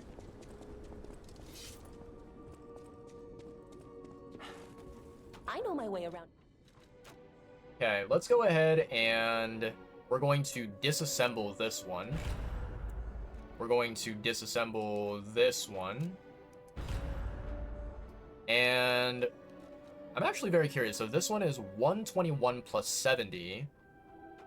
Ooh, yeah, this one looks like it has more attack. Okay.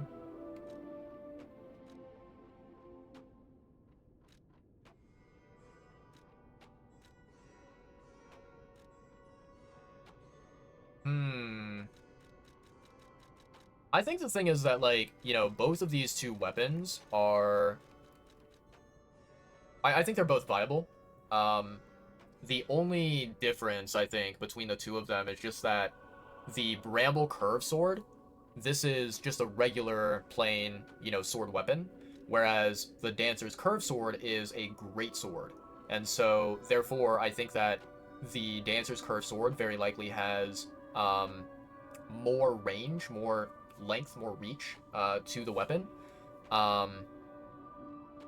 Yeah, I'm very interested, very curious to know if either of these two are worth leveling. Let me see here. So this is switch display.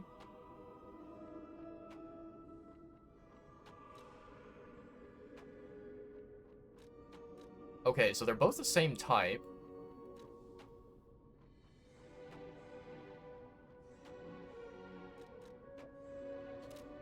Hold on, let me see here.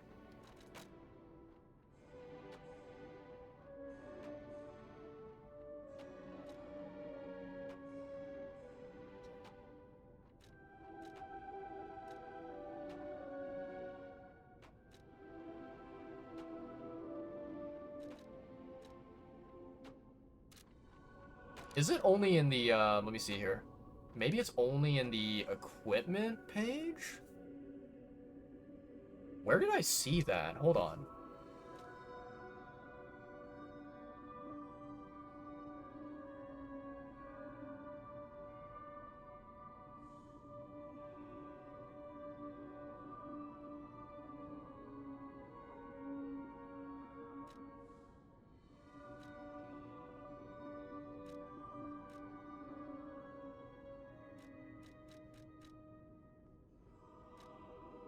So, does that mean that all of them are kind of, sort of the same type?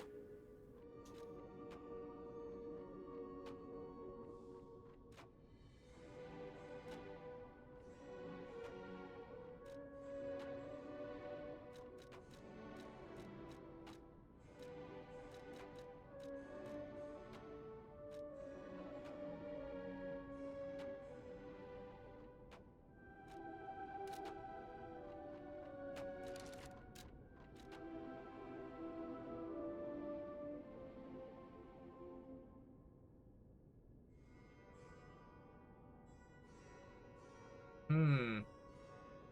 Yeah, so the thing that I'm very curious about, right, chat? The thing that I'm looking at between these different weapons here is that, if you take a look underneath, there's a category or a section of the details where it says attack type, right? And so it'll say, like, on this one right here, it says slash, and it also says stab, right? This one, the booster glaive, right?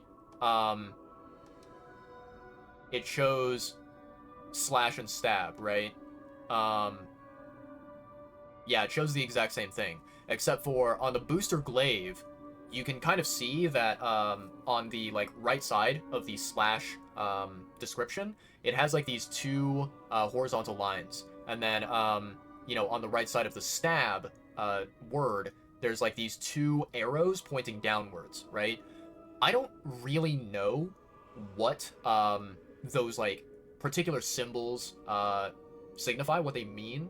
And the thing that I'm like kind of thinking about right now, which is the reason why I'm looking at the attack type, is that you know, Lies of P, similar to Souls games and Souls-like games, they have this sort of mechanic in the game where certain bosses are weak to certain damage types, where it's like you can have weapons that deal slash damage, you can have weapons that deal strike damage, you can probably have weapons that do some other, you know, random damage type, right? And so picking the right weapon that does the, you know, correct type of damage against the boss is a very, very, you know, wise strategy, right? Going into a boss fight. However, like, from what I can see, based on my weapons that I currently have, to me, it looks like all of these weapons do slash and stab, and I don't see anything about strike damage, I don't see anything about any other attack type. So, I'm not really sure whether I am missing something, which very, very likely is correct, is accurate, or maybe, you know, I am understanding it correctly, and all these weapons, they deal the same type of damage, and I do not have a different weapon that deals a, you know, a certain damage type that is not seen here, such as strike damage, or, you know, maybe like bonk damage, right, where you just like smack them in the head with a big, large club or something. Yeah, I'm not sure. I'm not sure at all. One thing that I will do, though, let me see here. I know my way around a weapon. Let's see, alter handle. Okay, so altering any of these does not improve the glaive. Let's see, this one increases physical attack by 2. Okay. And then this one, decrease, stays the same, increase.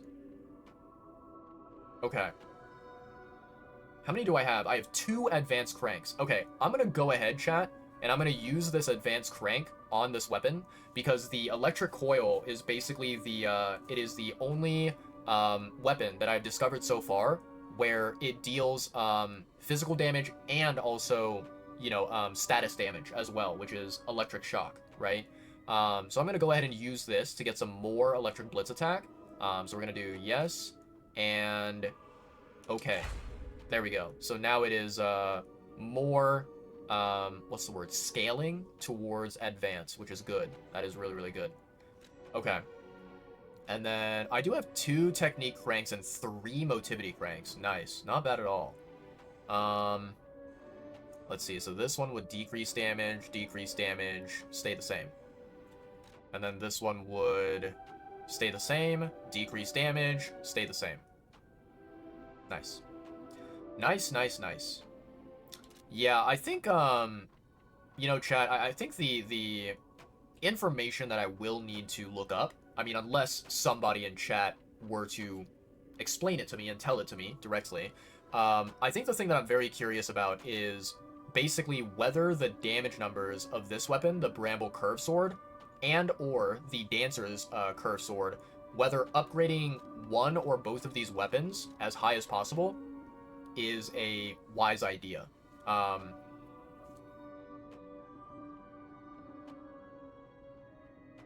Sorry, chat, I had to mute my microphone for a second so that I could get out a nasty sneeze.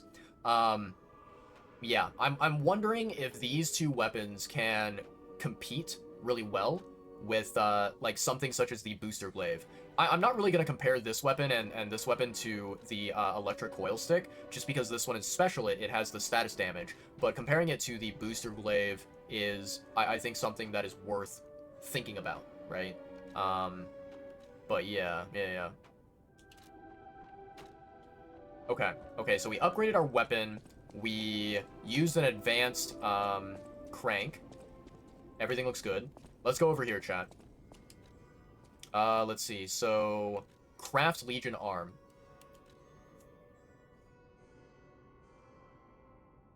Let's see. So we have the Deus Ex Machina. Install a motion sensing landmine. When the landmine is buried in the ground, it explodes upon enemy detection. I don't think that this Legion arm is good at all. I'm gonna be honest, I think that this Legion arm is one of the most useless ones. I think that maybe it can work for, like, potentially enemies, but, against bosses, I don't really think that it is that valuable. I don't know. Maybe the reverse is true. Maybe it's good for bosses, but really bad for, you know, just, open world enemies. Pandemonium fires a sticky acidic substance, corrodes enemies that step into the wide pool of acid it creates. So this one is one that I actually really like, and the reason why I like this is because, one, it deals, like, damage over time, right?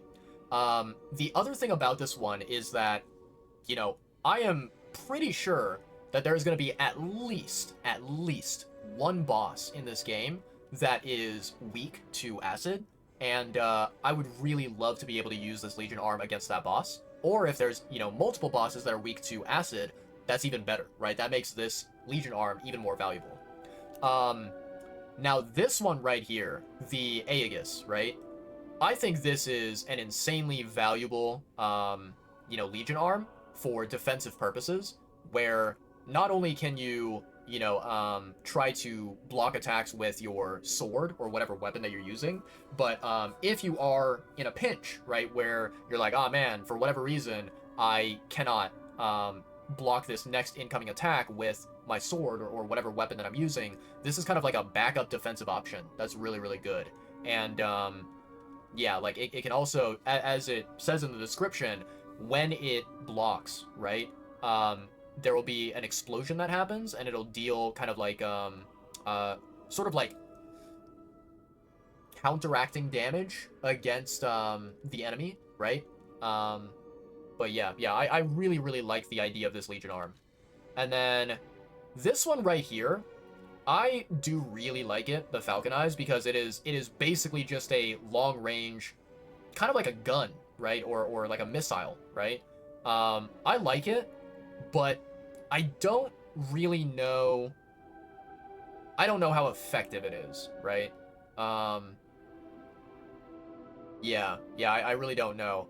To be completely honest, I think that, like, it would be incredible if I could find 2 more Legion plugs, and I could, you know, unlock the Falcon Eyes, the Aegis, and the Pandemonium all at once. That would be a dream come true. That would be absolutely beautiful. But since we only have 1 Legion plug, you know, I kind of have to make a choice, you know?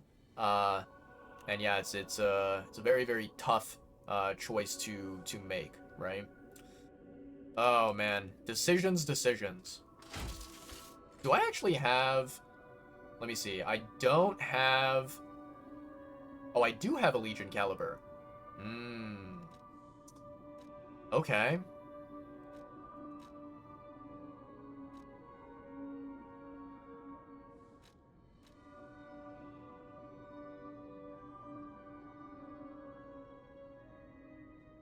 That's not really a valuable upgrade, I think. I don't know.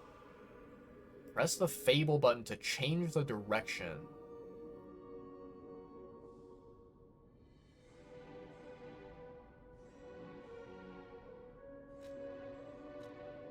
Can make weapon attacks while guarding. Oh shit, chat. That is... Yo. That could be good, chat. That could be really good. Explosion range.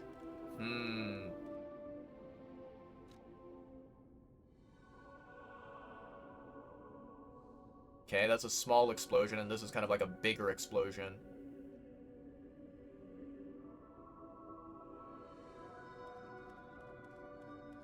Alright. Chat. Oh boy. I am crossing my fingers. I'm hoping and praying. I'm gonna knock on wood. This decision that I'm about to make I really hope I do not regret it. I really hope that this, you know, added item or this upgrade or whatever will be very beneficial for us moving forward. And I think it will, but yeah, we will have to see, right? So let me see here. Let's go to Craft Legion Arm.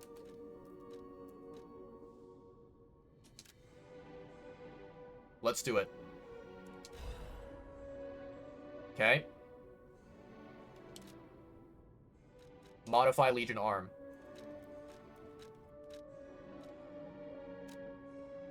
Let's do it. There we go, chat. There we go.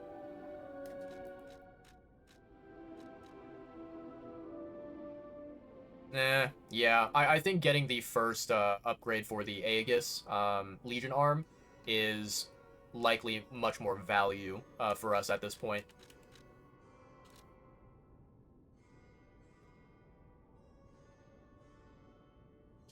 Okay. So let's go ahead and swap to this one. Oof, look at how sexy that looks, chat. God, that looks sexy.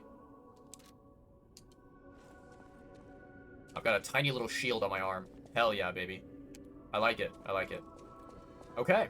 Well, I guess that's basically it, chat. We basically just have a boss fight, which we, reached during the end of today's live stream. Unfortunately, I'm not going to be able to do the boss fight tonight, right? Let me see here. Welcome to Hotel Krat. Purchase. Do I need any of these?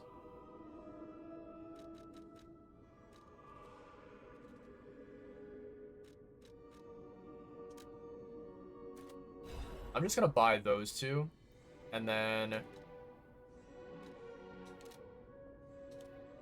Oh, I think there was the vendor, yeah, the vendor who sells, like, throwable objects. Let me see here. Okay, so it looks like I bought everything.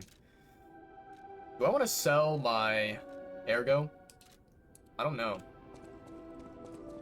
Might not be a bad idea to, let me see, let's go to...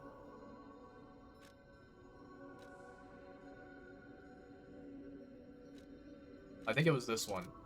And I'm pretty sure the vendor was, he was up top. So I think I might buy some throwable items. Let's see, now lying. Let's get over there. Having some throwable items for the boss fight is, I think, a smart idea.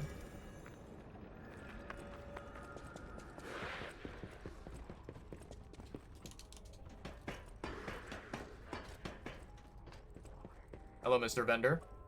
The bosses work hard too, you know. Enjoy the black market collection. Let's see.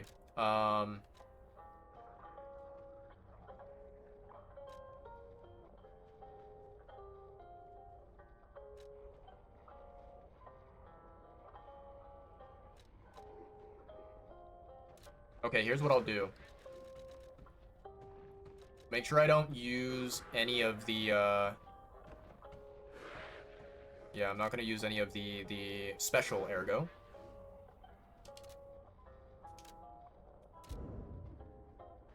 Okay.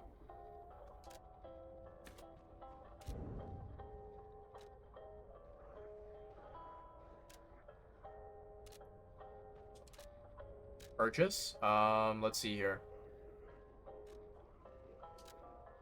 We'll buy one.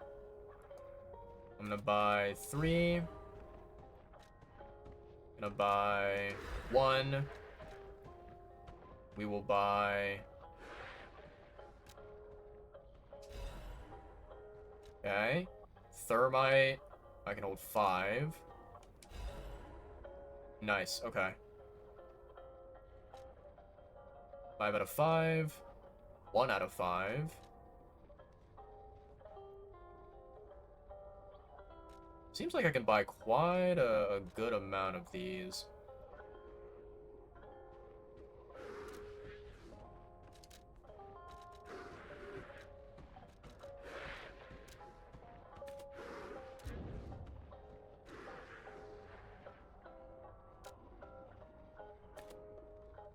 Ooh, 5,400 is quite a lot. Let me purchase first.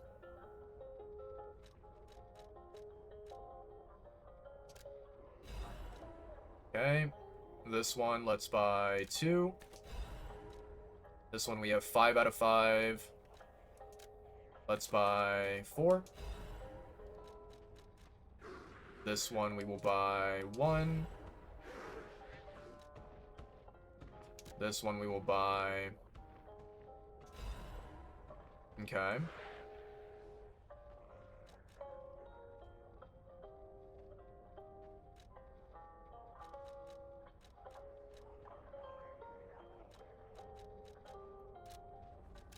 I think we're almost done, chat.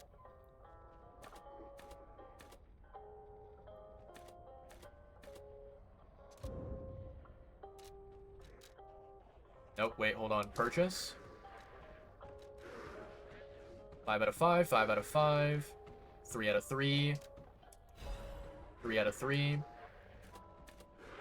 3 out of 3. And I have 430 left over. I don't really think I need this shot cartridge. I mean, it is not a bad item, but I don't think the boss that we're going to be fighting is dealing shock damage. I could be wrong.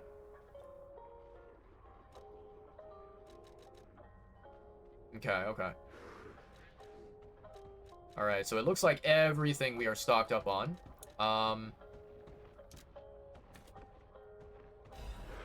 There we go. Okay, and then I have 70 right now.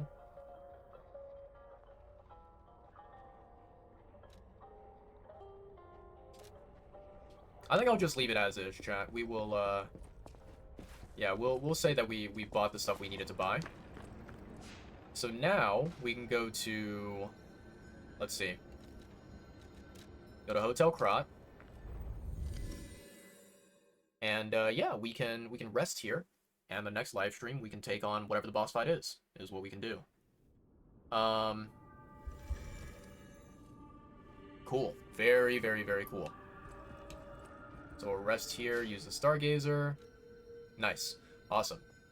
Well, chat, my lovely chat. We've been live for 5 hours, but I think that, like, I probably spent a good half hour, or maybe, like, 45 minutes chatting at the beginning.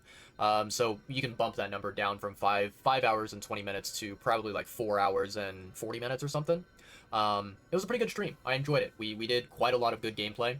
We fought kind of 2 bosses, although I think that, you know, maybe these 2 bosses are kind of minor bosses, right? There was the clown puppet, right? The Mad Clown, I think it was called. And then there was also the white suit stalker lady, who I guess was like maybe a friend or maybe a sibling of Adelina, right? And we managed to beat both of them. They were tough fights, for sure. But I will say that so far, none of the enemies, none of the bosses have compared to Archbishop Andreas. I think that fight so far has been the worst one. Yeah, I'm very, very curious to see who this next boss is going to be and how much am I going to hate this boss, because that is absolutely a possibility. Yeah. So here is... Okay, here's the sort of like plan, right, chat, going forward. On Saturday, which is technically already today since it's 3 a.m. in the morning, but, you know, tomorrow, on Saturday, I am scheduled to stream, so you should see me go live. I believe I will be playing Lies of P. I don't think that there will be anything that, you know, stops me from playing, unless, of course, like, maybe for whatever reason I end up in a very sour mood, and I'm just, like, not, you know, not feeling like suffering in Lies of P. I think I should be playing the game, and I should be doing my 7th live stream, you know, going through this game.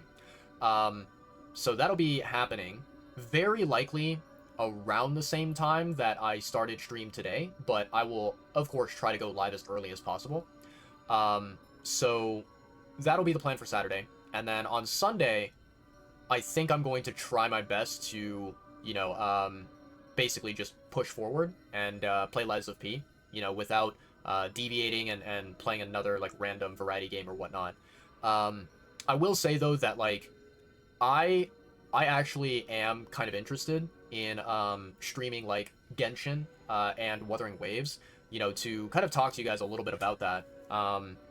So, as you guys should know by now, I follow a couple of different Twitch streamers, and I occasionally like to watch their streams, right?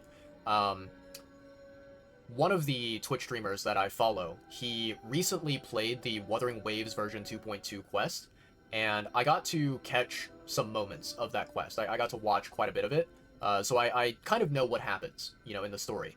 And surprisingly, right, I have not really felt this particular emotion in a long time with Wuthering Waves, but surprisingly, the version 2.2 quest looks quite interesting and quite fun. And I think it might be one that I, you know, like a very rare instance where I thoroughly enjoy playing it, because to be completely honest, you know, before this update, before version 2.2, a lot of the quests that were released for Wuthering Waves, none of them really caught my attention, none of them really interested me, and I've kind of been skipping all of the quests in Wuthering Waves. Like, I have not really been playing any of them, even offline, right? Basically, I kind of just, you know, log into the game, I do, like, my dailies, and then I, like, log out, and that's basically it. But the version 2.2 quest, it seems to be one that has, like, major story, major, like, lore developments, so I think it might be a good one for me to experience, right? And as for Genshin, I did not really hear a lot about the Genshin, you know, brand new quest. I think that whatever I have heard so far, there hasn't been anyone who has said, like, anything majorly negative about it, right? And so, you know, seeing as though I do like Genshin as a game, and I do, you know, want to constantly learn more about the lore of the game, right? Learn more about the story, about how things are developing for the Traveler, right? I do want to play the Genshin story quest as well. I believe it is an Archon quest, but maybe it's like a world quest or something. I do want to play that, right? Now, because I have been on like a streak of playing Lies of P, you know, my very first playthrough going consistently, right, with every stream, I don't really want to, you know, pause that what's the word I'm looking for? It starts with an M. Why am I blanking? I know the word. It's in my head. Oh, that's right. Momentum. Yeah. So I don't want to, like, you know, kind of stop the momentum and kind of just, like, you know, abruptly take a break from streaming Lies of P.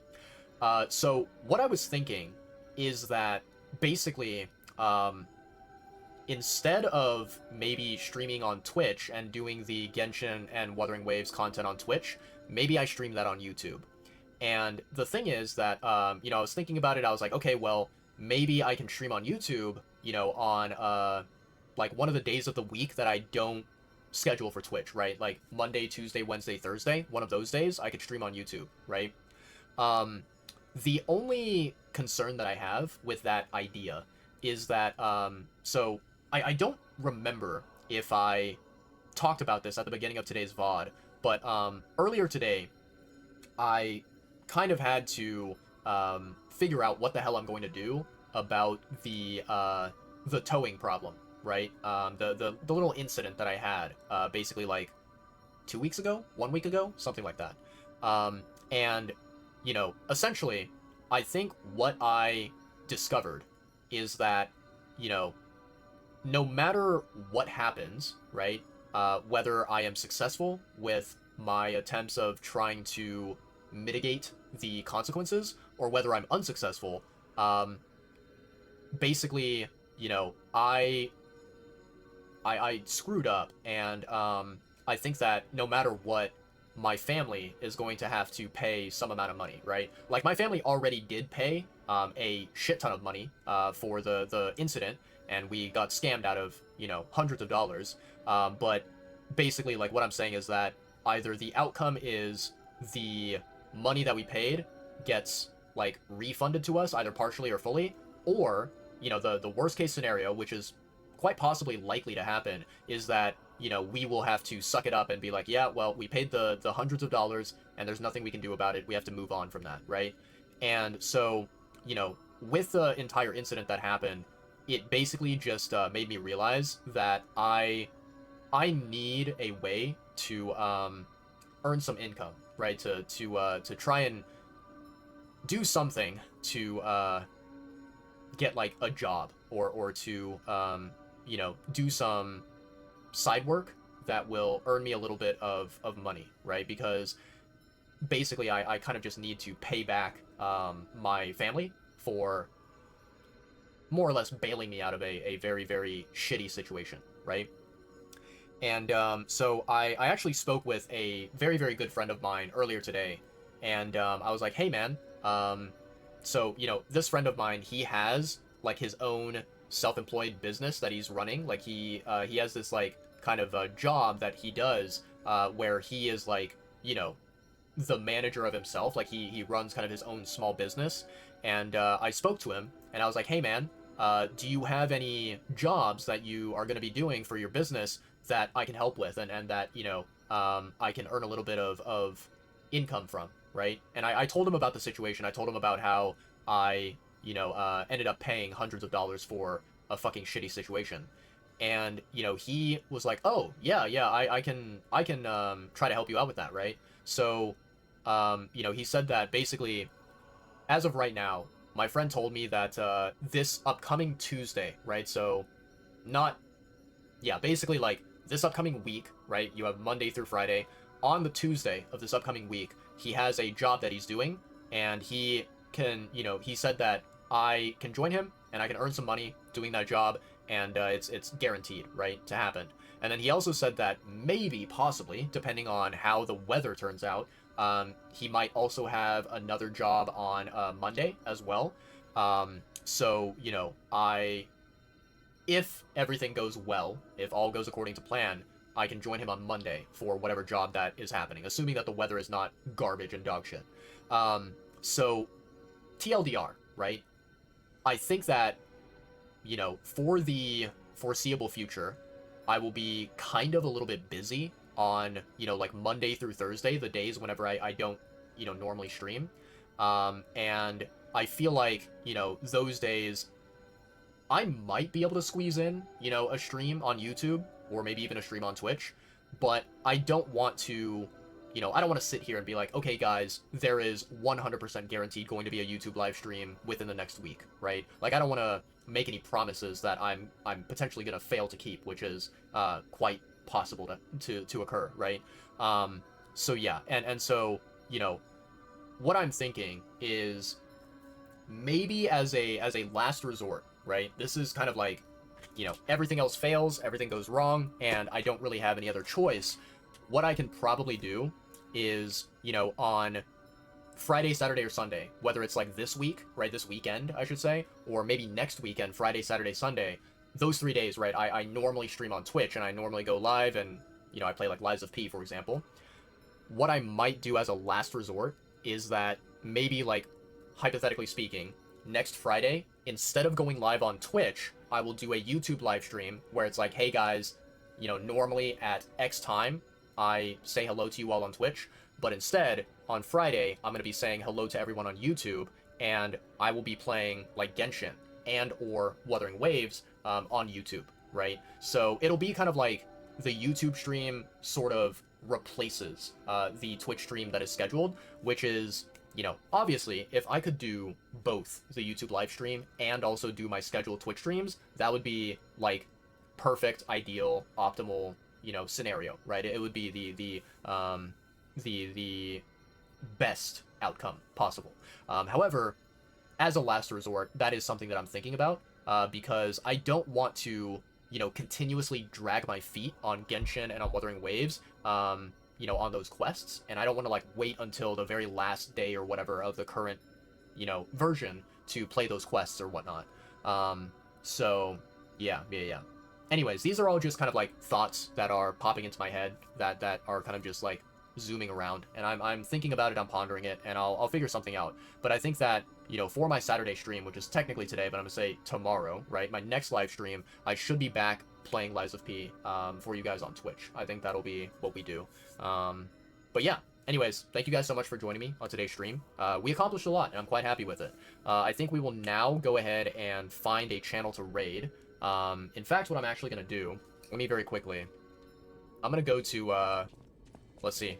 We're gonna go to the golden tree, and we're gonna collect the fruit, just because I feel like, you know, we've been yapping so long that it's almost completely filled up. Let's see here. Cool. So now, let's go back here, and, I will go ahead and, let's see, run down here, go here, we're gonna rest, and then, let me just go ahead and go to the title screen. Why don't we? That's not a bad idea. So let's go here, title screen. Okay, perfect. There we go. And now we can listen to this beautiful title screen music. Yeah, chat. Let's go ahead and see if there's a channel we can find to raid here.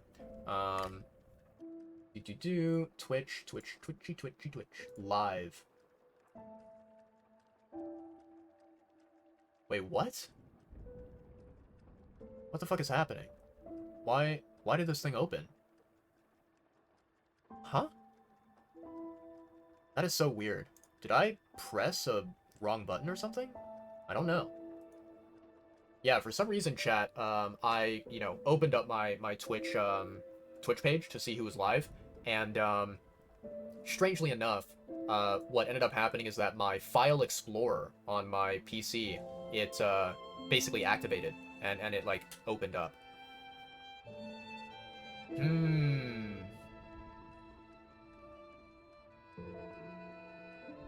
Alright, chat.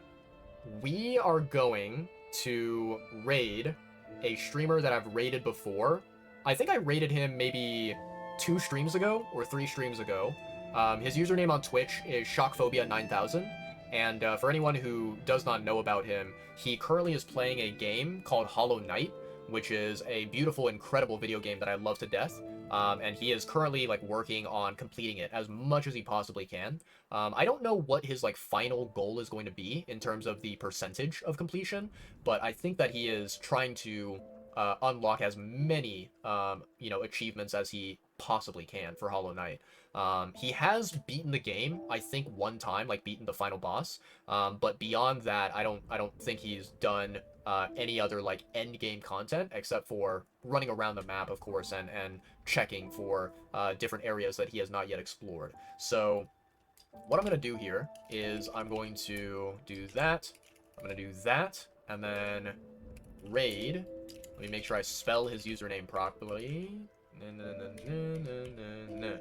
Okay, fantastic. So we've got the raid command ready. Let's see here, chat. So let me pull up my outro song here. Where is it? So let's go to... Boom. Nope, don't start playing yet. There we go. Okay, everything looks good. Awesome, sweet. And then what I'm gonna do is I'm going to do this, copy. Awesome, sweet. And then let me grab this little guy right here. Oh, there we go. Hello, hello. How do you do, my fluffy companion? Yeah, chat, today's stream was fun. We did progress quite a bit, I think. You know, we kind of reached a good stopping point, and I think that, you know, maybe I'm incorrect about this because I don't really know what is ahead of us right now, but I think that we might be getting close to completing Rosa Isabelle Street, and then maybe after we complete Rosa Isabelle Street, we will get close to basically approaching and you know, basically, what's the word I'm looking for? Approaching and like man, I can't remember the word that I want to say. It's like in the back of my head or something.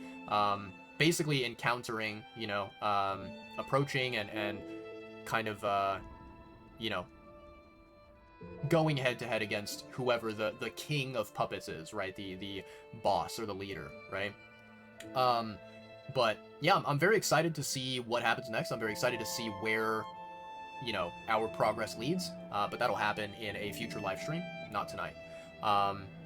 Yeah. As I kind of mentioned this earlier in today's VOD, but I am going to be slowly like taking the Lies of P playthrough streams, like these VODs that I'm doing. I'm slowly going to be taking them one by one and posting them on YouTube.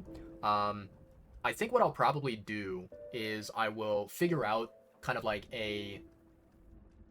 maybe like a semi-consistent schedule of like, okay, I release VOD number 1 on this day, and then X amount of days later, I release VOD number 2, and then so on and so forth. I kind of stagger the release a little bit because I don't want to release them all at once, and then like the viewers on YouTube have to wait, you know, 2 weeks or a whole month for more VODs.